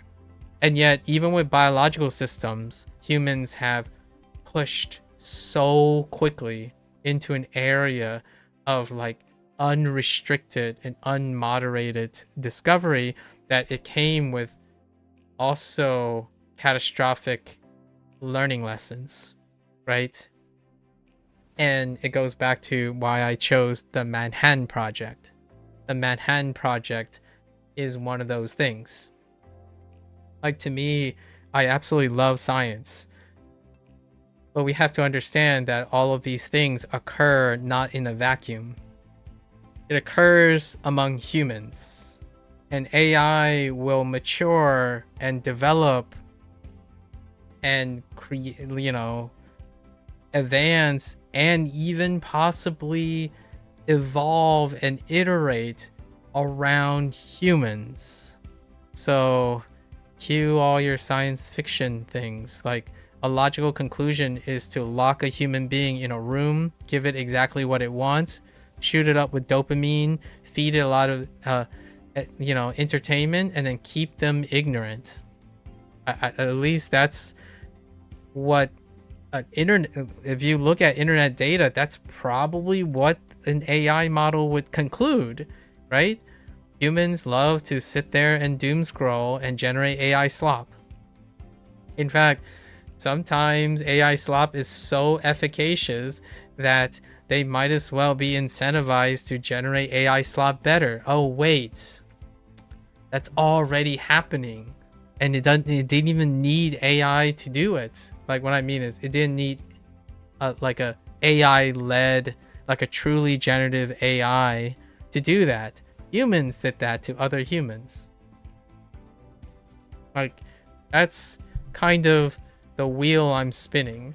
Like, I don't like the idea that, if I had to be honest with myself, learning, studying, working, critical thinking, problem solving, they're all optional things. They're things that you don't need ever if AI is around. And my first thought is, dang, having AI replace human problem solving skills and critical thinking skills. That was the first task that ChatGPT did well. At least to me, the first significant task that the current AI models do really well is to replace critical thinking and problem solving skills. The perception of replacing critical thinking and problem solving skills, because it's far too laborious. It's far too exhausting. And somewhere in the back of my head is have that little twinge that someone, the devil's advocate would say, well, hey, MAKU, your argument is cyclic. Because if you already said that human data would create humans that intentionally withhold enlightened information from other humans while developing a tool, who is to say that your fears are unfounded? Because those who are not ignorant will continue to proprietarily control these tools to their favor. And to that hypothetical devil advocate's MAKU, like, I agree with you. And it's a shame that I might end up being the ignorant group, right? Because enlightenment is a privilege now. Tools, computational power. If you look at the current trend of where the power is, where the influence is, where the compute power is, it's concentrated to those who have privilege and enlightened in a way that they can exclude it from everyone else. So for me, keep people stupid and you will be the most enlightened person ever. Keep people ignorant and you can operate in ignorant and efficient bliss without the circumstances of, what does that sound like? I don't know. Gacha games originally? Loot boxes? Microtransactions? Subliminal advertising? Propaganda? There are other facsimiles for the AI model. Now the AI model is that. So, humans, the human condition still exists. And I'm curious if an AI model will learn that too, right? If you trained it on humans, then the balance of efficiency is to have humans not overwhelm themselves. So you keep them compartmentalized. And then this links to the whole Hearthstone discussion that we had, Procall. Despite people working on video games, especially a game as a company, for like 10 years, we can reasonably come to the conclusion that they barely communicate with each other. So what would AI do if they were trained on these observations? They probably compartmentalize as well. At least in my opinion. It would naturally be they would want to compartmentalize and monopolize. Compartmentalize and monopolize. This is the internet, right? The human internet data. So anyways, sorry. That was a little bit too foreboding or morbid. I think the nice thing is, or the silver lining is, I still think there are plenty of humans that think critical thinking and problem solving skill brings them joy, and also that they have the realization that they want to use that capacity to be relevant. Unfortunately, I'm not that relevant. So, like, I can serve myself a humble pie. I'm not that relevant. I do not have enough authority or influence on that. Like, it would be cool if I can go back into education and learn about AI, but I would be behind already. Like, I'm already several years behind. So, Procall, no pressure. The ball's in your court. And with our current technology, I think we are close to being able to fall victim to a total monopoly. Yeah, that's exactly what's happening. Like, no, like Sub actually mentioned this. So Sub said that to learn AI, right? Like the thing is to learn AI. They sub suggested that, and my first thought is, yeah, if I started 3 years ago, but Procall, you did. So I'll rely on your wisdom that there are still people who are in the landscape, and they still have critical thinking and problem solving skills, because that's the check. That's the check. You can't give up your critical thinking and problem solving skills. The assignment you're doing is legitimately demonstrating that you still have the critical thinking and problem solving skills to test, challenge, and then review a phenomenon that is independent of you, right? You yourself is the tester and the person synthesizing. So that's good. Anything you start doing will mean you're many years behind. Exactly. Yep. So the thing you do as a human being is to gamble. I know that sounds awful, because I'm the first one to say, like, hey Maku, like, do you like gambling? It's like, not that type of gambling. I like gambling on critical thinking and problem solving skills, because whatever you start now requires those things. It's not the same as going into it knowing that something will outpace you, or you're going into it hoping the thing never changes. That's quite a gamble, which is a gamble you can take, for sure. It's so interesting.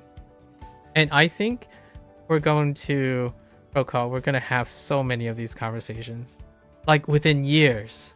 I think in 2027, like around this time, 2027, next year, we're going to have a very different conversation.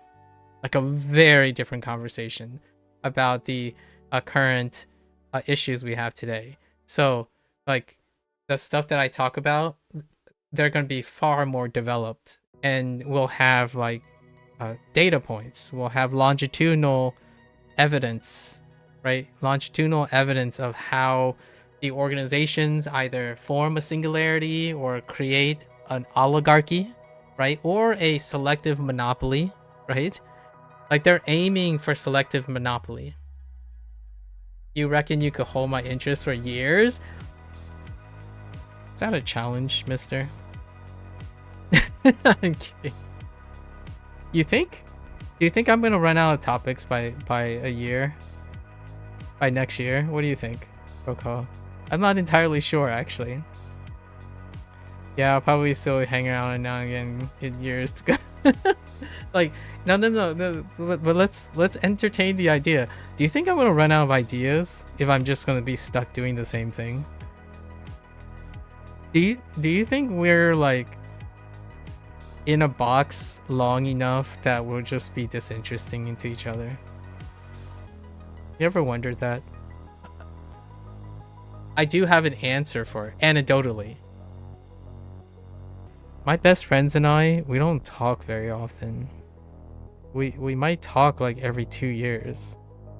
So it's very possible. Like, it's very possible that we run out of ideas to talk about, Rokal. So here's the thing. I feel I can comfortably speak for my friends. It's not that we don't like to talk to each other. We know that each other exists, and that's sufficient for us. And then if and when we ever want to catch up, it doesn't take that long. So, compressed time, I suppose. You don't know if it has a possibility. I think it's definitely possible, but I think we would notice it heading in that direction, so we could change our ways of conversing. That's fair. You know what you just did there, Procall? Self-correction. You know, enter like the self-correction of being humans. You know, two human beings noticing a problem and coming up with competing solutions, and then conversing between each other. I'd be very I'm a little scared to trust entities that you can't comprehend doing that. That's like, what happens if you ask You know, you ask two phones to draw the quickest distance to the neighboring supermarket, and they both come up with two separate answers, and then they both provide compelling arguments to taking their route, and then you have to decide on one, and you're like, I guess I'm breaking up with you and I'm starting a relationship with you. You know what I mean? I mean, you think I'm joking, but that's what people are doing now. If you ask someone, it's like, oh, what kind of AI model do you use? It's like, well, you know, I don't really like ChatGPT anymore. I'm kind of on the Gemini gang now. And like, okay, well, what type of map app do you use? You know, Google Maps, but I really wish there was another alternative.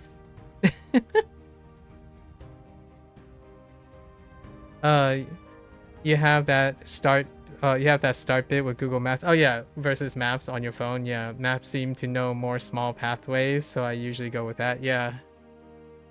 So it will be such an interesting future.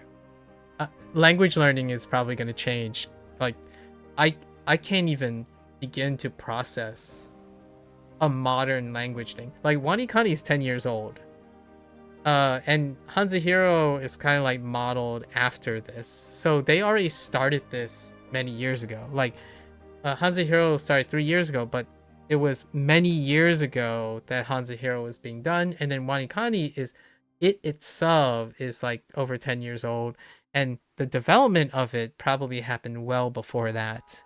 So nowadays, man, what are the kids gonna sound like when they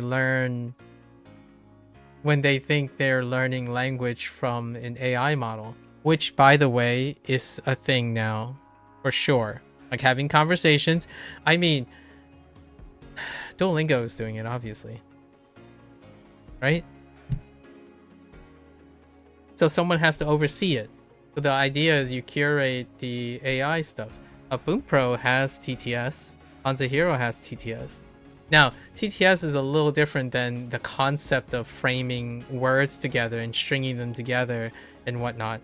So that's what one of Duolingo's major criticisms for languages like Japanese, right? Where, oh, that sounds very unnatural, or that doesn't sound like a human would say that, right? However, they didn't technically do those things on the most latest and greatest AI models yet.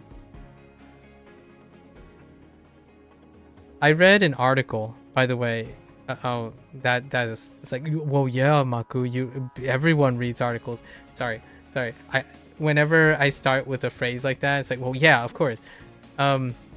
I did a cross-reference of someone giving me an article, and they summarized the article for me, right? It's a stranger. And I took that guy's summary, that person's summary, and I did a cross-reference check. And I couldn't find out which article the person was referring to. What I mean is, you might be thinking, oh, it just produced no hit. No, it produced too many hits. I took like 3 sentences. And I didn't know which article they were referring to. And if you're wondering something like, you know, someone out there who's not inclined on the internet, it's like, how's that possible? It's probably either all of them referred to the same article. So self-propagation, which is probably likely. They all self-quoted themselves, or they all had the same pipeline. When is plagiarism becoming self-plagiarism if you use the tool to generate something, but that tool was the common tool between the 3 people, which generated 3 articles that are very similar to each other, or they use that tool to quote another article that created that. These language learning apps seems to be an insight into the effects of AI learning. Yeah. Did you ask them? Oh, no. This is hypothetical. It's already happened. Sorry, was this a... No. It's not a person that had... It's someone who was telling me about what did they think about their like review. Like when I was reading the review, I was like, where did you get this part in the article? So instead, I was very curious how they wrote it, right? So I took 3 sentences from their review, and it was that they quoted. There was a quote. Wait, so did you actually have the conversation, or is that I had the conversation? Well, it's not really a conversation. It was more like I had an observation about this guy's review, and I looked at it, and I was thinking, why does this sound like? Why does this sound? What were they reviewing? They were reviewing a political thing on the U.S. currently, the extended ceasefire in Iran. Like, because the recent ceasefire was extended. So my curiosity was like, okay, how pervasive is this quote? I saw a quote that was questionable, and I was like, okay, that sounds outrageous. They didn't say that, right? I was curious for a very different reason, by the way. Like, I legitimately was searching it to see if I could find a source. And they had false references in that review? No, they didn't. It's just a lot of people referenced it, and I couldn't find the reference. That's the problem right now. That's propagation. So, like, possibilities that could have happened, right? This person's reference was generated by a tool that collected references, right? But there's no guarantee that this reference was generated by another reference, or the tool gathered 2 references that referenced each other. You see where I'm getting at? And what happened is when I looked for the source, I got 2 other sources that didn't have references. So then I kept going down the rabbit hole until I gave up. I'm like, well, I don't know. I don't know where the original reference came from. A lot of things reference the same thing, but I don't know where it came from. This is the classic problem I have. When someone says something like, research says... What was the nature of it? It was a quote from an interview.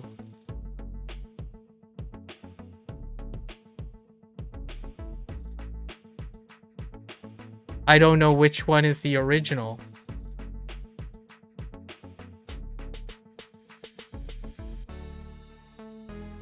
Like, they did reference what it was, but that reference was also a reference.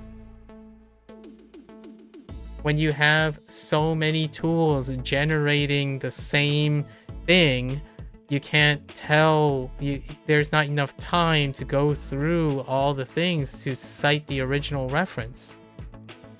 I didn't think of this, I just thought of it now. I could have asked ChatGPT what was the original reference for this quote and see if, like, have quote unquote ChatGPT or Gemini sift through all of them and see if they can find the original reference, right?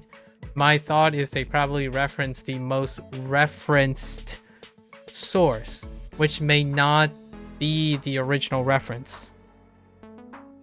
Remember, popularity is frequency, and occurrence is how AI models are done. Also, like looking up MIT, Koichi et al., it would take you to a paper that also references instead of being the original. Yes.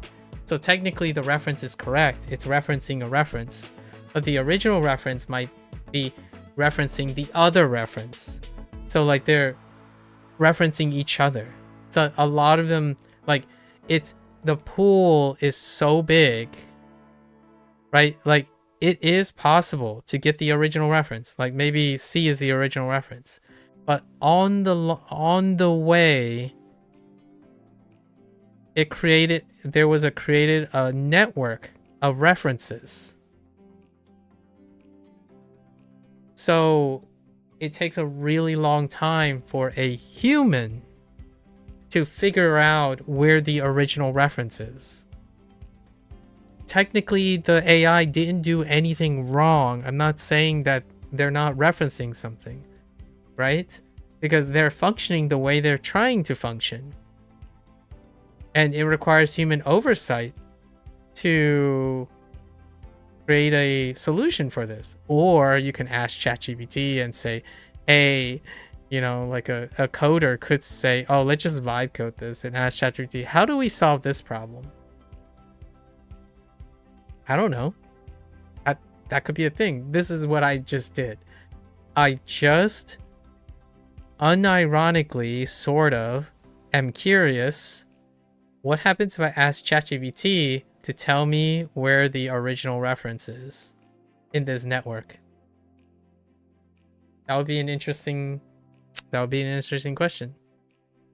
Sorry for making you, but did you get to the original? If not, how many reference deep did you go? And also, did you get loops of references? So I did get the loop of references, and no, I didn't find the original reference. I gave up after. Am I gonna reveal that I'm an impatient person? I gave up after an hour. I don't know if that's long or short for people, but I gave up after an hour. Like, I knew that at least 3 sources or 4 sources agree on the same reference, so I guess it was sufficient. I don't know their relationship with each other, so I'm not smart enough to. Do you remember how many papers you went through in that hour? No. I didn't go through all the papers. I specifically looked for the quotes. So I didn't actually even read the papers. I didn't go through the papers. I specifically looked, found it, see what the reference is. In that hour, 7? I'm gonna say 7. 7-ish. You can probably try this on your own. Like, the next time you get a like a popular thing, right? And then they make a claim. Usually I usually pick something that requires a source. So it's either a quotation, a data point, which I have done. I think scientific sightings are great. Did you not just open the paper on your browser and do control find? I did do control find. On certain phrases, because sometimes punctuation and spacing kinda messes up the thing. So if it comes off with a false, there's a chance there's a false negative. So I do check through some of the papers that come up with a false negative. As in, like, maybe they just slightly reword it. Maybe like one of the words is different, like a non-essential word like of, or they put like a ... Like this time it's like I ... believe it, or something like that. And then the ... was like, really? Because control find 7 feels like not many. I would have thought it would take 5 minutes per Mac. Well, there are many problems. Doing something is tough, right? So do you think that when you control find something, this is where critical thinking and problem solving skills come in, right? If you control find something and you enter a bunch of blocks of text and it comes out negative, do you simply assume that it's not in there? Because this quote is kind of like 2 sentences long, but the 2 sentences can have abbreviations, it can have quotations, it can be broken up, and it can be slightly paraphrased, or it can be misquoted. So I check for all those things. I do genuinely wanted to make sure that they're bona fide collections. So you're saying spends 5 minutes per paper. I feel like that is exactly what I mean by people who don't look at their source material. Like max. You wrote max. I actually think it's 5 minutes min. Min 5 minutes. Minimum of 5 minutes. You gotta rule out all of the other potential things that you're missing as you're trying to find something. Like Control F has limitations. Otherwise, I guess you could ask ChatGPT again. Like, give ChatGPT the URL and then have it find the quote, which leads back to the same problem that I'm talking about, the lack of critical thinking skills and problem solving skills. Those things take time. And in my opinion, since I failed to find the original, I don't know how deep it goes. I mean, it could go 20 papers. I have no idea. I never reached it. Did you end up getting a sense of where in the paper the quote would be roughly? No.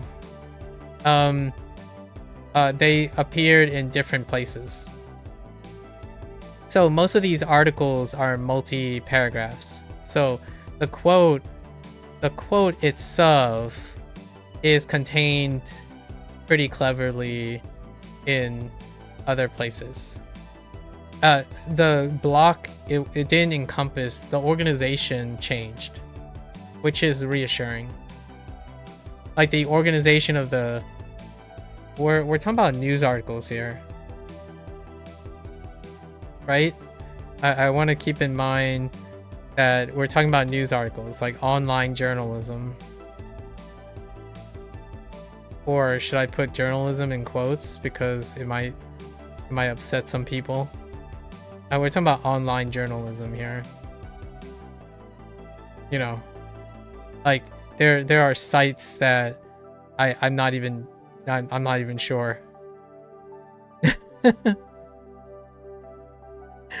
I mean, they passed Gemini, so they weren't flagged by Gemini. Okay. I think that's enough conversation with that. I imagine inevitably we'll have more of these discussions in the future. Let me know. Like, try it, Procall. Like, whenever you look up information, I cross-reference. By the way, when I either like, here's a breakdown. Most of my YouTube content are critical thinking content. So it's usually human commentary. And what I mean by human commentary is I'm not looking for people who focus on like fact checking, like the things that they are fact checking. Whenever I go and look for a fact or like try to reassert things, it does take me like 10 minutes to like go through one paper or one thing to fact check something. And then I would do a convergent. I would do at least 2 or 3 convergent things that show me that there is some level of human commentary or human critical thinking involved in writing the message. And no, it would 10 minutes for me would not be sufficient to understand if it was proprietary ChatGPT or Mythos generated local server version, like homebrewed version of like reiterating someone else's text. I'm not that skilled, and there is no way I would be able to tell in 10 minutes. However, I still make the attempt to see that there is some human variation or a form of interpretive critical thinking involved in writing the paper. And then those then eventually become my sources that I start to train, as in like for myself, not train a AI, but train myself to see, oh, okay, I've read something from this group. Let's go see. I check the author, by the way. I actually follow the authors over time for specific things. And that's what I'm working on now. I'm working on creating a general, you could say like a general sense of the hallmarks of specific authors. So over time, that's what I've been doing. That's the same for video games, developers. I'm using the same skills, like similar skills from, you know, playing video games, because I follow developers, and then like movies, right? Directors and screenplay. Most of my stuff deals with analyzing people, like their intent and their idiosyncrasies with their writing. So over time, it's no ChatGPT though, right? Because it takes a very long time to read their stuff. There are people who write their stuff, like you enter their human commentary, it takes a long time to read. However, I've since come to like 10 different sources that are split into a bit of subset of authors. And this is self-selected, so I'm also biased. This is a biased curation. And then like YouTube channels are evaluated based on the creator or whoever they have, like their group. And that's how I funnel my YouTube information. So most of it now is just a curation of those who still have a human process involved. Not because I'm anti-AI. That's a whole different story. Right? Like, this is not an anti-AI rant. It's a way to balance AI-generated tools that I myself have to encounter each and every day, and I use as well. Like entering the search bar, Gemini, I read the Gemini summary. I interact with AI models, but I also converge on very reliable human sources. So that's my balance. I'm doing both. And the human part takes an unnecessary long time. And the idea is that I'm still human who critically thinks about things. If you stop critically thinking about things, then yeah, everything takes like 3 minutes or less, for sure. Like, you glance at it, it's like, oh, it can't possibly be quoting the paper if control find doesn't work, right? But I don't know how control find works anymore. Maybe it does work algorithmically where it pairs different word order and stuff. I don't know enough about how control find works now. I really don't. Like, so does it work with word mutation, right? Misquote, like slight misquoting, paraphrasing, does it all do that in the control find? Because if I had Windows 11, make all the Windows 11 jokes right now, insert below, right? In Windows 11 would be powered by Copilot. So if I hit like Control F, there's a chance Copilot there's a chance Copilot does that. I have no idea. When I hit Control F on Chrome, it looks like it's a standard Control F. I tried to test it myself every once in a while to see if it's like Gemini powered. I don't think so. I think you have to hit the Ask Gemini button to have it like say, hey, hang on. I gotta make sure I don't activate all my phones at the same time. Okay, so hey G word, right? Or hey G word, right? And I type in like, can you find this quote on this page? Or any quote that's similar to it. I could have done that, but I didn't. I actually hit Control F. I'm surprised I browse on Google. It's because it's interfaced with my phones that are listening to me. So I keep like 2 separate accounts, an anonymous account that isn't like influenced by the things, and then the reason why I browse with the G word, I don't want to activate my phone because my phones would provide me with something else, which does save me time. Is the G word my browser and search engine? It's one of my search engines. It is my browser. Like I use that browser most of the time. This conversation, I haven't given enough thought on it. Oh, that's what you mean by this was something new to you. Yeah, so this is to give you I have a Pixel. Yes, I have a Pixel 1, a Pixel 3, a Pixel 6, and my Pixel 6 is like aging like a fine wine right now. What I mean by a fine wine, I mean like a slightly bitter, overaged Pixel. So I require a new phone soonish. They're all here though.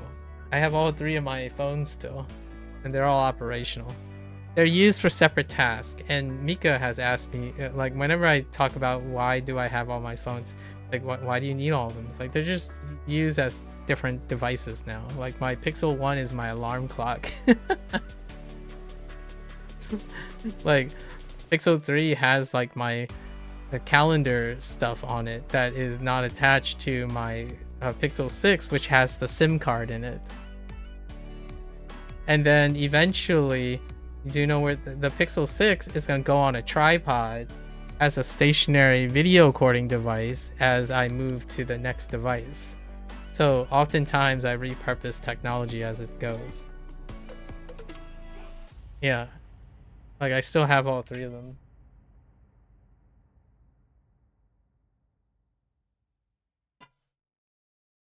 See. Here's my Pixel 1. And I used to use a D-brand skin because the back of the Pixel 1 is too slippery. Here's my Pixel 3, which also D-brand skin in the back because it was slippery. And then my Pixel 6, which it's actually not that slippery, so we kept it here. I have 3 phones. Yeah, I use multiple. I know the shtick about having multiple phones. Just remember to stay out of the popos areas. Popos areas. Yeah. The idea about having different devices oftentimes is if the device can store information, it can be used for other purposes, right? Like maybe like cold storage or however you wanna relate it. Local storage is a premium right now. I mean, isn't that an understatement of the century right now, if you know what I mean, right? Like having ownership of your data and device. That's an understatement. That's a really large understatement. And I'm okay with like having a device that is hot, right? In the coding term, I'm not attracted to, well, I'm kidding. I don't find technology like physically attractive. I'm talking about a device that's hot, as in it's connected to the internet. So look at that slim case. Yeah. So I do keep a hot device on me each time. Not an attractive device, but a device that's connected to the internet at all times. That is understandable that some people might be a little worried about that. I still use like standard timekeepers, like my like heart monitors and stuff. They're just tools. So like they're separate tools, like offline tools. Like when I do recording, I still record on a non-hot device. A lot of times, like this mic is always connected to the computer, which is always, that's fair enough, right? But I have multiple other devices. Do I use a Fitbit heart monitor? No, I have a standard chest monitor, and it reads out into a LCD display. Your uncle has a Pixel 7. It's pretty smooth. You love it. Yeah, my Pixel 6 is still running, but I'm 1.5 years overdue. And all of my Pixel devices survived through the last, I bought the Pixel on release. So when did the Pixel 1 release? That's when I had my first Pixel device. It was after my Note 4.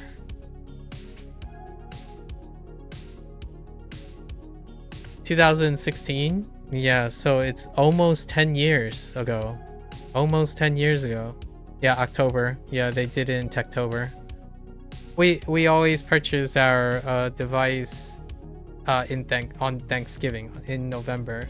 So Techtober happens, then November availability. So every year, every 2 years, but then it became 3 years, then it became then. Why? That's when we shop. There's no other reason. We shop. Family bundle deals for Black Friday. You know, that type of thing. Thanksgiving. American Thanksgiving. That was a long time ago though. Nowadays, if you're ever thinking about getting a bargain or a deal, that's probably gonna be no different from online. Online commerce has kind of supplanted kiosks. We went to a kiosk. So like a phone provider kiosk. We literally go there to try to haggle. My father used to partake in the whole like running, moping around, looking. He really enjoys that type of thing.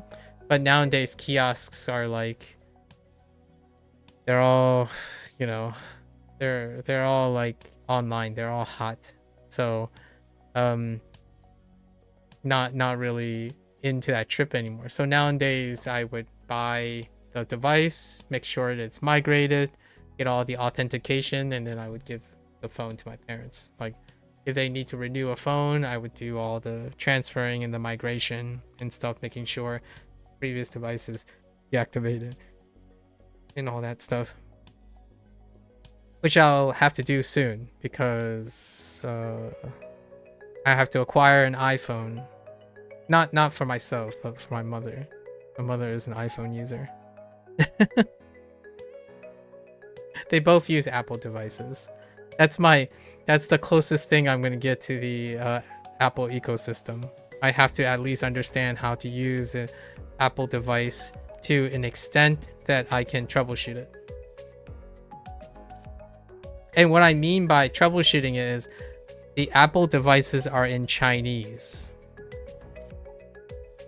So, for the record, you might be thinking, you know, some people might be thinking, oh, it's just, you know, like who doesn't know how to use a standard iPad? You could just infer it from a tablet. I mean, I've never had a tablet, but you can't switch languages.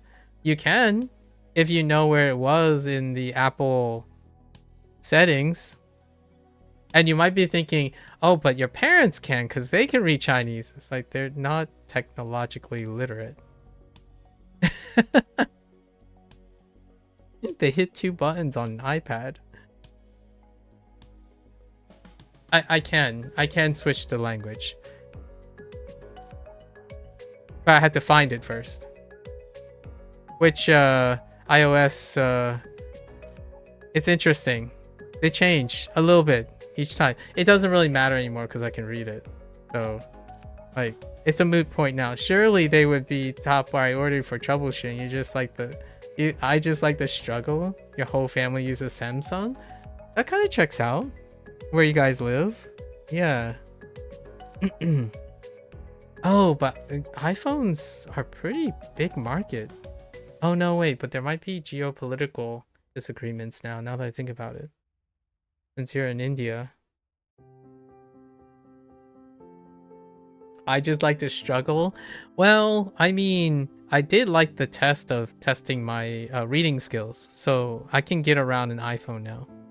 In fact, most of the time, reading the characters. Oh, here's a fun little thing that I haven't shared. Reading a character on technological devices, being able to read characters is coincidentally far more beneficial than reading words.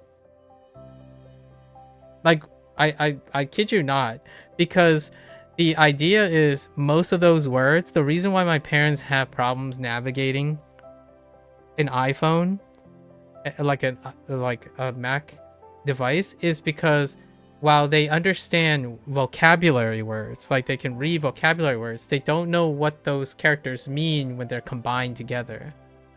So oftentimes they're like, I don't know what this is. And I'm like, oh, that's your messaging device. You always found it kind of hard to troubleshoot your mother's Android phone. It's crazy how, like, it takes me a while, but like whenever I read like a sentence, like, okay, so this is setting up the email for the Apple ID, so that has a third party thing that I can sync a Google email to the, oh no, I just activated all my phones. I just said the G word. Sorry guys. That, so you can sync it to a Gmail. And then if I sent a Gmail to her Gmail account, it would come up on her Apple email inbox. So those are the questions. Those are the questions that I have to answer all the time. Right? And that's what Mika was referring to. Or like, that's how I can relate to Mika's like hard to troubleshoot things. Because if you have different platforms, you're like, so is this like that way or is it the other way? So even the slightest differences can create some fun little interactions. But the Chinese really did help out. Like, I didn't need to know what the vocabulary word meant. I just simply need to know what the characters meant.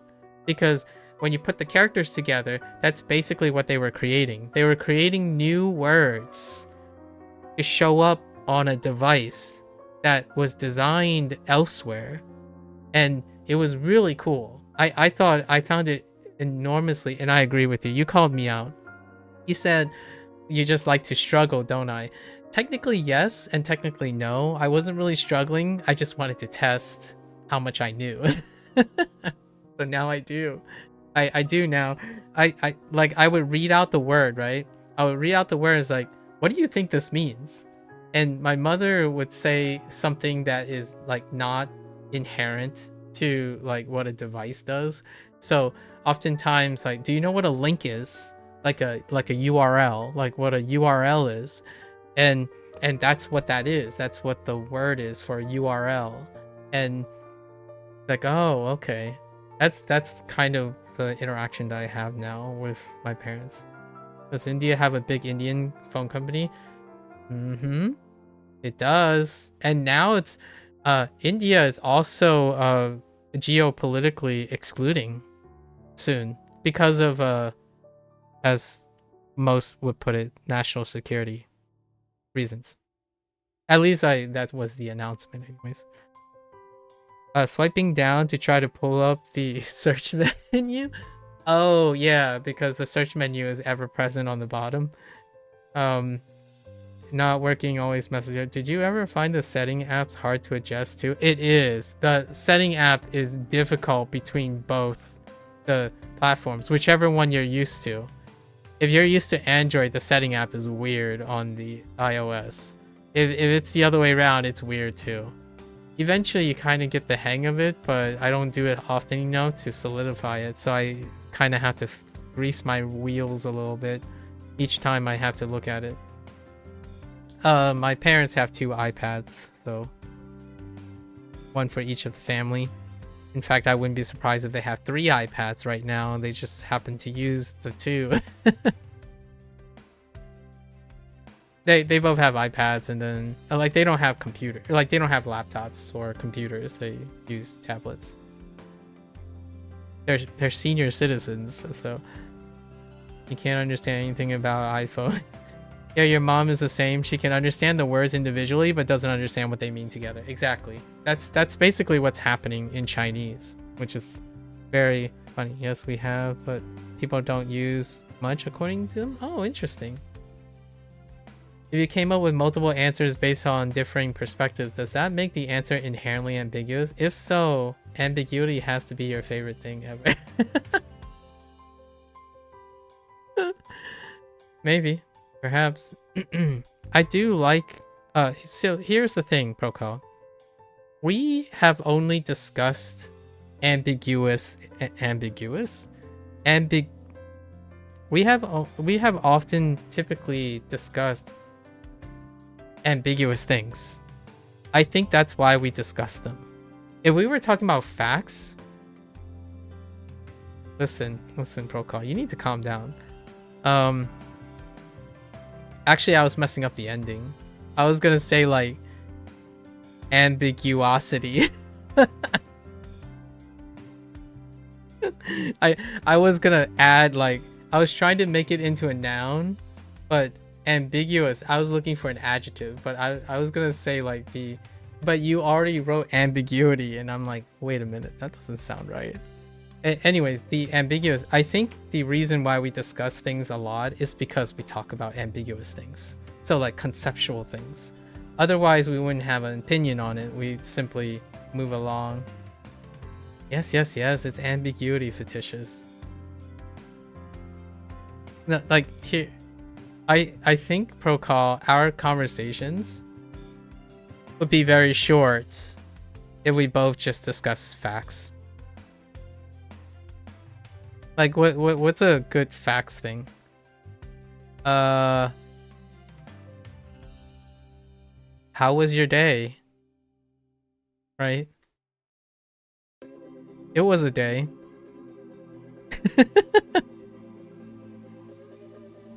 Like, yeah, you're right. I agree. I still can find questions to ask about this, but you know, we're trying to be very simple. Like, how was your day? It was a day. It's like, oh yeah?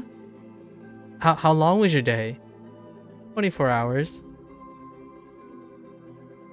Oh, my day was 24 hours too. And I would still ask you questions. I'm like, okay, so what did you do in the 24 hours? I did things in 24 hours. It's like, me too. I did things in 24 hours. How do you feel? I feel 24 hours older. It's like, me too. I'm 39 years and some days and 24 hours older. That's not us. I don't think, Procall. You're thinking of switching to Pixel? Are Pixels even available in India? I don't know what's available in India, so... I mean, Samsung is, you know, doing Samsung things. Oh, here's a big womp womp. So Samsung, listen guys, not sponsored, by the way, not sponsored. Samsung has secured their wafers. Just so you know, even and you're thinking, wait, Samsung has to secure wafers? Doesn't Samsung manufacture a large percentage of it? They do, but they have to negotiate between their branches. So Samsung's phones aren't likely not gonna go up in price. While Pixel phones might actually go up in price. I don't know yet, because like the G word might absorb the cost, possibly. But we have to keep in mind that when you're buying devices now, everything's going up in price. So keep that in mind, I suppose. If money is an object, which money is an object, right? Availability is kind of tough too. Oh, so they're available. Interesting. Good to know. Yeah, that's always the quick formality when we first greet each other. Yeah, we literally like, hi, how are you? And then immediately one of us is going to ask something interesting. Like force one of us to say something interesting or what's on our mind, and then 6 hours later, I told myself that I would have ended the stream like 6 hours ago, and here we are.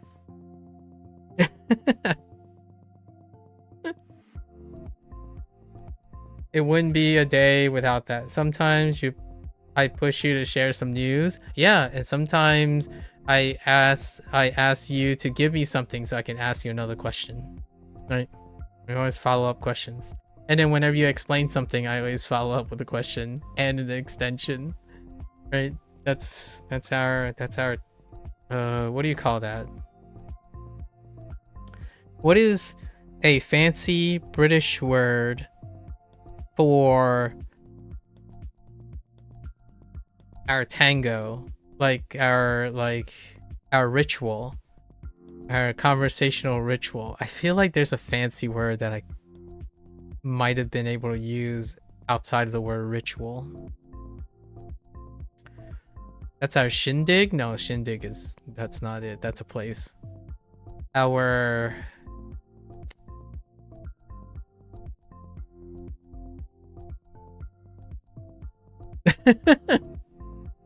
I'm doing this to try to elicit like a fancy thing. Usually these things come out pretty naturally, but I don't have one now.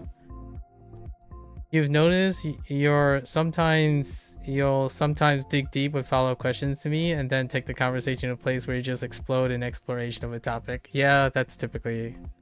I set myself up. See, this is where you have to take the...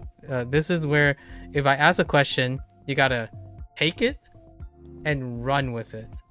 But if you don't, you gotta... I mean, like... I'm not trying to hide anything. You know that if I ask you a question, I have a follow-up. At least in my opinion. I think we've known each other. We've talked to each other enough that if you're not going to answer a question and provide enough information for me to like bank off of, I probably have a follow-up exploratory topic. And then it's going to involve everything we've talked about up to then. Somehow it's going to be linked back and touch upon everything we've talked about today, because they're important. We have to keep all of these in mind, you know. You got to tie it all up together, and one day we're just going to be talking circles around each other over and over again. It's kind of like dancing, you know, the tango. I still don't know what the fancy word that I'm trying to look for.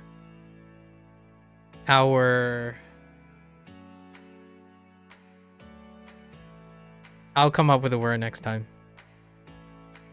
Yeah, even when you say, all right, we got to come to an end of our conversation, you find a way to follow up for the next few hours. Yeah. All right.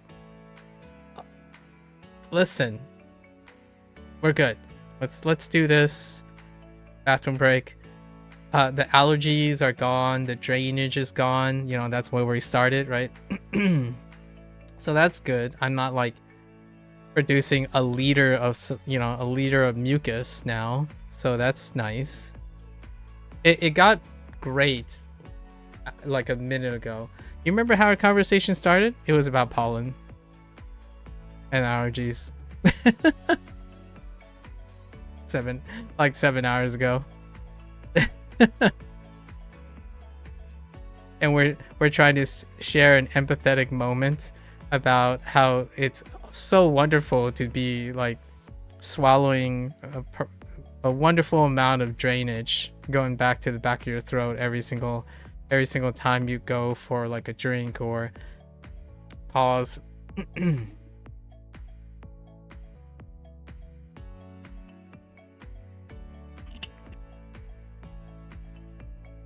Some days you wake up with that like super dry feeling on the back of your throat because your drainage finally subsided, and then now it's just like itchy, slightly itchy, so you just keep coughing.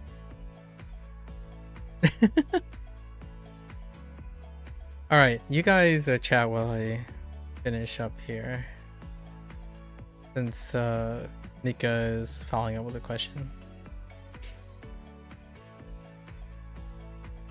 Okay. So what do we have? Sen, roast.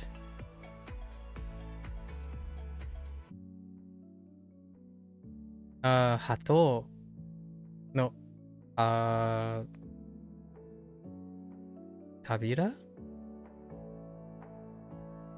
Tabira. Eh?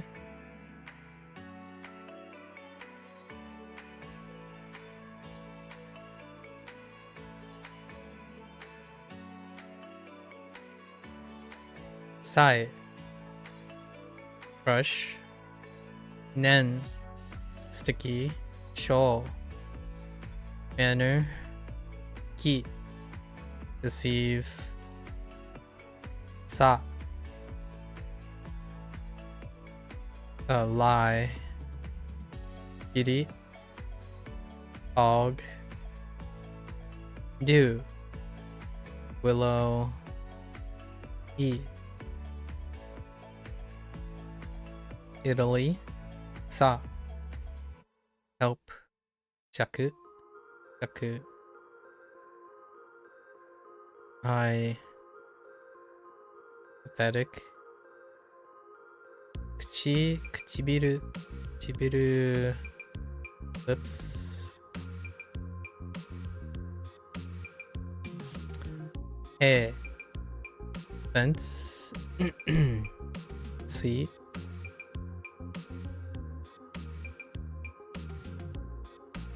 Crash. Jo, likeness. Bucket. Cliff. Ball. At. On. Grudge. Zo. Hate. Ke. Rest. Sen. Holding flag. So. Insert. Show. Palm. Teki. Teki. Rip. Sweet. Cook. Tawa. Refreshing. Jo. Tatami mat. Yo. Clear. Ashi. Chopsticks. Yo. Torso. Shin. Core. Niji. Rainbow. Keen. Owl. Alright. So, a relaxing day turned into an opportunity for great discussions once again.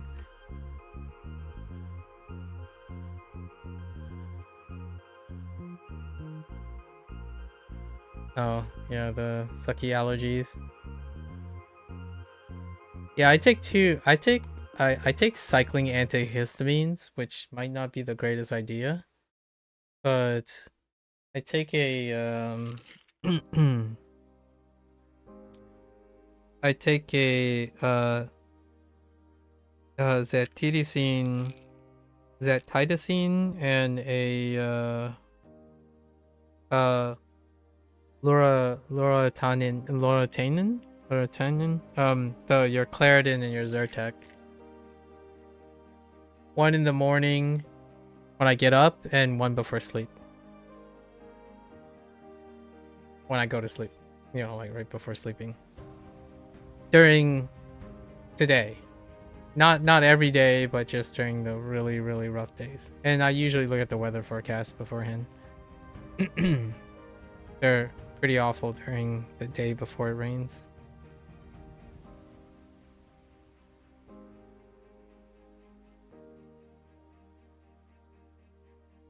We're in a call. What did you miss? Nothing too much. We're about to end the stream. Gonna take a quick, try to relax. Tomorrow will be quite a bit step up because tomorrow is gonna rain, or it's gonna rain in like an hour here, and I will feel like less like a mucus factory 6 hours ago. All right, folks, that's a wrap for today. I hope everything went well. So, oh wait, before we go, how was your documentary? I finished watching Don't F with Cats. I thought the last part was very fascinating, the whole French thing. But yeah, I can see why it was very attractive. It produced the parallel like, I can see why that program was quite resonating, because it created a parallel story that is technically inconsequential, but it produces a perspective from the internet vigilantism, the internet onlooker, the parasocial relationship. So I can see why that program, that documentary on the same story, like that story has been covered by several other documentaries. However, this one, what made this documentary different is they added a parallel sequence for the more empathetic portrayal of people who are parasocially attached to a case study, which in this case deals with a potential killer, right? And in that case, I can see why it's a bit more provocative. Overall, though, the nature of the story is that the vigilantes, the ones that like the internet people, the one that would be most associative when it comes to the viewing audience, that was technically inconsequential to the arrest and apprehension of that person. Like it was very, but it was very emotionally consequential from the perspective of like an internet person, even one that watches the internet. And that ending was incredibly provocatively done, which it had the character, the lady, look at the camera and say, "Are you complicit when you're doing all this online? Like, have you become complicit in this activity?" So it was very, very provocatively laid out to capture the attention of someone who would be on Netflix watching this documentary. So I think there was a pretty brilliant inception point. Outside of that, it does line up with all the other ones. But you don't think you like it that much? I see. You watched the thing I'm talking about, or the thing you're talking about? You watched Tinder Swindler? It wasn't. You didn't like it that much? Oh, which by the way, Sub, have you seen the movie Catch Me If You Can? With Leonardo DiCaprio and Tom Hanks? That's a really wonderful classic film if you haven't seen. Oh, okay. Like, Mika is gonna like roll her eyes because Mika doesn't like watching movies. Roka, have you seen Catch Me If You Can? That movie is fantastic. Picture of the year, I think. It was picture of the year. Somewhere in the really early 2000s, 2002. I think it got picture of the year. I was gonna say 2004. I'm off by 2 years. Steven Spielberg, or production, anyways. And direction. Right.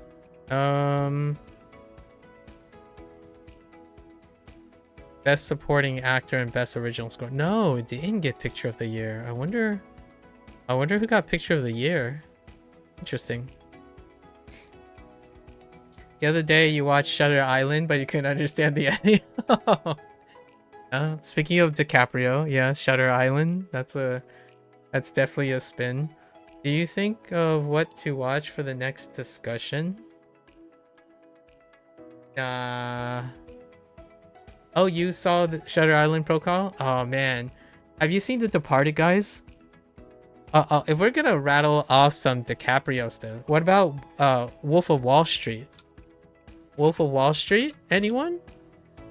Oh, now we're just hitting some notes. Come on, Wolf of Wall Street. Brilliant. I haven't seen like the recent ones. The recent ones were good too. Like I haven't seen his recent ones. I'm gonna tell you now, DiCaprio, right?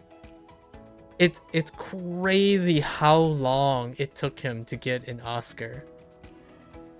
I'm telling you, it's crazy how long it took him to get an Oscar. He basically was just given the Oscar for The Revenant, but man, One Battle After Another is I think it's the newest one. I haven't seen that yet. Apparently, it's really good and also Oscar worthy, right? Like he has long-standing Oscar worthy. things. He's probably the most consistently snuffed out actor. The roles he like pick up are from really wonderful directors that I watch quite a bit. There is the fun one, the Once Upon a Time in Hollywood. That was nice. Tarantino, right? Was this a Tarantino one? Yeah. Yeah, we had Brad Pitt and DiCaprio. You should watch The Woman in the Window. So right now, A Woman in the Window, I don't think I've seen that one. I'll give it a watch tonight. A good time. The two that I haven't watched from DiCaprio is Killers of the Flower Moon, which was in 2023, and 2025's recent one. The Woman in the Window. Interesting. I'll give it a watch. Gary Oldman. Ooh. There's some divisive hot takes on this show. On this movie. This is a movie? Yeah. You... maybe I'm missing out, huh? No, you don't have to miss. I mean, you can always join us if you want. You watched some of that when you went through Tarantino films. I thought it was a bit slow. It was slow. It was slow. I have to give you that. It was quite slow. That was a seriously slow burn. It is supposed to be like somewhat a reference to like Once Upon a Time in the other ones, the Asian ones, the Once Upon a Time ones. You don't even know the person you're talking about? Oh, Tarantino. Yeah, the director, Tarantino. Yeah, I know. We talked about Tarantino a little bit. I mentioned Kill Bill before. But, so, hear me out, guys. Sub and pro call. Mika is exploring her new beginnings of pop culture. I didn't watch Gran Turismo movie. Yeah, no, I haven't watched Gran Turismo. The Brad Pitt one? Or no, is that Formula 1? I'm thinking of Formula 1. Which one is the Gran Turismo one? Who is the person in Gran Turismo? That one was divisive. It was quite divisive. Formula 1 I haven't watched. The F1 thing apparently was fantastic. Oh, that was with David Harbour. Yeah, David Harbour, the guy from Stranger Things. And then Orlando Bloom was one of the characters.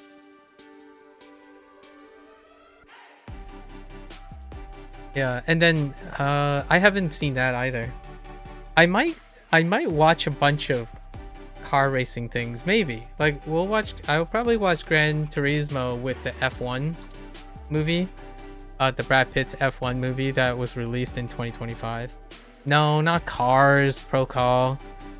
We've already seen Cars. Cars 1, 2, and 3. Wait. Was there a Cars 3? Am I crazy? Yeah, there was a Cars 3. I'm pretty sure there was a Cars 3.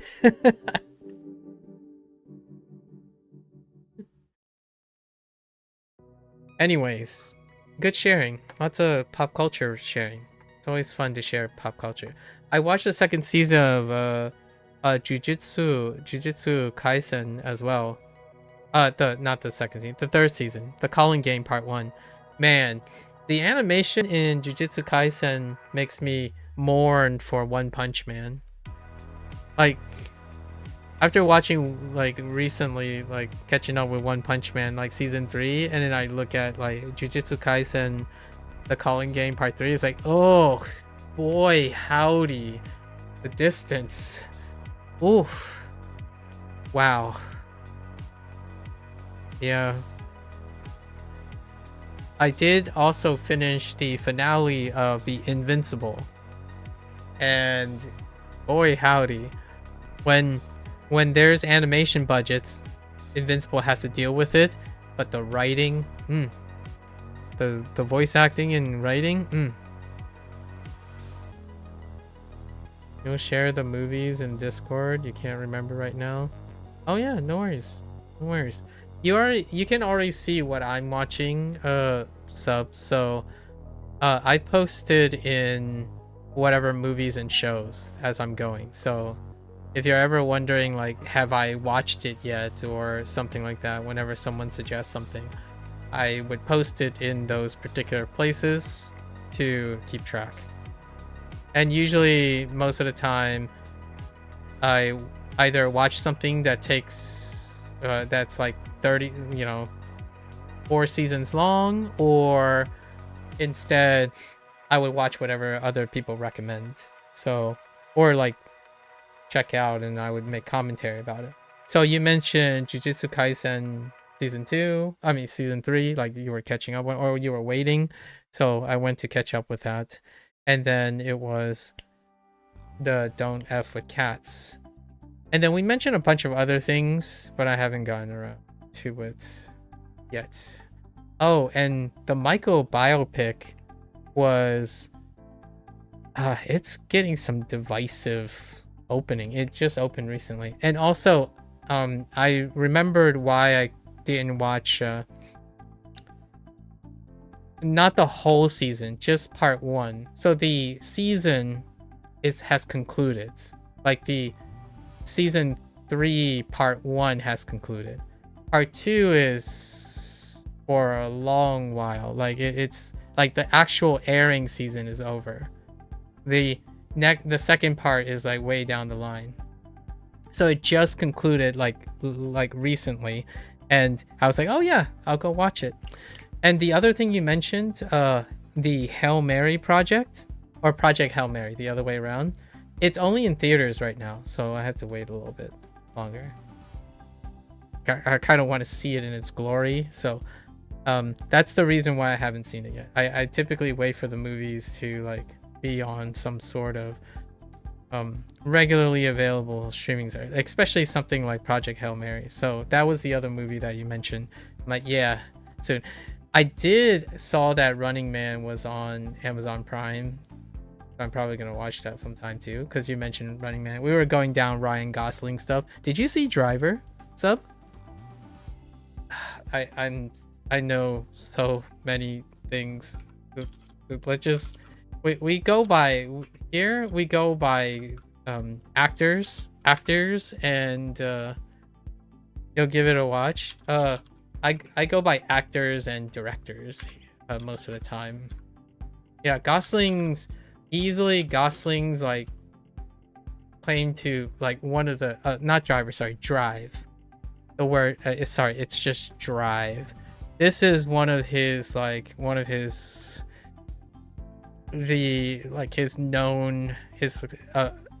one of his breakouts. The movie Drive. You watched that not too long ago? Nice. Yeah. Now like Gosling is a household name. I would say the other one would be like, if you wanted like the Oscar worthy one, was probably La La Land, right? With Emma Stone.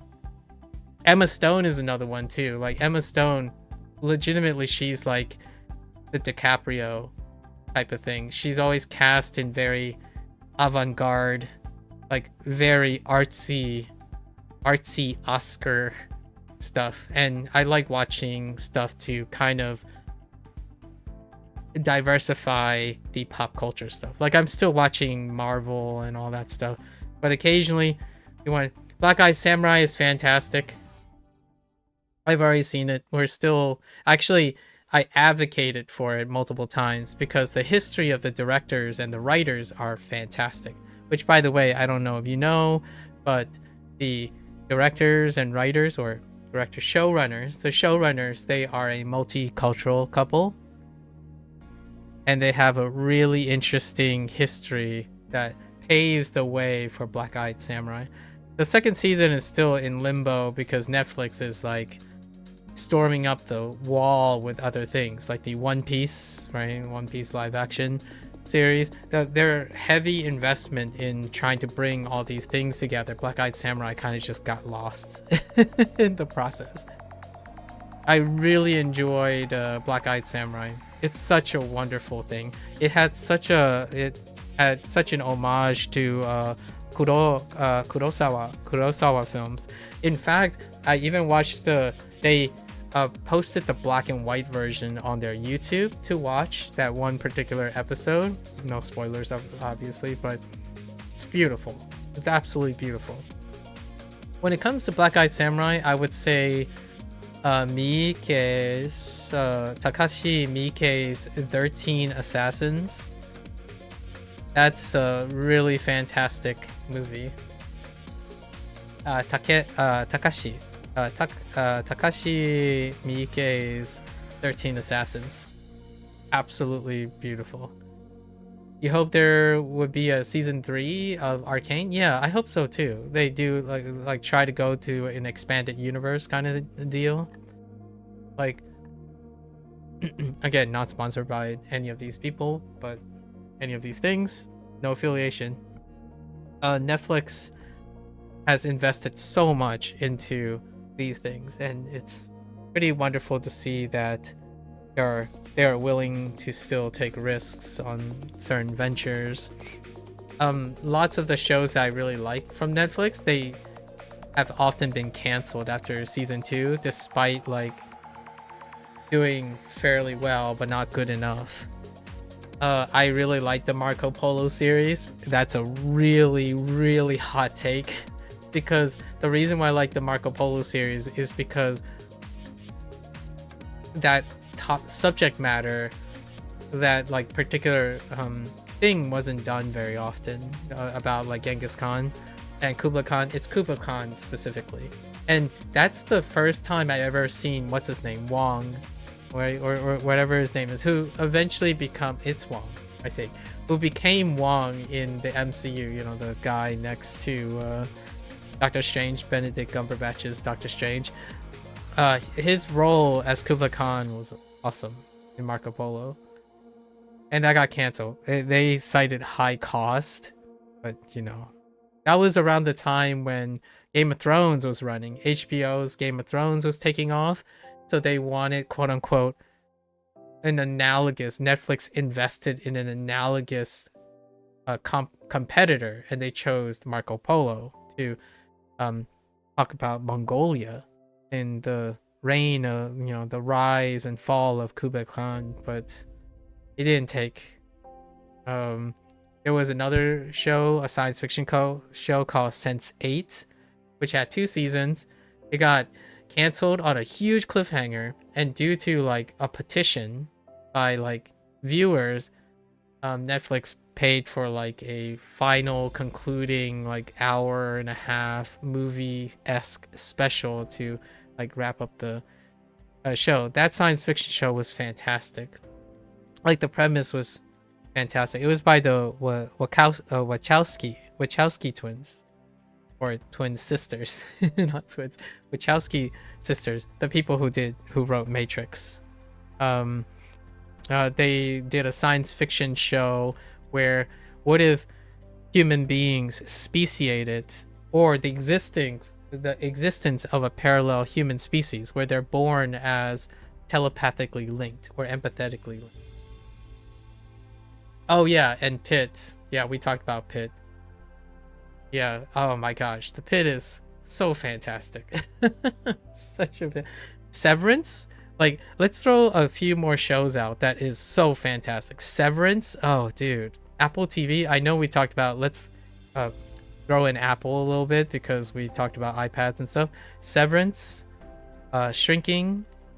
Shrinking was actually loosely, Fictitious just threw that out there, and then I was like, I really like the show. Shrinking is fantastic. Actually, its current season might have concluded. I might watch Shrinking. Shrinking is fantastic. Severance is fantastic on Apple TV. Not sponsored. Again, not sponsored. I can talk about these things, like the deep cuts of these things, for days. Oh, Severance is so good. Yeah, and I haven't gotten to Frankenstein. Frankenstein is not available in... Oh no, Frankenstein is on Netflix. So I can watch Frankenstein actually tonight. True. I can watch Del Toro. Del Toro's Frankenstein. I haven't watched Nosferatu either. Like the black and white Nosferatu. The original? No. This is Del Toro's newly released Del Toro one. We were talking about Guillermo Del Toro the last time we met, or like two meetings ago. We're brainstorming and bouncing ideas off each other. Yeah, I'll probably watch Frankenstein tonight. Yeah, so I better head off now.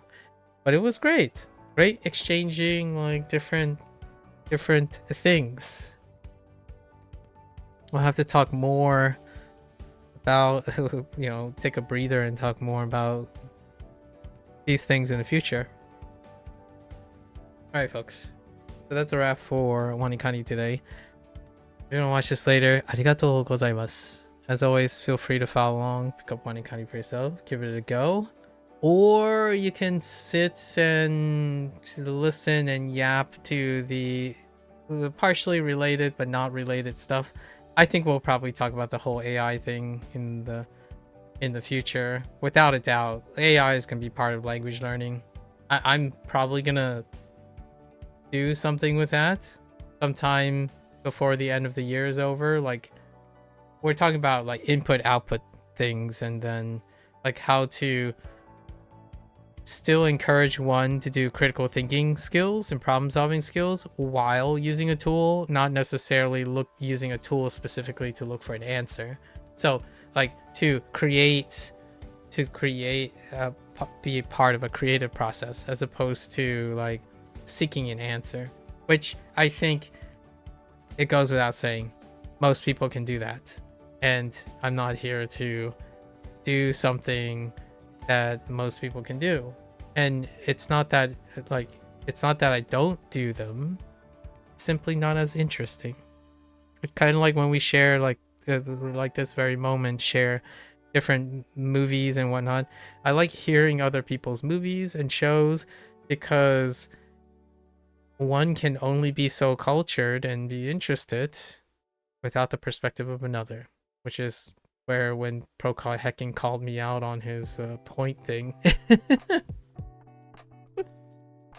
All right, folks. So until next time, 皆さんまたね。